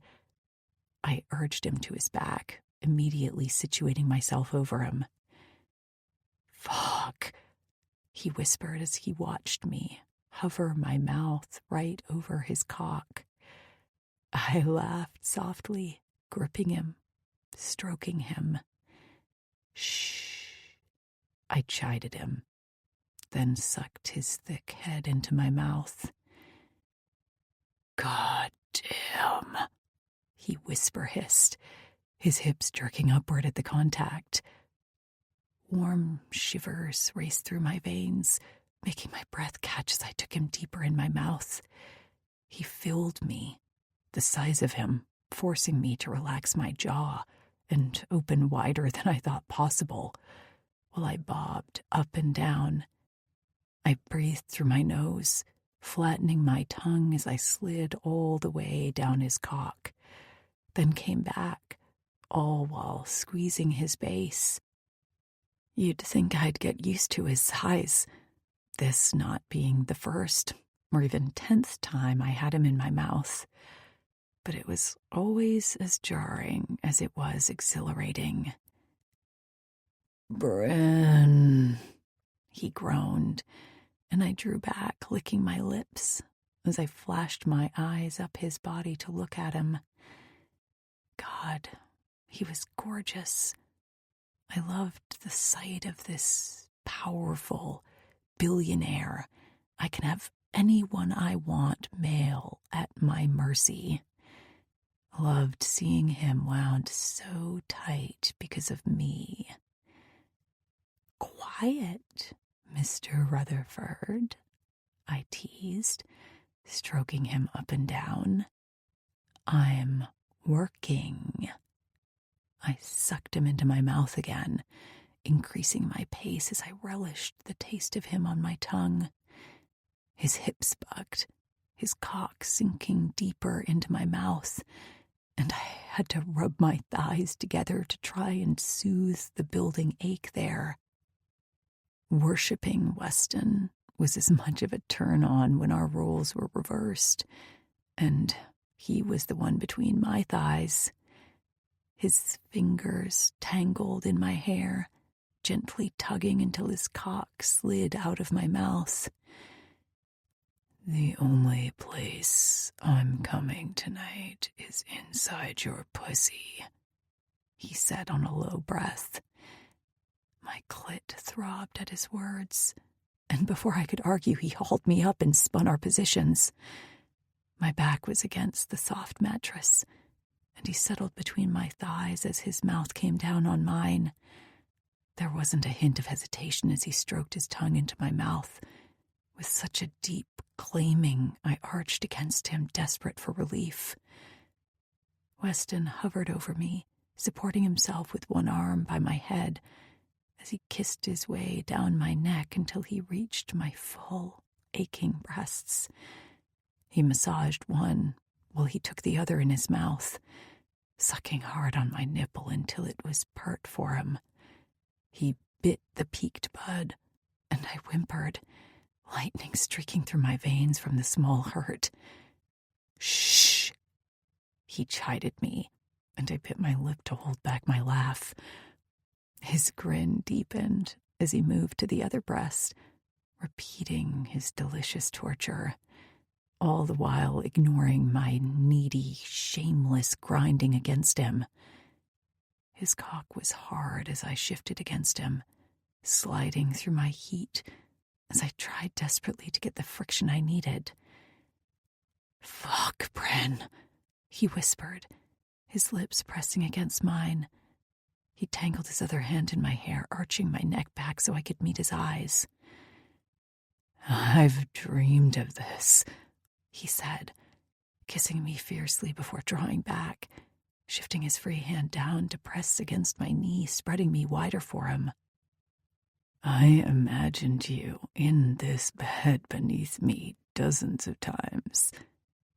I trembled beneath him, whimpering as he reached between us and dragged his cock through my wetness, teasing me and himself, torturing me as I arched up, desperate to get him in. Let your mind drift gently with the melody, as if carried by a soft breeze across a quiet night.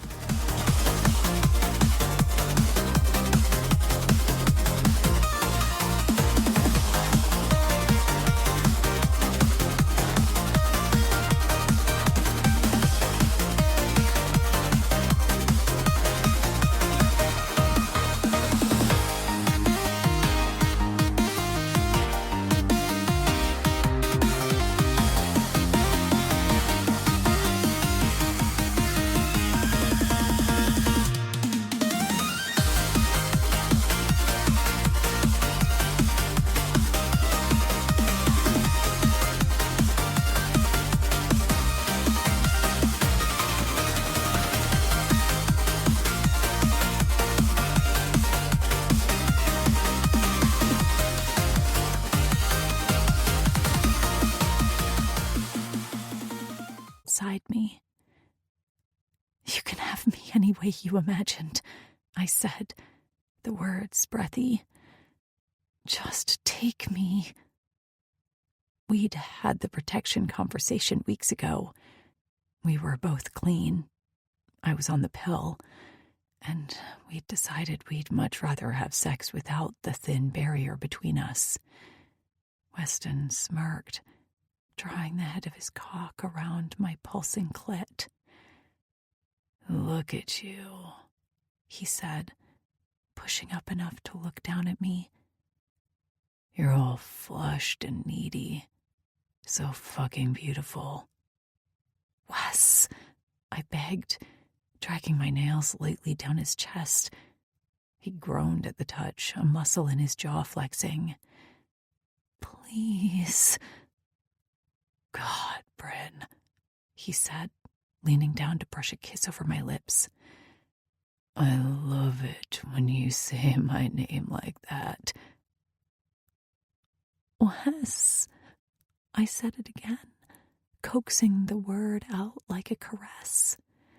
He growled lowly, shifting between my thighs, situating himself right at my entrance, and thrust inside until he bottomed out, my back bowed beneath him, a lick of flame striking down the center as he pulled out and did it again.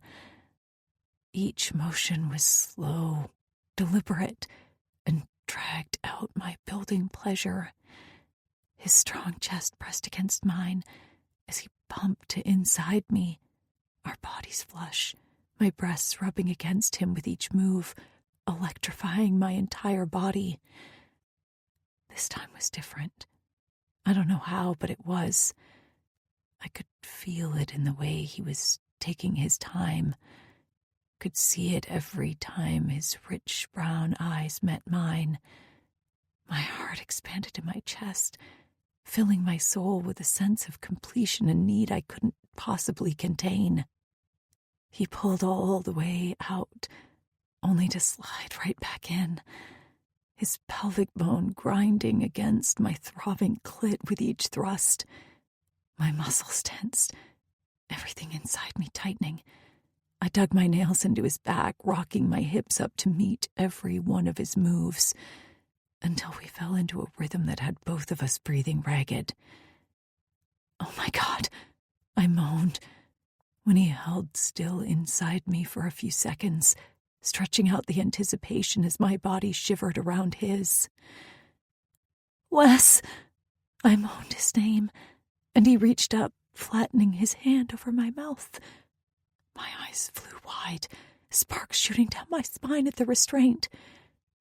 He watched my eyes as he resumed his pumping, pounding into me harder, faster. Heat coiled inside me, ratcheting up until I could hardly think around the building sensation. I bucked beneath him, meeting him with the same intensity.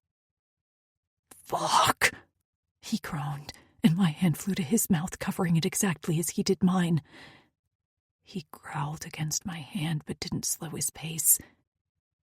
I moaned against his hand, the sound muffled as he thrust inside me, each quickened thrust smacking my aching clit until I clenched around him, my orgasm shuddering down my body in hot waves. He groaned against my hand, driving one orgasm right into another as he found his release inside me. For a moment, we just lay there, catching our breath as we both looked at each other, our hands covering each other's mouths. I smiled against his, and then he laughed as we slowly pulled our hands away. I laughed too, unable to stop the joy spreading throughout every inch of me. "Was that anything like you imagined?"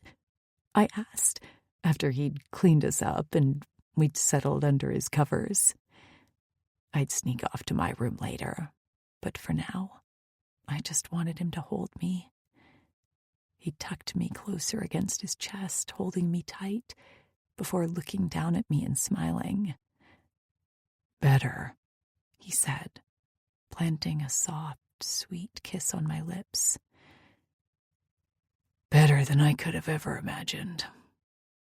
I swallowed hard, unable to open my mouth to respond, because in that moment, I fell even harder for him, and I knew if I spoke, I'd tell him.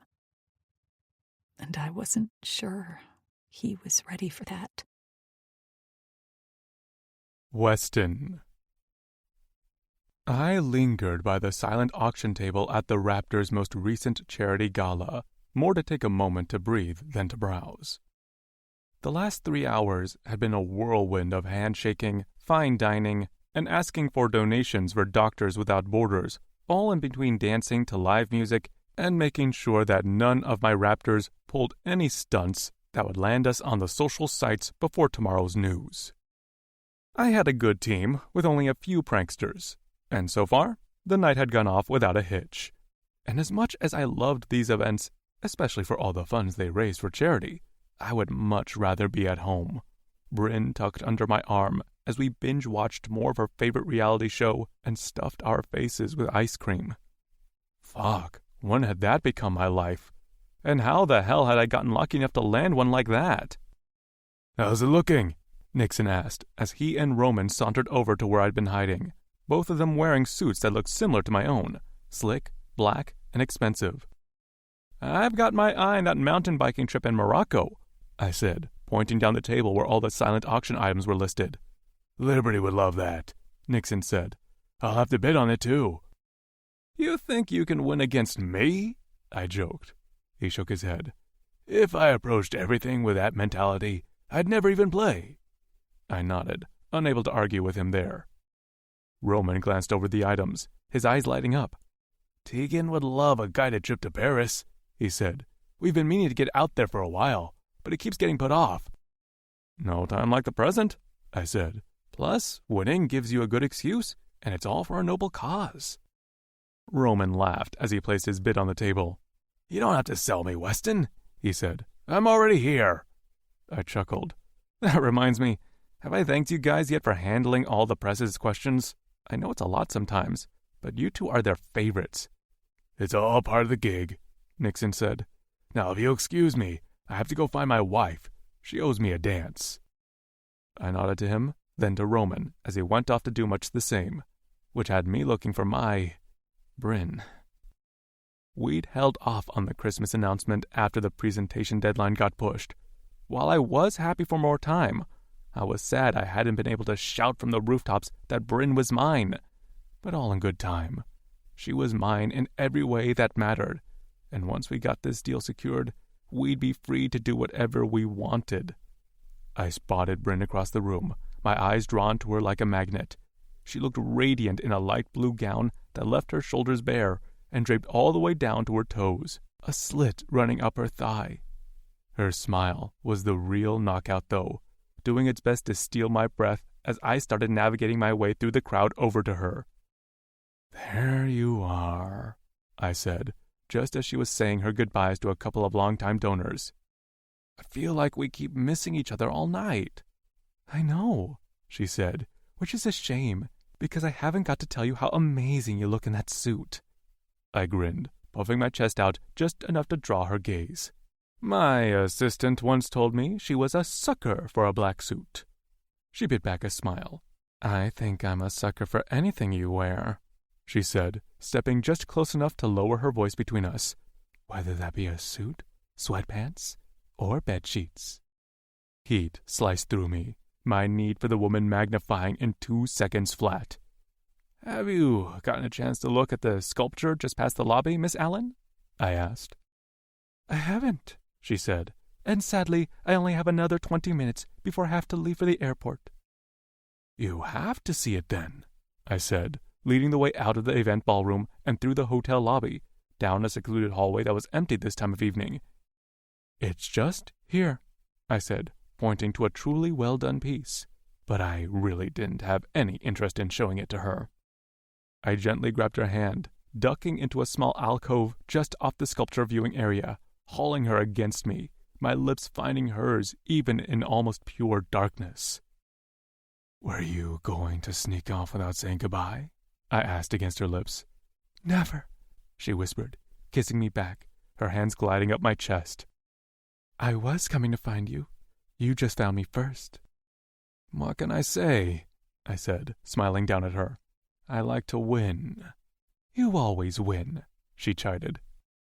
I walked her backward until her spine pressed against the wall, relishing the way she felt against me. Fuck, I'd never get tired of kissing Brin. It was the best awakening and the sweetest torture. I wanted more, even though I'd had her under me this morning. But it was more than this electric chemistry we had. Brin was rooted in my soul, her happiness my ultimate goal. "Wes," she said against my lips, so I moved them down to the line of her jaw and kissed her neck. "I have to go. My flight." "I own the plane," I said against her neck, my hands roaming over her hips. "I can tell it when to leave." She playfully smacked my chest. "As much as I'd love to keep doing this, I really need to go. I have to prep for the filming of the final piece of my presentation." "I know," I groaned, kissing her collarbone. "Seth's team just got his done too. It's waiting for my approval, but I've left work for the day. You could too."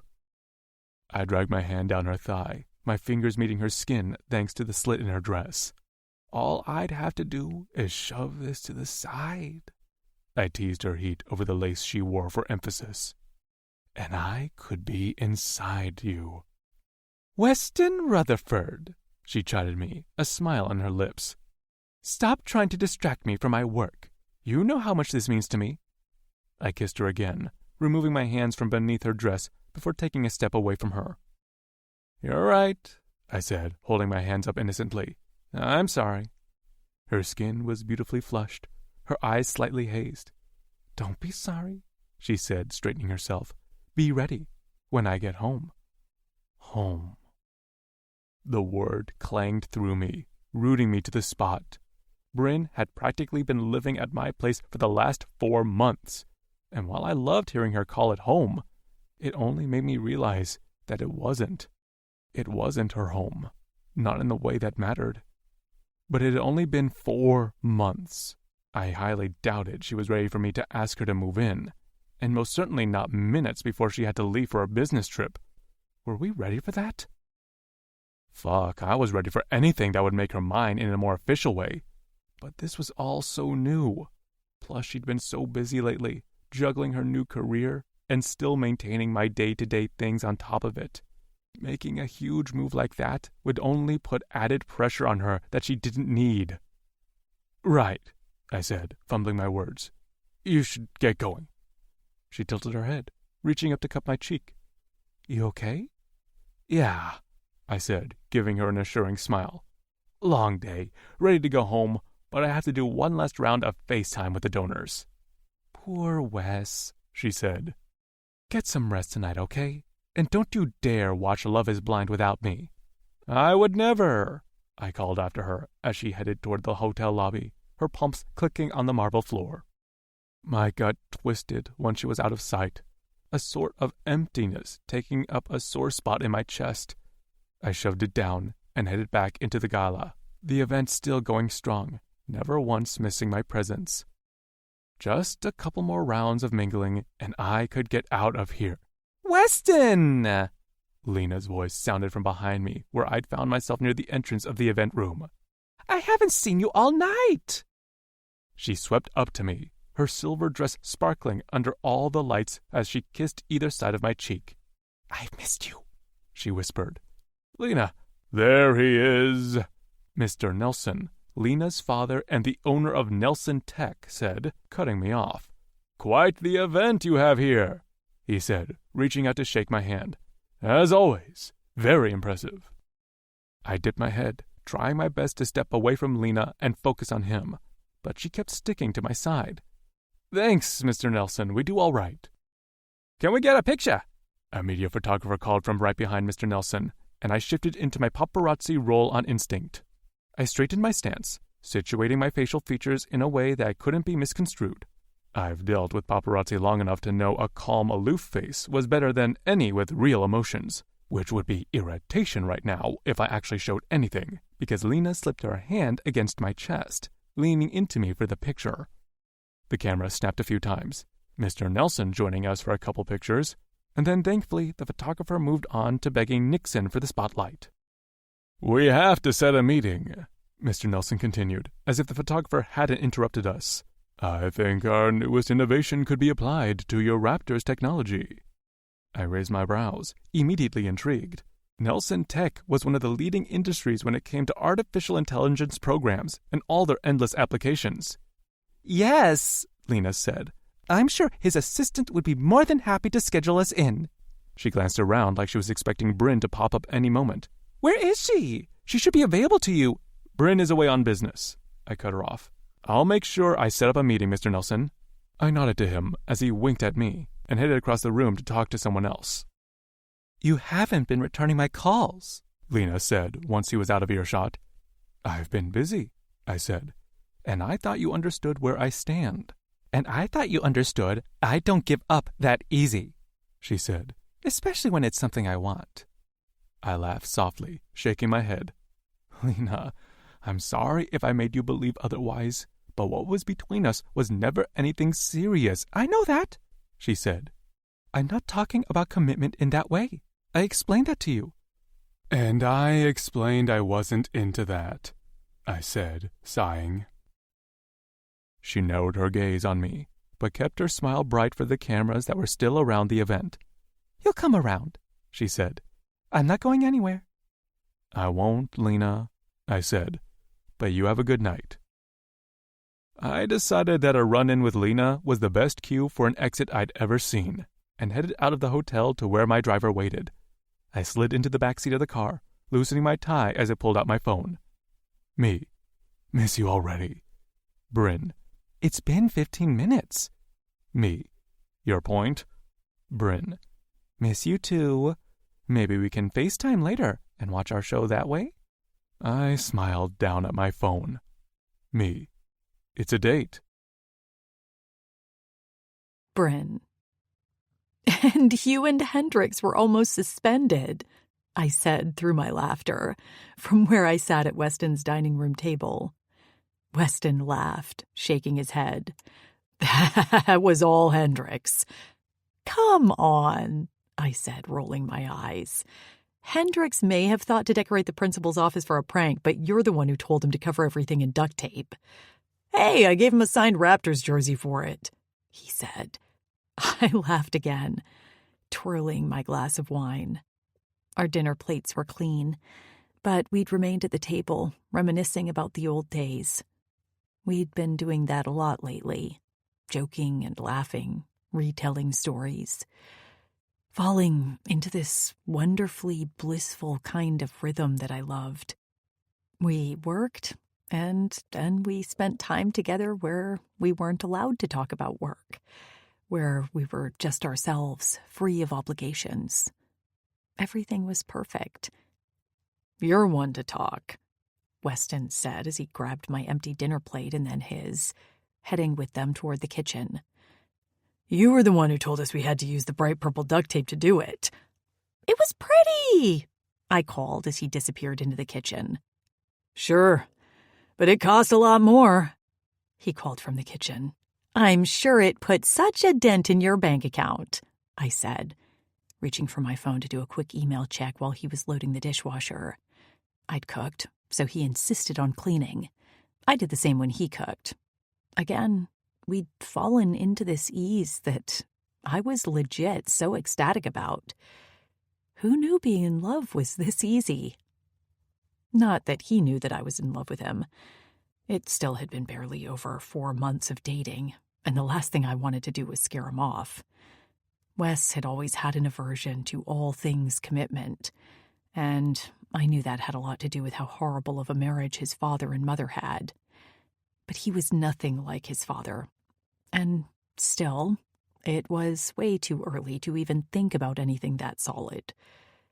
Right? Especially with how amazing everything had been lately. I opened my email, answering a couple quickly before popping open my favorite financial journal's weekly newsletter. The headline made me sit up straighter, and the photo knocked the wind right out of me. Movers and shakers. Nelson Tech heiress spotted with billionaire Weston Rutherford. The picture was of Lena and Weston, looking super cozy, at the charity gala I'd had to leave early from the other night. They looked amazing, like they fit. She complimented him in a way I never would, because she had that royalty look, whereas I had... Nope, not going to play the compare game. I forced myself to stop looking at the picture, instead electing to read the article. NFL Raptors hosted their annual charity gala at the Four Seasons in Raleigh, and among the elite spotted at this event, none were more noticeable than Lena Nelson of Nelson Tech and Weston Rutherford, owner of the Raptors and Rutherford Marketing. The two have been spotted countless times over the last 2 years, only fueling the rumors around the tech world about a possible merger of Nelson and Rutherford Industries. The merger would be a powerhouse, and a complementary one at that. The combination of their two corporations would shatter the competition who would fight each other for their scraps. When asked, Rutherford denied any hints at a merger, but we caught up with Ms. Nelson later on in the evening, who had this to say. Weston and I have been friends for a very long time. We know we work well together, and we've talked in length about how valuable a partnership between us would be. You'll see us again. While Ms. Nelson's answer was vague, we're reading between the lines. The tech industry definitely needs to keep watch for these two powerhouses, because if they combine their efforts, it will most certainly change the industry. I blew out a breath, my heart sinking just a fraction. I'd lived in Weston's world long enough to know that press was rarely accurate, but I couldn't help the way it sent my mind spiraling. I'd left the gala early that night to work on the Nike project. What if I hadn't? Would this newsletter look different? Would they have been asking Weston about me? About who we were to each other? Was I working too much and not focusing on Weston enough? I knew that he didn't need 100% of my attention, but I'd never been in a position where I had to balance a love life and a work life. Maybe I was doing it wrong. Is that why Lena was able to sneak in? Had they talked more after the reporters left them alone? Jealousy snaked its way into my chest, and I cringed. I couldn't be jealous of Lena. She was vile. But he'd been with her before me. Fuck. "Why are you frowning at your phone?" Weston asked as he came back into the room, sitting down next to me. I took a deep breath and turned my phone toward him. He glanced at the picture, then skimmed the article before nodding. "Yeah, they snapped a photo of us after you left," he said. "Does it upset you?" I parted my lips. "Not really," I said, hating the uncertainty swirling in my stomach. I had no right to be jealous. Weston had done nothing wrong, and this was his world. I was well aware of how much the press was in his life. Hell, I'd been in more than a dozen features with him simply because I was his assistant. "I know you're not together in that way anymore, just as much as I know you can't avoid things like this happening. Just caught me off guard, that's all." "Brin," he said, my name rolling off his tongue in a claiming way as he pushed out of his seat. He tugged my chair out as he settled on his knees before me. The sight made me laugh as he parted my thighs and leaned between them, our faces eye to eye. "There's nowhere I'd rather be than right here," he said, his large hands playfully squeezing my thighs for emphasis. I ran my fingers through his hair, smiling at him. "Same," I said, relief washing away the doubt threatening to ruin everything. Weston was with me all the time. He was my best friend, and he would never hurt me. His wolfish smile deepened as he ran his hands up and down my thighs. "Damn," he said. "What?" "I thought we were about to have our first fight." I laughed. "Do you want to fight with me?"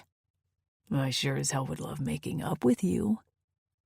I brushed my lips over his, a thrill bursting beneath my skin as I pulled back, pushing my chair away enough that I could stand up. He tilted his head, still on his knees, as he looked up at me. I bent at the waist, lowering my lips to the shell of his ear. "I'm a Cowboys fan." I whispered the words, then turned on my heels and ran. "You're so done," Weston growled, chasing me through the house. I ran up the stairs, giggling like a damned teenager, after uttering the most traitorous words I could ever say to Weston. "You said you wanted to fight!" I squealed as I took the corner leading to his bedroom. "Oh, we're fighting," he said, catching up to me before I could make it to my own version of base. His bed. His arms wrapped around me from behind, pressing my back against his chest. I wiggled in his grasp, trying to free myself. "Say you're a Raptors fan," he demanded, holding me tight, his teeth playfully nipping at my neck. "Go, Cowboys!" I cheered, my strength useless against Weston's. He picked me up, shifting me until I was over his shoulder. "You're gonna pay for that," he said, and I swear my heart skipped a beat at his words. "Cowboys, Cowboys, Cowboys!" I said in a little chant, and he smacked my ass over his shoulder. The sweet sting of the move curled all the way up my spine as he walked into his bathroom. Still maintaining his grip, he leaned into his enormous shower and switched on the water. "Say you're a Raptors fan," he demanded again. "Never," I teased. "Your choice," he said before stepping into the shower. "Weston!" I squealed, wiggling against him as he stepped right into the stream of icy cold water from the shower. I sputtered through my laughter, the lounge clothes I was wearing getting absolutely soaked. He shifted me off his shoulder, but kept a good hold on me as I wiggled desperately for freedom. We were both soaked. My nipples peaked against my white t-shirt, my shorts suctioned to my ass as my bare feet hit the shower floor. I trembled as I looked up at Weston, his clothes sticking to his body and outlining every deliciously carved muscle he had. Suddenly, I didn't have a clue what we were fighting about. My teeth started to chatter, and I tried to move again, but Weston dipped down, capturing my mouth in his. I sighed against the contact, the contrast of his hot mouth and the cold water showering us making my heart race. His hands worked their way up my body, cupping my breasts over my wet t-shirt. "You want me to warm you up?" he asked, working my hard nipples between his fingers. "Yes," I begged. He kissed my neck, his hands lowering and slipping beneath the band of my wet shorts. I was bare underneath, and he hissed as his fingers slid between my thighs. I bucked against his warm hand, and he nipped at my bottom lip. "You know what you need to say," he said. I glared up at him. "Cow." He covered my mouth with his, shoving his tongue past my lips and effectively cutting me off. I moaned at the dominating kiss, arching my head back. Every nerve fired on high alert, the cold water clashing against the heat he was working up in my body. His warm fingers circled my pulsing clit, the touch too light. "Come on, Brin," he said, smiling down at me. "Let's make up." I shivered as he dragged his fingers down the center of me. I rocked into his hand, the need in me building into a white-hot knot. He took his fingers away, stepping back enough to look at me. "Never mind," he said, eyes raking over my trembling, wet body. "You look too good in those, all soaked and trembling. Let's keep fighting." I bit my lip, wondering just how long I could handle this impromptu punishment. Then he took his shirt off, which was totally unfair. The fabric made a slopping sound as he tossed it on the shower floor. "Wes," I pled, but he only smirked at me, his own body shaking from the cold. He was definitely more stubborn than me. Two could play that game. I took off my shirt, then my shorts, tossing the two on top of his. He groaned, biting his lip at the sight of my bare skin puckered from the cold. When he didn't immediately move to me, I arched a brow at him. "You don't want to touch me anymore, Wes?" A muscle in his jaw ticked as he tried to keep up the game he started. I pursed my lips, adrenaline filling my veins as I reached up and cupped my breasts, rolling my nipples between my fingers. He growled at the sight, then shucked off his pants. God, he was hard. How could he be hard in this cold water? "Brin," he said my name like a warning. "Yes?" I asked innocently, dragging my right hand down my stomach and back up again to my breast. "Say it," he demanded, eyes tracking every touch I made. I smiled at him, emboldened by the game. "If I say it, will you make up with me?" He gave me a nod, never taking his eyes off of me. I let my hand fall down my stomach and stroked my fingers through my heat. I arched my head back, sighing at the contact I was desperate for. "Fucking hell, Brin," he groaned. I bit my lip, touching myself a few more times before I finally parted my lips. "Raptors," I said, slightly breathless. "I love the Raptors. They're the best team." Weston's mouth captured mine, kissing me hungrily while he adjusted the water behind me to a delicious warmth that sent shivers of relief all over my cold, slick skin. Then he stepped back, settling himself on the bench a foot away. I furrowed my brow. "I thought you were going to make it up to me?" He grinned, nodding toward my right hand. I am, he said. but first I want to watch you touch yourself. The breath in my lungs went all shaky. You like this? I asked, touching myself again. Fuck yes. I leaned back in the water some more, drenching myself in the wonderful heat as I played with myself in front of him, getting off on his rapt attention. God, he was rock hard, his cock on full, glorious display as he watched my every move. Come here, he finally said, and I immediately obeyed. His hands gently gripped my hips the minute I was within reach. I put a knee on either side of him on the bench, and he maneuvered me over him, hissing as I sank atop his cock. Fuck, he groaned. You made yourself so damn wet. I trembled as I wrapped my arms around his neck, bringing our bodies flush while I adjusted to the size of him. You? I said, pressing my lips against his before pulling back.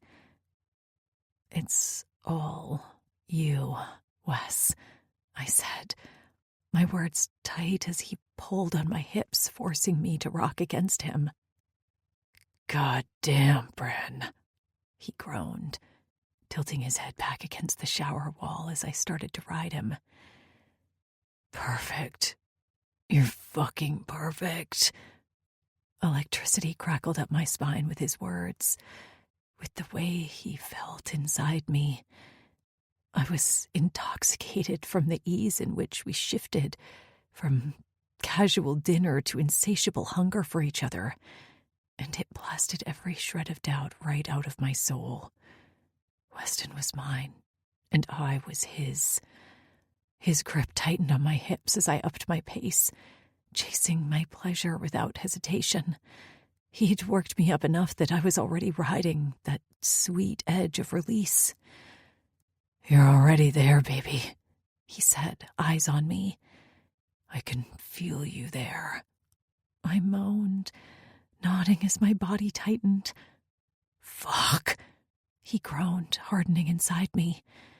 I rode him faster, harder, every rock of my hips grinding against that spot.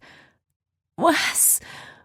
I moaned his name as I came, shivering atop him as I kept riding those waves of pleasure, kept rocking up and down on his cock, until he groaned and spilled inside me.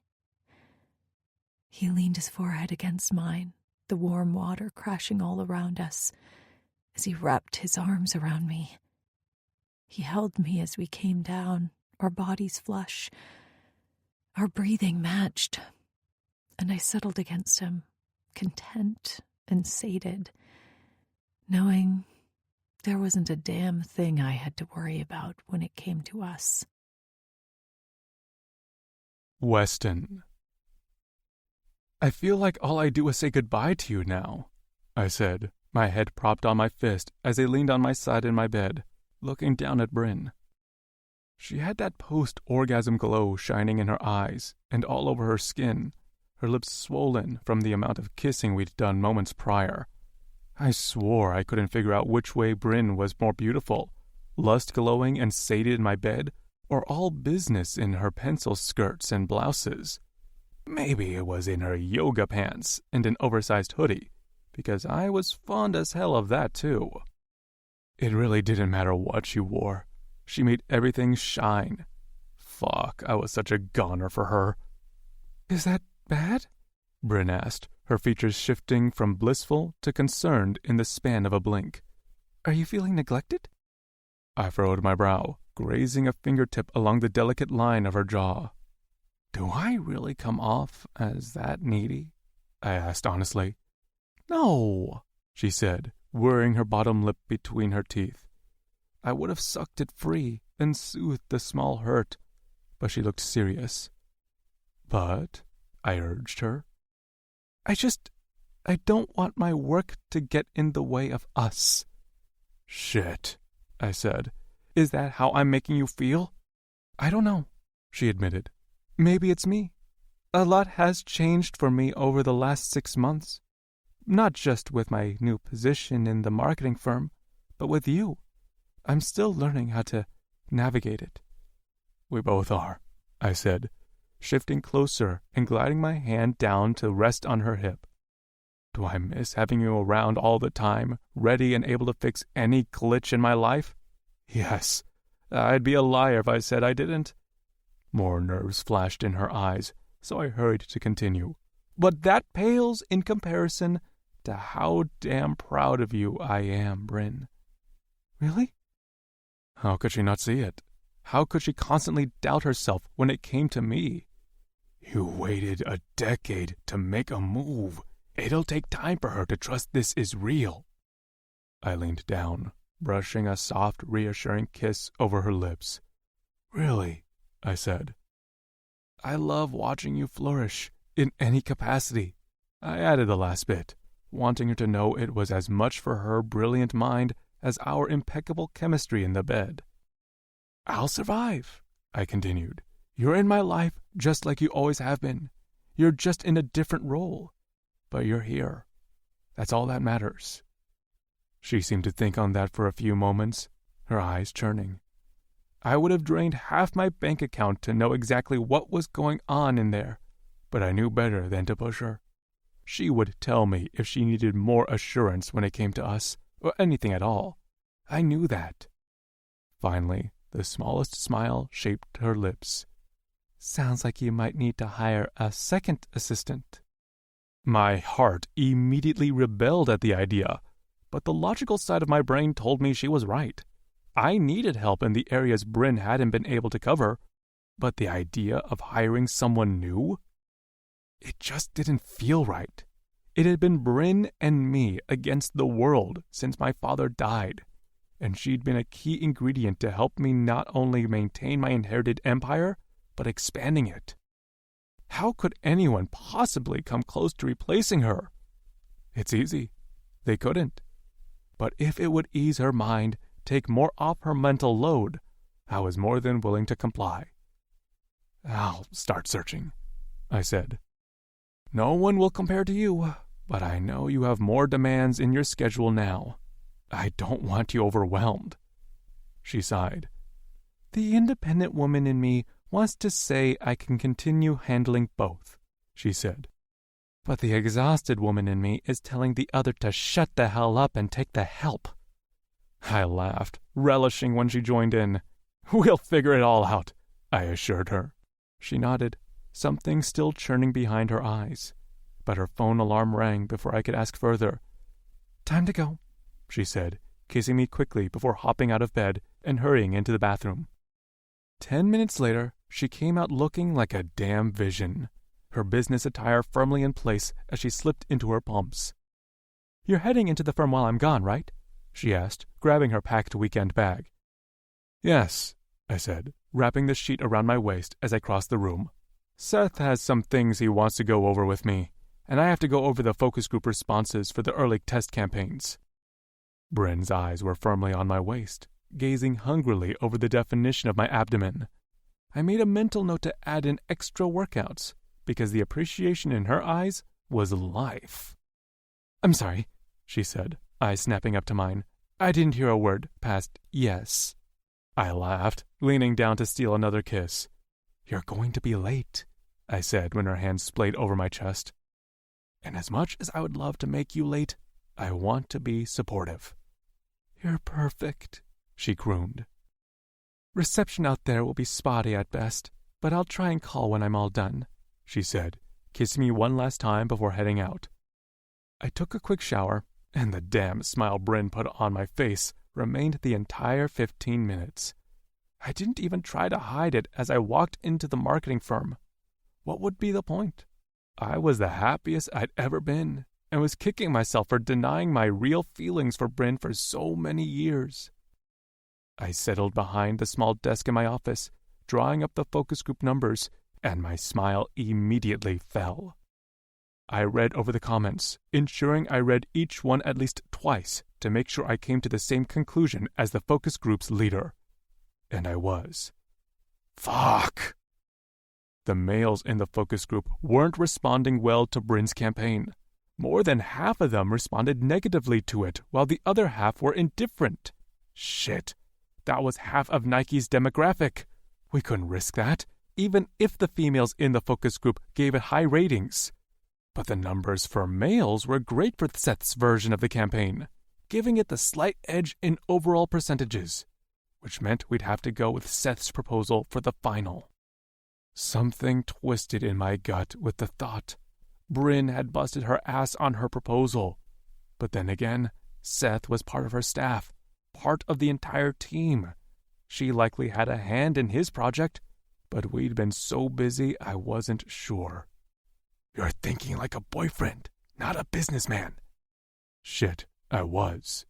That's why I felt torn between the two. And Brin would hate that. She'd always been the one to tell me not to treat her differently. If she saw these numbers and our roles were reversed, she'd do the same thing. Still, I fired off an SOS text to her in the hopes she'd get it, and we could have the quick chat about it. But she'd said reception was bad out there, so who knew when she'd get back to me? Time wasn't on our side with the Nike reps flying in tomorrow morning. Brin set to fly in only 2 hours before they arrived. She'd already made plans to come straight from the airport to the office. Hey, boss, Seth said as he knocked on my open door about an hour later. I hadn't heard anything from Brin, which left my stomach in knots about the whole situation. I've got some final touches I wanted to show you. He motioned to some storyboards tucked beneath his arms. Great, I said. I also have some news. We're going with your proposal for the final, I said, completely ignoring the zing of guilt that hit my stomach. Brin would understand. She wouldn't be able to deny the numbers either. And after we landed this deal, we'd be free and clear to declare our relationship to the public, which would only give us more reason to celebrate. Brin. The flight in Charleston where we'd filmed the last of my proposal shots was thankfully on time and smooth. I'd caught a few hours of sleep at the hotel last night and made sure I was presentation ready before even boarding the flight. The schedule was tight with the Nike execs flying in. So tight that I hadn't even been able to connect with Weston after he'd sent an SOS text last night, which, thanks to reception, hadn't even come through until I'd boarded the plane. But I hoped to catch up with him at the office this morning. Besides, I was sure the text had likely been about something that happened on our favorite show. If it had to do with the project, he would have called, or at least said as much in his text. And it was hard as hell to be worried about anything like that on a day like today. Because today was the day I'd make my mark on this company. The day I'd finally set myself apart and prove to myself that I was more than just lucky when I snagged the personal assistant job for Weston all those years ago. I wasn't just lucky, I was good. We were good as a team, in business and in matters of the heart. Sealing this deal would only further prove how much I belonged in this world, even if I sort of fell into it by being Wes's best friend. I walked into the office with more than just a smile on my face. I felt it in my heart. Nothing was going to crush the joy I had coursing through my veins. I was on top of the freaking world. Nike was only one proposal away from giving us the account. A few of the interns smiled at me sheepishly as I headed to my office to prep for the big meeting. But it wasn't until I spotted Jake and Seth talking in the corner next to my office that I started to furrow my brow. They hushed their voices the second I walked by, the two of them almost looking sad as they darted the opposite direction from me. Huh? Weird. I headed into my office full of adrenaline. The Nike execs were already being set up in the conference room as per my instructions to Amelia, and I could practically taste the praise I'd get from Weston later after I landed such a huge account. I wasn't trying to be overconfident, but the proposal myself and my team had come up with was fire, and we'd worked our asses off on it. Good morning. Amelia called as she came into my office. "How are you holding up?" she asked, her voice dripping with sympathy. I pulled up the meeting points on my iPad, then glanced at Amelia. "I'm fantastic," I said, "ready to crush this pitch." Her eyes widened, and she shifted her shoulder bag across her chest. "Oh," she said, biting her bottom lip. "That's great, Brin. You're definitely going to slay this meeting." I narrowed my gaze at her, confused at her tone. "What's going on?" I asked, apprehension blooming in my chest. First the interns, then Jake and Seth, and now her. "Nothing," she said, and I could tell by the way her features shifted she was lying. "Do you need anything else for the meeting? The execs are all set up with drinks and snacks, and I've queued up the video pitch Weston instructed me to play." "Thank you," I said, walking around my desk to stand in front of her. "But what I'd really like for you to do is be honest with me right now. What's going on? There's something, I know it." Pity flashed in her eyes, and she shook her head. "We can talk about it after the meeting. Talk about it now. I have 2 minutes." "I really thought you already knew," she said, digging into her bag. She pulled out the Valentine's Day issue of Vogue, handing it to me like she was handing me a loaded gun. "I'm fully prepared to walk out with you, you know," she said as I took it from her. "No questions asked." I scrunched my brow at her, shifting my iPad beneath my arm so I could hold the magazine. While I appreciated the loyalty, I was totally confused. Why would you need to walk out with me? My stomach plummeted as I flipped over the magazine, spotting Lena on the cover.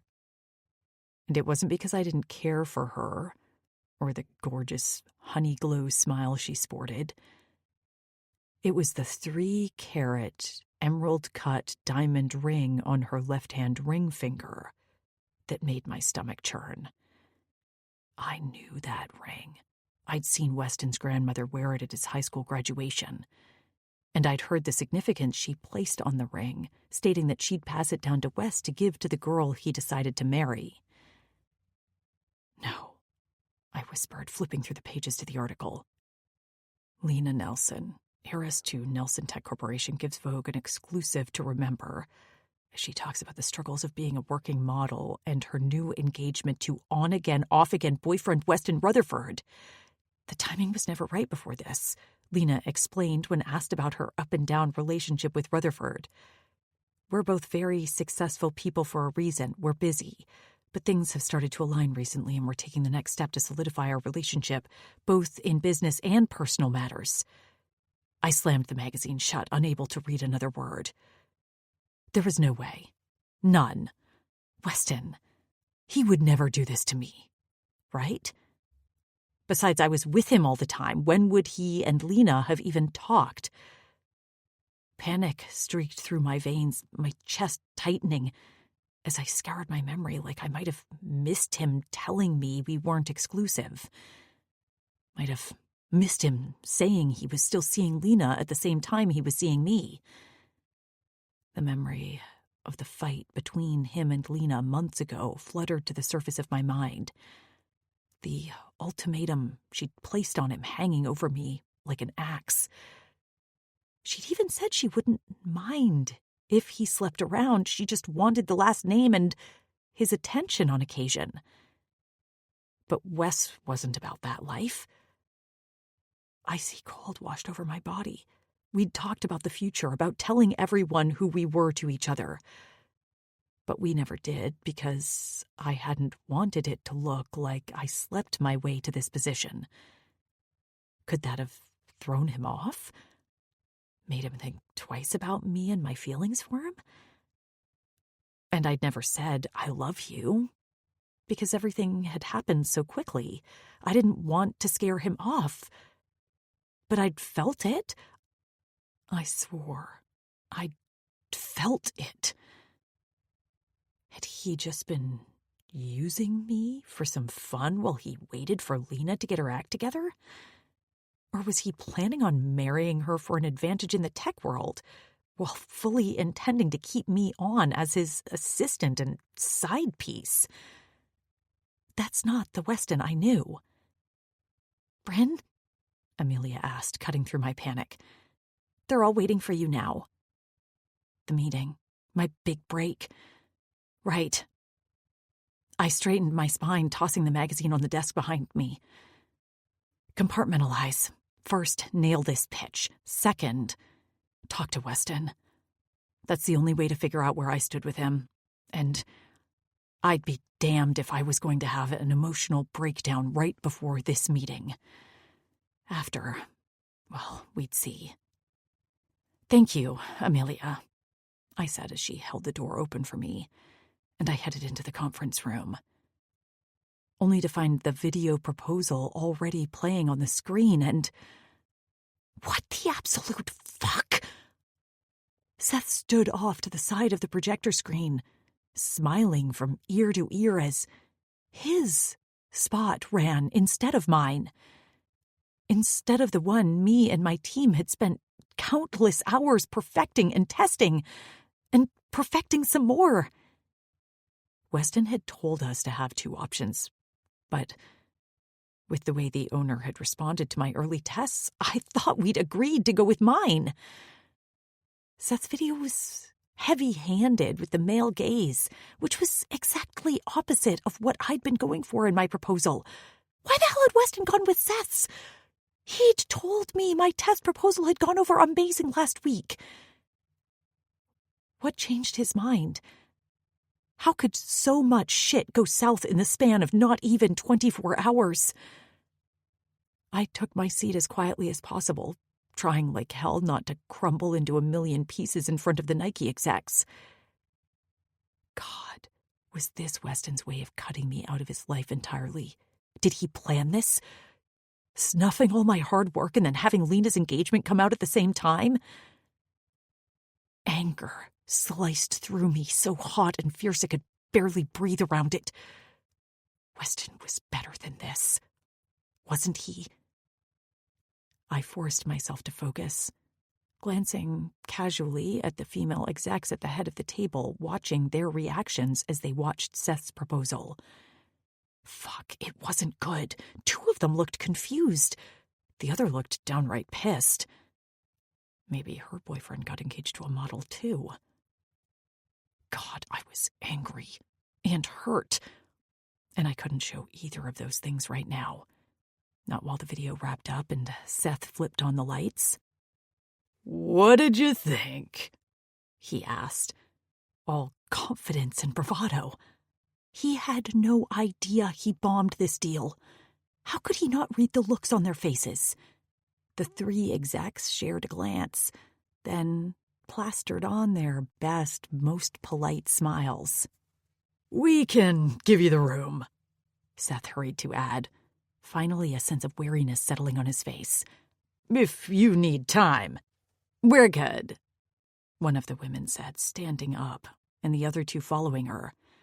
They shook Seth's hand, throwing in a "thank you for your time" before heading out. Fuck. Seth stood there, silent and contemplative as the door shut behind them. The rest of my team blew out a collective breath, shaking their heads. "What about our proposal?" Jake asked me. "Why didn't we show them that?" "I don't know," I answered, barely capable of keeping the anger out of my tone. I glanced over where Amelia was waiting for me. "Weston told you to go with this one?" She nodded. "Those were his exact words." I swallowed the rock in my throat. "Where is he?" "He just got here a few minutes ago," she answered. "He's in your office." Perfect. I sucked in a deep breath, flashing an apologetic look to my team before heading out of the conference room. By the time I made it to my office, I was fuming, but I had the decency to wait until the door shut behind me before I let an ounce of it show. "Hey, there she is," Weston called the second I'd gotten the door closed behind me. "How did it go? Are we celebrating?" How did it go? I repeated his question, and the smile fell right off his face from the tone of my voice. Not good, then? I gaped at him. No, Weston. It did not go good. He visibly swallowed. What can I do? Ugh. I hated how my heart fluttered at his words, at the sincerity in his eyes. He was actually looking at me like he cared, like he was worried about me. You can give me some goddamned answers, I snapped, stomping past him toward my desk. That would be a start. Whoa, he said, spinning around to face me. What the hell, Brin? Why did you go with Seth's proposal? I asked once I'd made it to my desk. And why didn't you tell me? I tried to tell you last night, he said. You never texted back. It didn't come through until this morning, I explained. And his proposal was totally the wrong vibe. The bid was for a women's athletic line. And Seth's proposal spoke to men, not to women. Weston blinked a few times, like he was putting pieces together.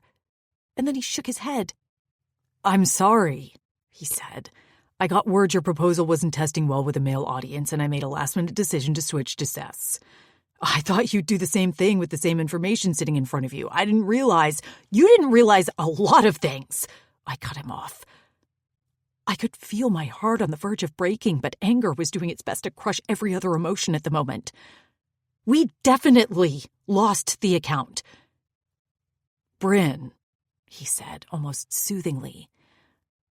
I'm sorry about the proposal. I'll set another meeting with Nike and play yours. We'll get another shot at it. You don't get it, I said, emotions spinning on full speed in my body. You don't understand how devastating it is to lose because you can always fix things, always try again. It's not like that for everyone, Wes. Weston raised his hands as if he didn't quite register where all my hostility was coming from. Well, he was about to find the fuck out. Fear crept up my spine, its icy chill wrapping around my nerves and crystallizing them as I reached for the magazine on my desk. Part of me wanted him to tell me this was all a lie, that Lena had made it all up.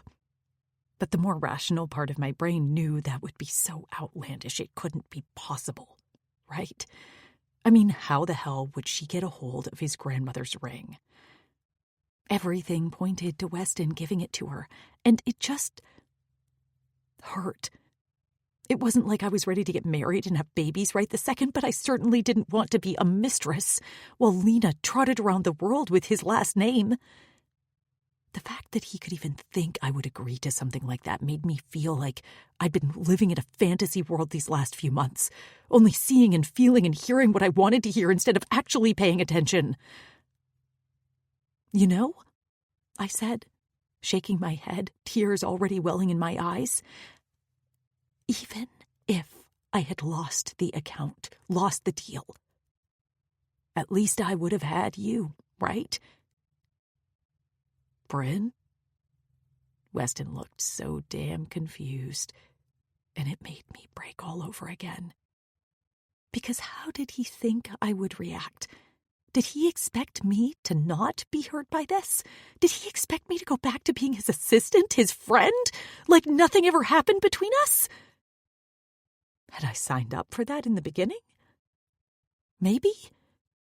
Had things changed the longer we were together? Yes, for me they had. I didn't want to push, I said, the fight going right out of me. I never wanted to push you, Weston. I knew what we had was too new, too fresh. But I never thought you'd use me like this. Tears rolled down my cheeks, and I pressed the magazine to his chest. He took it, but kept his eyes on me. Now I know why you never told me you loved me. Brin, he said, but I ignored his plea, grabbed my bag, and stormed out of my own office. My heart broke with every step away I took from him. Weston. Miss Nelson is on a conference call. Her assistant almost tripped out of her chair as she tried to stop me from barging into Lena's office. She was unsuccessful, only catching up to me after I'd already stormed through her closed double doors. Mr. Rutherford, the assistant whisper hissed. She's on a... Excuse me, Mr. Taylor, Lena said into her phone while simultaneously holding up a finger toward us. I'm sorry, dear, but I'll have to call you back. Something just came up. She smiled at the phone, nodding before hanging up. My hands were in fists at my sides, my adrenaline spiking and mixing right along with my anger. I turned toward her assistant, doing my best not to roar at her. Leave us, now. The assistant, to her credit, waited for Lena to nod before she headed out, closing the door behind her. Weston, darling, she said. To what do I owe? I always knew you were a power-starved go-getter, Lena, but I never thought you'd stoop this low. She sat up straighter in her chair. Excuse me? I jabbed a finger, pointing at the rock she sported on her left-hand ring finger. That isn't from me. This? She waggled her fingers, making the diamond sparkle in the light before she stood up and rounded the desk to stand in front of me. I took a giant step back. You may not have given it to me, but it certainly is a delightful little replica, isn't it? Amazing what talented individuals can create from pure memory. I rubbed my palms over my face. Do you even realize the damage you've done? Damage? She shook her head. Have you checked the stock prices? After the announcement, they went up 5 points. Can you imagine how high they'll go after the wedding? I gaped at her. You're delusional. I'm practical, Weston, she said, shrugging like she didn't have a hand in ruining my life. Why did you do this? We haven't seen each other in months. And that's different from the last 2 years? She asked. I told you months ago I don't need all of you, just pieces. The pieces of me that would elevate her social status and solidify her business ventures. Fucking hell. And I thought I was clear when I told you I wanted nothing to do with a life like that. You're overreacting, she said. You're a logical businessman, Weston. You always have been, and I know you always need hard evidence before you invest, she said, motioning to herself and the fake ring. This was my way of presenting that evidence to you. You have to see the upside of this. We're great in bed together, great in business. Everyone loves the idea of us. I don't. I shook my head. I will never marry you. I will never be with you. Ever. And if you don't get Vogue to print a retraction, I'm going to take you to court for libel.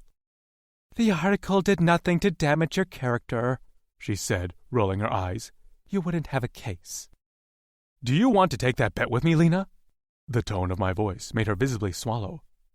I can't believe you're ignoring the stock prices and the potential for growth here. I'm in love with Brin, I shouted, the sound filling the room and making her jump. I took a deep breath, doing my best to calm the roaring anger inside of me. I wasn't about scaring women, even the ones who were making my life a living hell. Your assistant? My best friend, I clarified. You've got to be joking. She's no one. Careful, I cut her off. She's everything to me, and the stunt you pulled may have lost me the love of my life. Her mouth opened and closed a few times before she folded her arms over her chest. You should have told me you were seeing someone, she snapped. It was none of your business, I said. We were done. You knew that the second I declined your ultimatum. How was I supposed to know you'd go so far as to fake an engagement to me? I mean, who the fuck does that? It was a business proposal. She shook her head. You should have told me the second you were sleeping with someone else. Like you have? Be real, Lena. We were never exclusive. That was our deal up front. And I know half the men you've been with while also sleeping with me. And I never gave a shit. She pursed her lips. You're an asshole. That we could agree on, because I was an asshole, a real fucking prick who never saw this coming. Get rid of that replica, I said, pointing to the ring again. Print a retraction. I won't ask for an apology because I know you're not capable of admitting what you did was wrong. And if I don't? I took a deep breath, then let it out slowly. A court case would be the last of your problems. I'll go after every company you've ever touched and make sure I own them by the end of the week. You wouldn't. Fucking try me, Lena, I said, turning around and jerking the door open. I've got nothing left to lose. Fold, I said, leaning back in my seat and tossing my cards into the muck pile a little harder than necessary. Easy, Ethan said, who'd taken over as dealer tonight. He straightened my cards, eyeing me. I shot him a look that told him exactly where he could take his ill-timed word. He stared right back at me, silently conveying I couldn't keep being a prick without letting him in on why I was being a prick. Jesus, even in silent conversations he was a pain in the ass. But it wasn't his fault, or any of their faults, that I didn't want to be here. I glanced over my shoulder at the spot where Brin would usually be sitting, and a stab of pain radiated through my whole body. She wouldn't speak to me, wouldn't take my calls. I'd succumbed to texting her the truth, explaining what Lena had done. A fury like I'd never known sliced through me at the memory from last week. Lena had gotten a retraction printed, and as far as I knew, sold off the replica of my grandmother's ring. Didn't matter though, because Brin still wouldn't talk. All she gave me was that she needed a little time. And fuck me, I'd definitely give it to her. I'd give her all the time she needed if I could somehow earn back her trust in the end. Even though I didn't have a hand in Lena's scheme, I was the one who'd never told Brin how much she meant to me, never let her know that I'd loved her for far longer than she knew, too afraid of saying the words out loud and somehow losing her because of it. And here I was, lost without her anyway. God damn it! Doyle barked from the other end of the table, shoving his iPad toward Serenity, who sat behind him. She quickly took it from him, almost dropping it in the process. Gareth reached out and caught the thing before it fell, no doubt not to save anything of Doyle's, but to stave off any repercussions for Serenity. Thanks, Serenity said, after she secured the thing on the table next to her. Gareth only grunted in response, turning back to his cards. What's up your ass? Ethan asked Doyle. I don't like losing, Doyle said. Aren't you used to it by now? Crossland said, throwing in a chip. Asher called whatever he'd bet, but remained silent, casting me concerned glances every few seconds that I was getting tired of ignoring.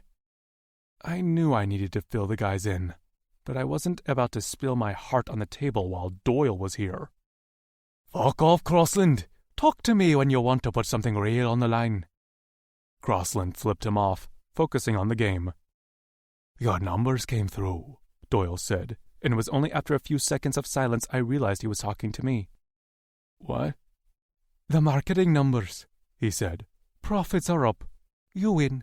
This time. I nodded, not even a hint of joy rising to combat the hollow space in my chest. Was I happy that the firm Brin loved wouldn't be in his hands? Absolutely. Did I give a fuck about anything outside of getting Brin back? No. Shit, Doyle said, glaring at me. You don't even seem happy by it. If you didn't care about it, why the hell did you work so hard to take it from me? 'Cause you're an asshole, Ethan cut in before I could answer. And because he could. Doyle shoved away from the table. You're all dicks, he said. If you keep treating me this way, I'll have half a mind to give up my seat. Ethan raised his brows, his silent look screaming that's exactly what he was going for. Fuck you all, Doyle said, then looked down at Serenity. Play my hands, girl, and don't fucking lose anything.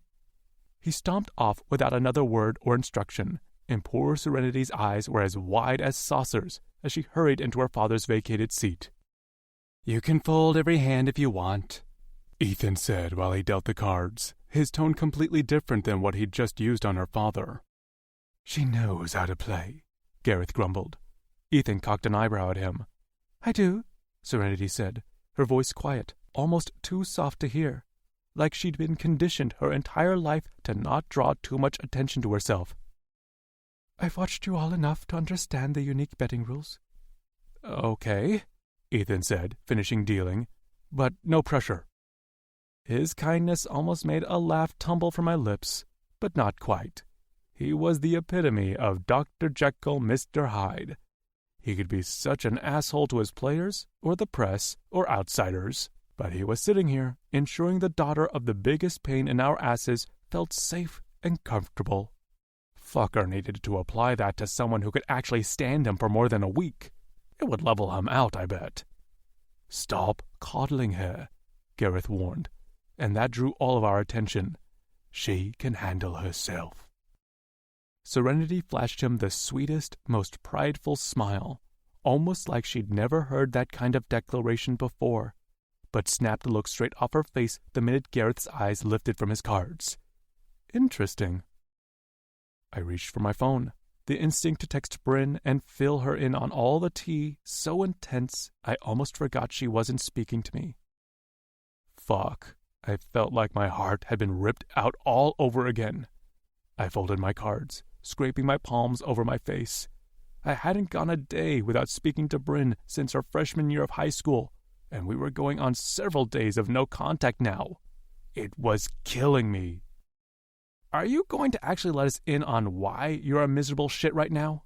Ethan asked, spreading out the flop for the only two players in the hand, Serenity and Gareth. "Or are you going to keep letting us guess?" I glared at him for a few seconds. "We know something is up," Crossland offered. "You folded every single hand, and I've seen you play garbage before, just because you were bored." "Weston," Asher said, his voice full of concern, "where is Brin?" Of course they'd notice her absence, since she never missed a trip. "She's not speaking to me," I admitted, and the truth lifted a little of the weight off my chest. "What did you do?" Ethan asked, dealing the turn on the row of cards in the middle of the table. Serenity bet, and Gareth immediately called. "I messed up," I said, shrugging, "and I have no idea how to fix it." "Scale of 1 to 10, Asher said. "How badly did you mess up?" 11, I said instantly, and each of them hissed. I'd had a week to go over every misstep I'd made with Brin, and they started long before Lena made herself a problem, or I fucked up with the proposal. "Holy shit," Ethan said, eyes on the chip Gareth just threw in after he'd dealt the last card. "Is that a favor chip?" "Focus on Weston," Gareth grumbled, then cut his eyes to me. "Fix it." "Well, that's easy enough," I said sarcastically. "It is," Gareth said. "That girl loves you, and we've all known it for years." I raised my brows at him. "What? We have," he said, eyeing the rest of the guys, who nodded. "You're the one who kept yourself on a leash, so fix it." "I have to agree," Serenity said, after throwing in her last bet, then cringed and pinched her lips shut, like she hadn't meant to speak out loud. "I'm sorry, you didn't ask me. I shouldn't have—" "No," I said. "Go on." Serenity cleared her throat. Her shoulders curled in slightly, like she didn't enjoy all of the attention on her. "She'll forgive you for whatever you did, as long as you change whatever behavior led to it in the first place." She bit her lip. "If you have no intention of changing that, then there is no point going after her. It would be a false apology if there's no real intent behind it." "Well said," Asher said, smiling at her. "Call," Gareth finally said, throwing in the last chip. Serenity turned over her cards. "I have a flush," she said. "If you have the full house, then good job." "Fuck," Gareth said, folding his cards. "I put you on 2 pair." Serenity allowed the smallest of smiles to shape her lips as she raked in the chips, taking one out of the stack and slipping it in her purse when she thought no one was looking. I didn't know which chip it was, but I worried about the repercussions if Doyle found out she'd stolen something from him. Even if she'd won the hand, I knew for a fact Doyle would still consider all the winnings as his. "So," Ethan said after he dealt another round, "what are you going to do?" Serenity fell quiet, her eyes flickering around the table while she folded her cards. I looked at my friends, feeling out of sorts in a way I never had before. I shrugged, my heart less than hopeful. I'll try to fix it. Brin, I really love the versatility you've shown here, Janice, the head female exec at Nike, said over the line. I smiled brightly, nodding even though she couldn't see me. I had her on speaker, working from my little home office in my apartment.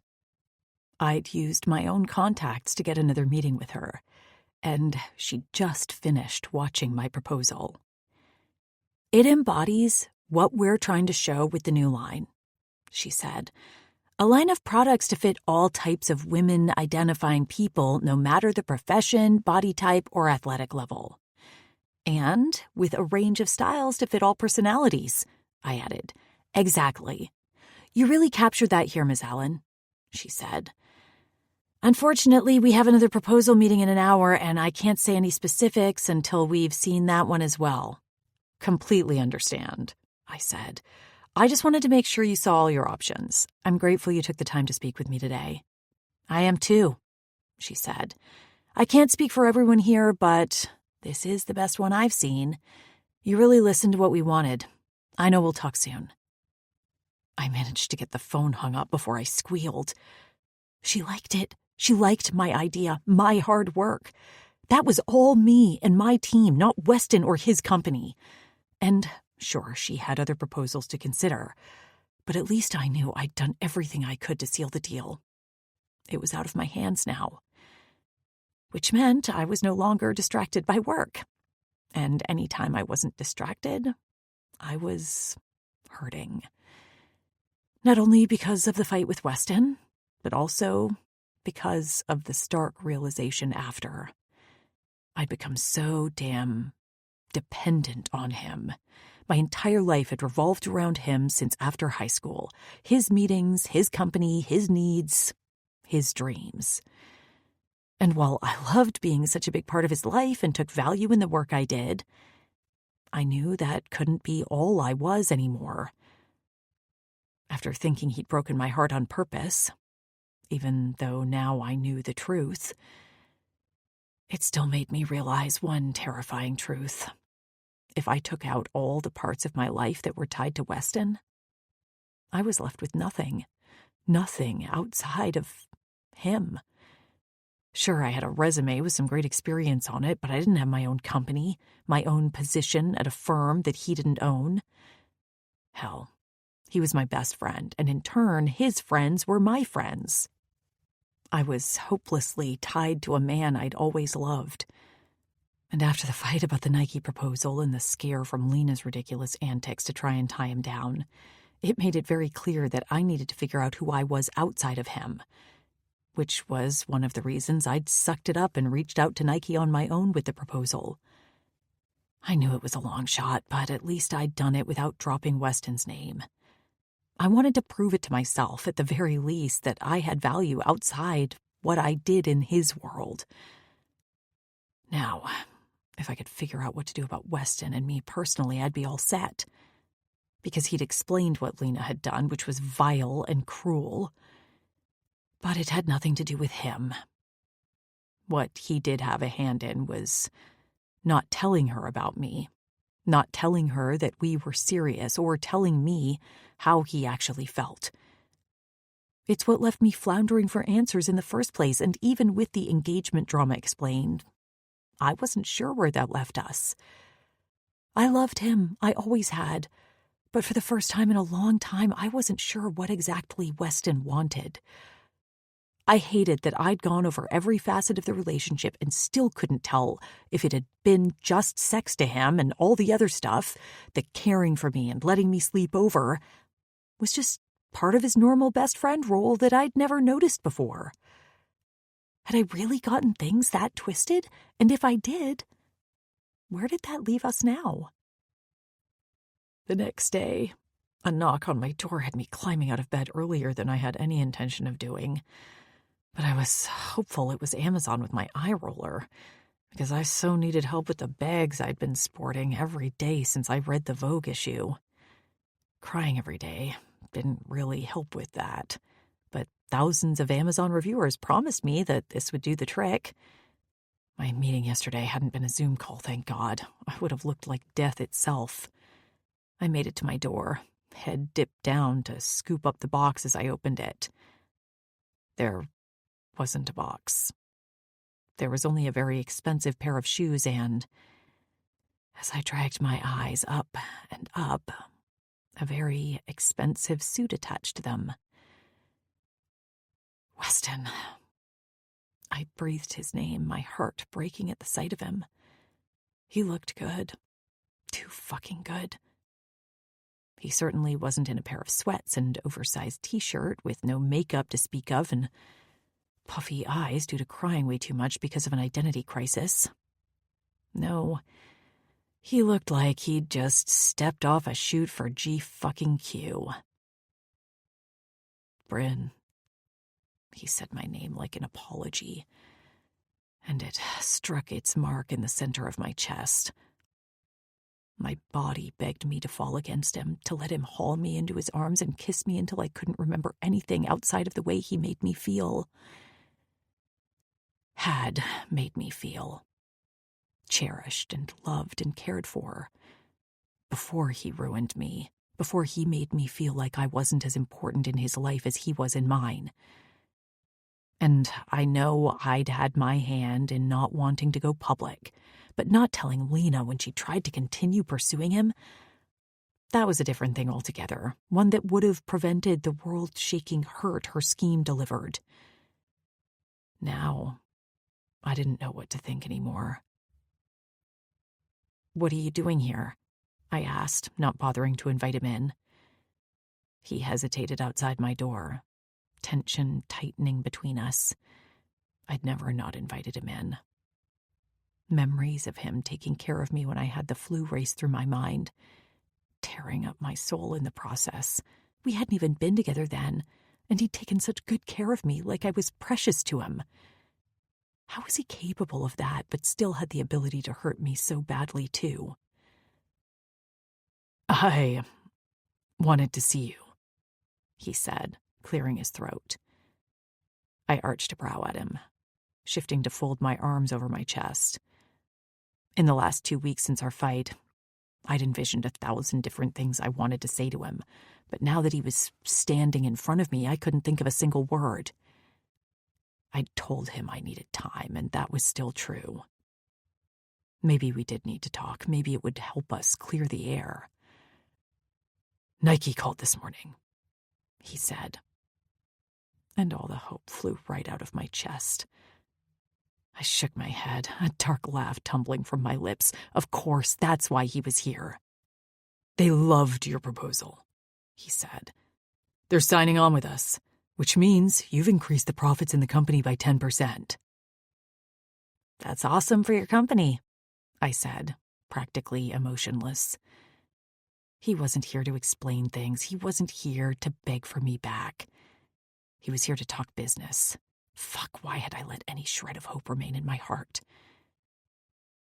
"When are you coming back to work?" he asked. "Wow," I said, shaking my head. I knew he could see how badly I was doing. He was my best friend for a reason. Not only could he read me like an open book, he'd also been in my life long enough to know how I looked when I was having a down moment. I was definitely in a down vibe right now, one that was hard as hell to shake because I'd allowed myself to fall even deeper in love with him when I knew I shouldn't have. But here he was asking me to come back to work instead of asking about my well-being. Fuck, that stung. "I want you," he said, and my pulse skittered despite the anger and pain crackling in my heart. "To come back. To work." It was like the words were hard for him to get out. And I knew he'd always had a hard time expressing himself verbally, but fucking hell. "I need you," I said. And he blew out a ragged breath, taking a step forward. "To give me space." I took a step back. and his shoulders dropped. "Can you do that, Wes?" I asked, tears gathering behind my eyes again. "Brin, please. Seriously, Weston." I cut him off. "I need time.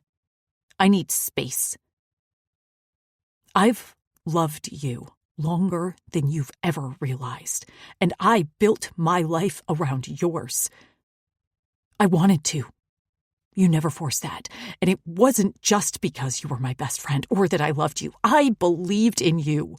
I believed in you and your companies and your ambitions. I believed in your dreams and supported them with everything I had." I sucked in a sharp breath, letting it out slowly. "And after you broke my heart, or I guess after Lena did," I forced the words out. "I realized I'm not in the right state of mind to make any logical decisions about the future right now. Not when I'm still so wrapped up in you, I can't tell where your dreams end and mine begin. And I used to think that's what made us work so well together. We were almost always on the same page. Until recently. What if I don't want to give you space? What if I need you back?" He leaned in my doorframe, raw emotion spilling from his rich brown eyes. My heart begged me to give him what he wanted, to forgive everything and go back to the way things were. But I couldn't do that, not anymore. "If you don't give me the space I need," I said, "I won't be able to figure out who I am outside of you. I won't be able to know for sure that what we have won't leave me ruined and alone in the end. Please," I asked. "I need time, Wes. I'm not asking you to wait for me." "I'll always give you what you need, Brin," he said. "You know that." He backed into my hallway. And I swear my heart broke again, because I knew he would. I knew him. I just needed to figure myself out, and maybe that was selfish. But I wasn't good for anyone right now, not like this. I nodded at him, because I had no more words to say before shutting the door.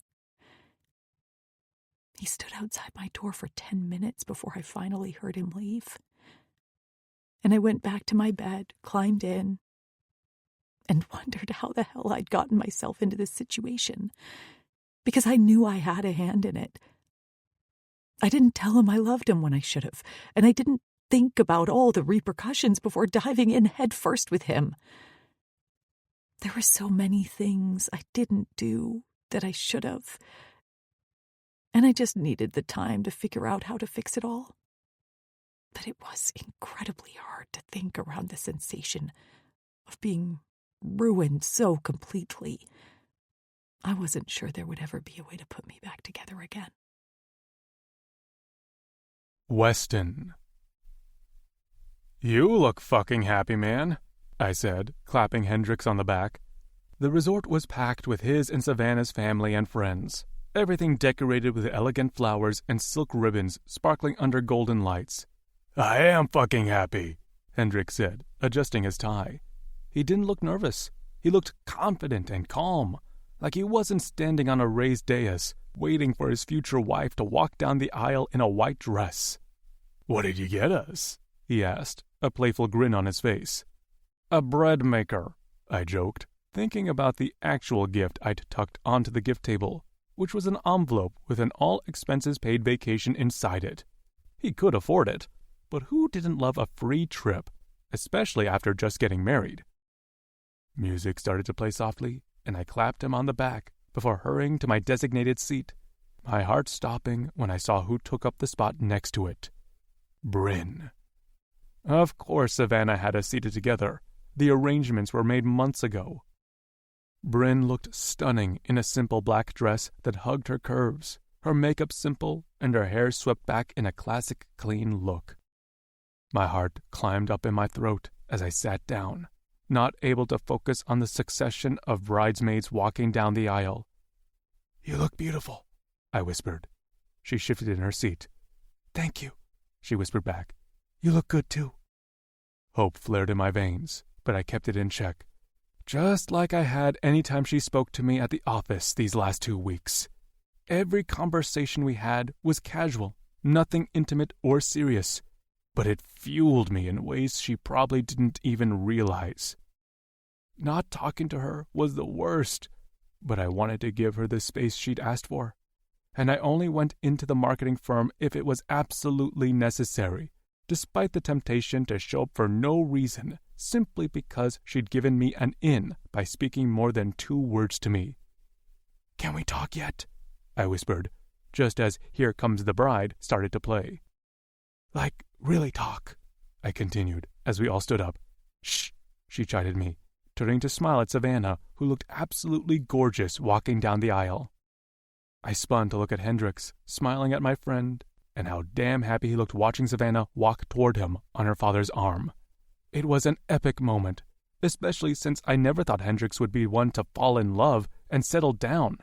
I never thought I would either, especially when my father had been such a prick to my mom during their marriage, making it look more like a joke than a partnership. But I knew better. I think I'd always known better, but I'd been a stubborn asshole who let fear rule his life instead of doing what I normally did, which was go after whatever the fuck I wanted. Now I knew what I wanted, what I needed more than anything on this planet. "Brin," I whispered as we sat back down, Savannah and Hendrix turning to face each other. "I need you to know." "Shh," she whispered again. "Reception, okay? This is their moment." I swallowed hard, relief pulsing through me at her declaration. "Reception," I agreed, relishing the way her arm brushed mine as we watched our friends get married. Hendrix was getting the happily ever after he deserved, and I could only hope after tonight I'd be given the chance to fight for mine too. The reception was well underway by the time Brin was finally alone, sitting at a round table near the dance floor. Hendrix and Savannah were on their who knows how many dance, laughing and talking and kissing like the newlyweds they were. There were other couples on the dance floor around them, all of them soaking up the time to spend with friends and family to celebrate the happy union. I should be out there too, but the only person I wanted to dance with was Brin, and we had some talking to do before I could ask such a ridiculous question. "Is that seat taken?" I asked as I approached the table. "Nope," Brin said, her tone light and easy, not showing a hint of strain. It had been that way all last week too, and we'd even laughed together when I mentioned what Ethan had said to Doyle at the game she'd missed. Things almost felt normal between us, and while I appreciated that there was less tension, I was still hanging on by a thread. I sat down, immediately scooting my chair to be closer to hers. My knee brushed hers under the table, and she gasped slightly at the accidental touch. "We need to talk," I said, and she nodded. "But first, I want you to listen." She raised her brows, but made no move to speak, so I pushed on. "I've missed you," I admitted. "I respect your need for space and will continue to give it to you if that's what you need. But I miss my friend. I miss laughing with you and watching reality TV with you. I miss taking care of you when you're sick or watching the pure joy on your face when we go on an adventure. I miss you calling me on my bullshit and making sure I didn't fall into the stereotypical asshole rich guy status. I miss the way you sneak romance novels onto my shelves of nonfiction, and I miss the way you'd sometimes add extra sweetener to my coffee just to see if I'd notice." She laughed at that, her eyes shining with unshed tears. "I miss everything about you, Brin," I continued. "And yeah, I do miss you as my assistant, because let's be honest, no one could ever replace you. But I miss you more. I knew when I asked for your help those years ago, I put you in a tough position, folding you into a life you never asked for. I was a prick for never realizing how much I'd entangled you in all things me. But it always felt so natural with you there. I never thought things should be different. And mostly, I should have told you every single day about how much you saved me." She visibly swallowed, and I dared to reach across the table and take her hand. "You saved me then, and you saved me every day since." My voice was rough, but every word I spoke was truth. "You saved me with the way you never left my side, the way you supported me with your brilliant mind and your incredibly kind heart. You saved me by loving me for who I was, not what I owned or ran or could give you. You saved me by showing me that partnerships can work and be healthy and meaningful, unlike what my father always showed me. Meeting you all those years ago was the best thing that's ever happened to me, and I'm sorry I was a coward for never telling you before. I'm sorry that I got comfortable having your life tied to mine and never took a second to think about the need for you to have one outside of me." I shook my head. "I'm a selfish bastard when it comes to you, and I know that's one place I went wrong. I never wanted to keep you from your dreams, and I'm sorry I never told you that you were my biggest one." A tear rolled down her cheek, and I swiped it away. "Have you checked your email?" "What?" she asked, whiplash jolting her features. "Have you checked your email today?" "No," she said, shaking her head. "Why?" "Do it," I said. "Please." She took her hand from mine, then pulled her phone out of her purse, scrolling on the screen. Her eyes widened as she found the email, then looked to me and the screen and back again. "Wes," she said, "this is a contract that signs over the marketing firm solely to me." I nodded. "I want you to have complete control of it," I explained. "It's not a gift or form of apology. It's something you earned. You belong there. You're amazing there. And it'll be something that is yours with no ties to me." "But you giving it to me?" "I'm just bowing out," I hurried to say. "You're the CEO and have been for months. This just makes it more official." "Wes, you didn't have to do that." "I know I didn't," I said. "Like I said, I'm not trying to buy back your heart. I want to show you that I heard you when you expressed your concerns about having nothing outside of me. I want to show you that it matters to me that you feel secure and capable in your field, as you should." My pulse kicked up a few notches as I worked my way up to the next part of my speech, and I slipped my hand in my pocket. "I want to show you something else," I said, shifting off the chair and getting down on one knee. Brin gasped, her hand flying over her parted lips. I popped open the small leather box, showing her the ring. "This is the real ring," I said, "the one my grandmother gave to me." I showed it to her, pulling out a slip of paper from my other pocket. "And this is the receipt for an engraving I had done months ago," I said, handing it to her so she could see the date. I popped the ring out of the box, turning it so she could see what was engraved inside. "Wes," she breathed my name, more tears lining her eyes as she read "For Brin," written in a thin script on the inside of the band. "I had it done the day after we got home from that away game," I said. "The one where you said you were all in too.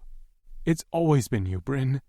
You're my constant in the best way, and I wouldn't be half the man I am without you."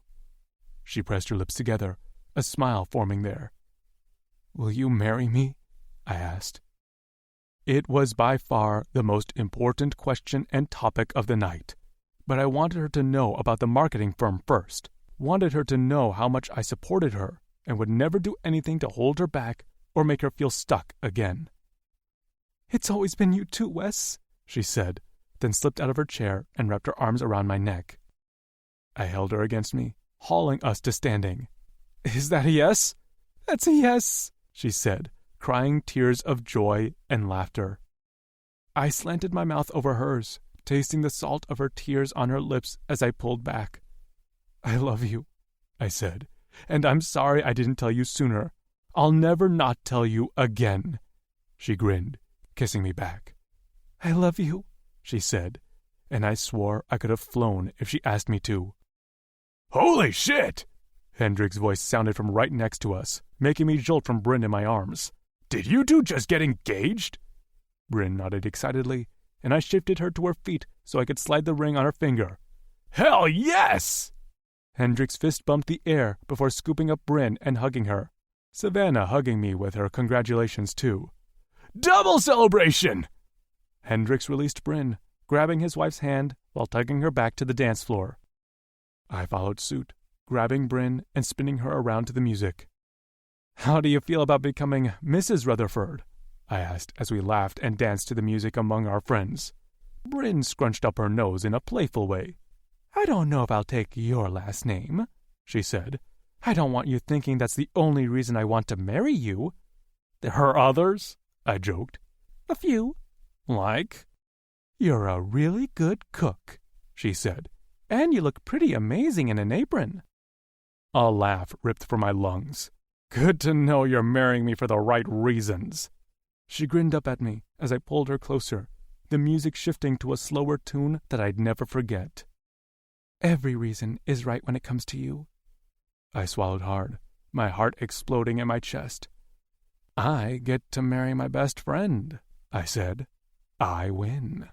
"You always win," she teased. I bent down to kiss her, claiming her mouth in a dominating, passionate way that I'd now be able to do for the rest of forever. "Now I do," I said, "because nothing will ever beat marrying you." Epilogue.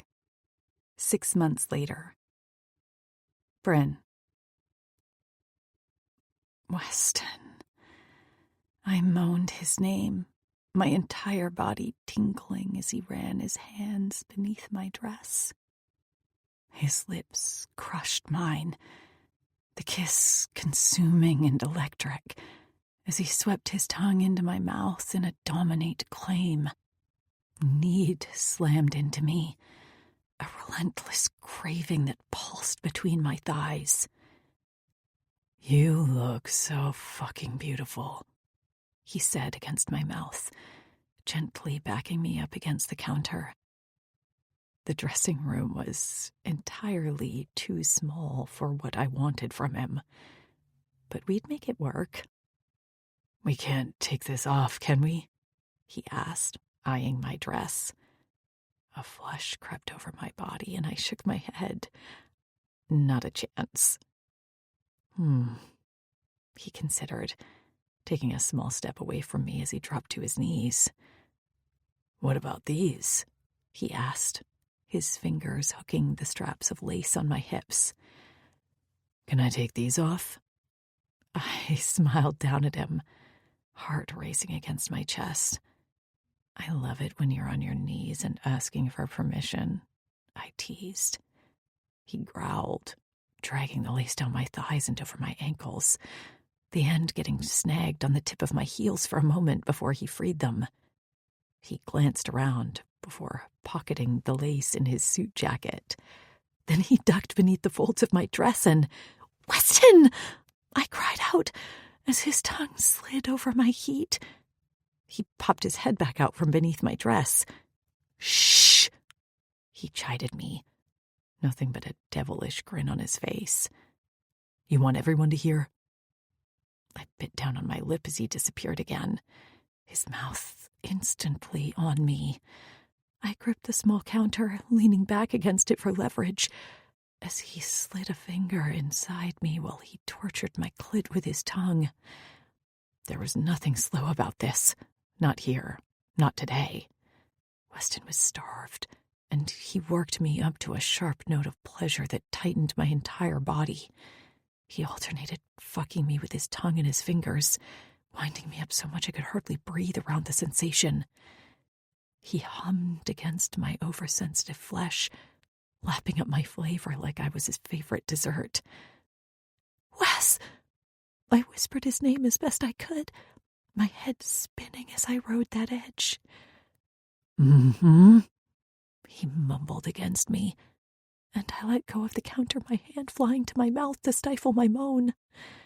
He sucked my clit into his mouth at the same time he pumped 2 fingers into me, sending me shattering all over the place. I moaned into my hand as I shivered around him, my orgasm crashing over me in waves of release that had me seeing stars. Weston dragged himself from beneath my dress, shifting as he stood up. He licked his lips, pure confidence gliding over his face as he looked down at me. This man owned me, heart, body, and soul, and there wasn't a damn thing I'd ever be able to do about it. And I didn't want to either. Well, I wanted to do one thing. I reached for his zipper, unleashing his hard cock in the span of a few heartbeats. Weston laughed as I hopped up on the counter myself, gathering the skirts of my dress up to my hips before spreading my legs for him. "Now, my love?" he teased. I nodded, waving him over. "Right now, Weston." He smiled against my mouth, sliding between my legs. He drenched himself with my warmth before thrusting into me with one hard motion, and I gasped. "Fuck," he hissed, his lips brushing mine as he pumped into me. "You're on fire, baby," he said, thrusting harder. "All wet and hot and mine." I wrapped an arm around his neck, holding him against me, while I kept my other hand on the counter for leverage as I met every one of his thrusts with one of my own. "Harder," I urged, locking my ankles around his hips. "God damn," he groaned, pumping into me with desperate thrusts. I shivered again, my pleasure building each time we connected. Weston held me to him, the hurried, desperate position creating all sorts of delicious friction that had me riding that edge again. "Wes," I moaned. Then he captured my lips with his. "Wes, Wes, Wes," I whispered as he fucked me hard and fast. "God, yes." "You're right there," he said. "So fucking responsive, I love it." I gripped him tighter, sucking his tongue into my mouth the same way I would his cock later. He groaned at the move and held me so damn tight as I clenched around him. "Fuck, Brin," he said into my mouth, his cock hardening another degree inside me as his own release built. "Come with me," I demanded, rocking into him with abandon as I chased my pleasure. "Fuck," he groaned, pumping into me hard enough to sting. It was fast and frenzied and fucking delicious. I would never, ever get enough of this man. "Wes!" I breathed his name as my orgasm ripped through me, shaking my senses and sparking every nerve I had as release barreled down my spine. Weston spilled into me, his release making mine shiver and sparkle for another round, before we both went limp against each other. That was... A pounding on the door cut Weston off. "The entire church is waiting," Crossland said in a sing-song voice through the closed door. "In a minute," Weston hollered back, before we both laughed. "Seriously, you two," Crossland grumbled. "It's not like you don't see each other every fucking day." He laughed before we heard him walk off. "I feel sorry for him," Weston said, reaching around me to clean us both up before settling me back on my heels. "Why?" I asked, stepping back into the lace as Weston helped slip them back on. "Because," he said, fully standing to look down at me, "he doesn't know what it's like to love someone as much as I love you. Doesn't know the need that comes with this kind of love." My heart expanded in my chest, filling every inch of my soul with pure happiness. Weston took my hand. "Are you ready to marry me now?" I grinned up at him. "After that little speech? Absolutely." He laughed. "But not before?" "Then, now, always," I said. and he leaned down, kissing me again. I melted all over again, then pulled away. If you keep doing that, we'll never make it to the altar. You think we can speed through the proceedings? He asked. If not, I'm going to have to fuck you at the reception, too. Oh, I said, glancing up at him. I can't wait for the reception, then. He laughed. I can't wait to marry you. I can't wait to marry you. I echoed his sentiment. He opened the door, and I tried not to blush when we spotted Crossland down the hall. I'll see you out there, Weston whispered into my ear before joining Crossland and disappearing around the corner. I could barely wait for the music to start, signaling that it was time for me to walk down the aisle. I was too excited to start the rest of my forever. And when I rounded the corner, finding Weston at the altar waiting for me, I knew that forever would never be enough time with him. But it was a start. This concludes Weston by Samantha Whiskey. Narrated by Gabriel McKnight and Reagan West. Copyright 2023 by Samantha Whiskey, LLC.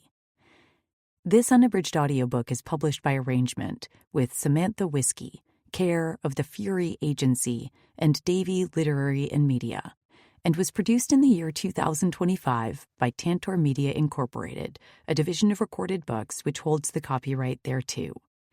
Please visit tantor.com for more information on our growing library of unabridged audiobooks.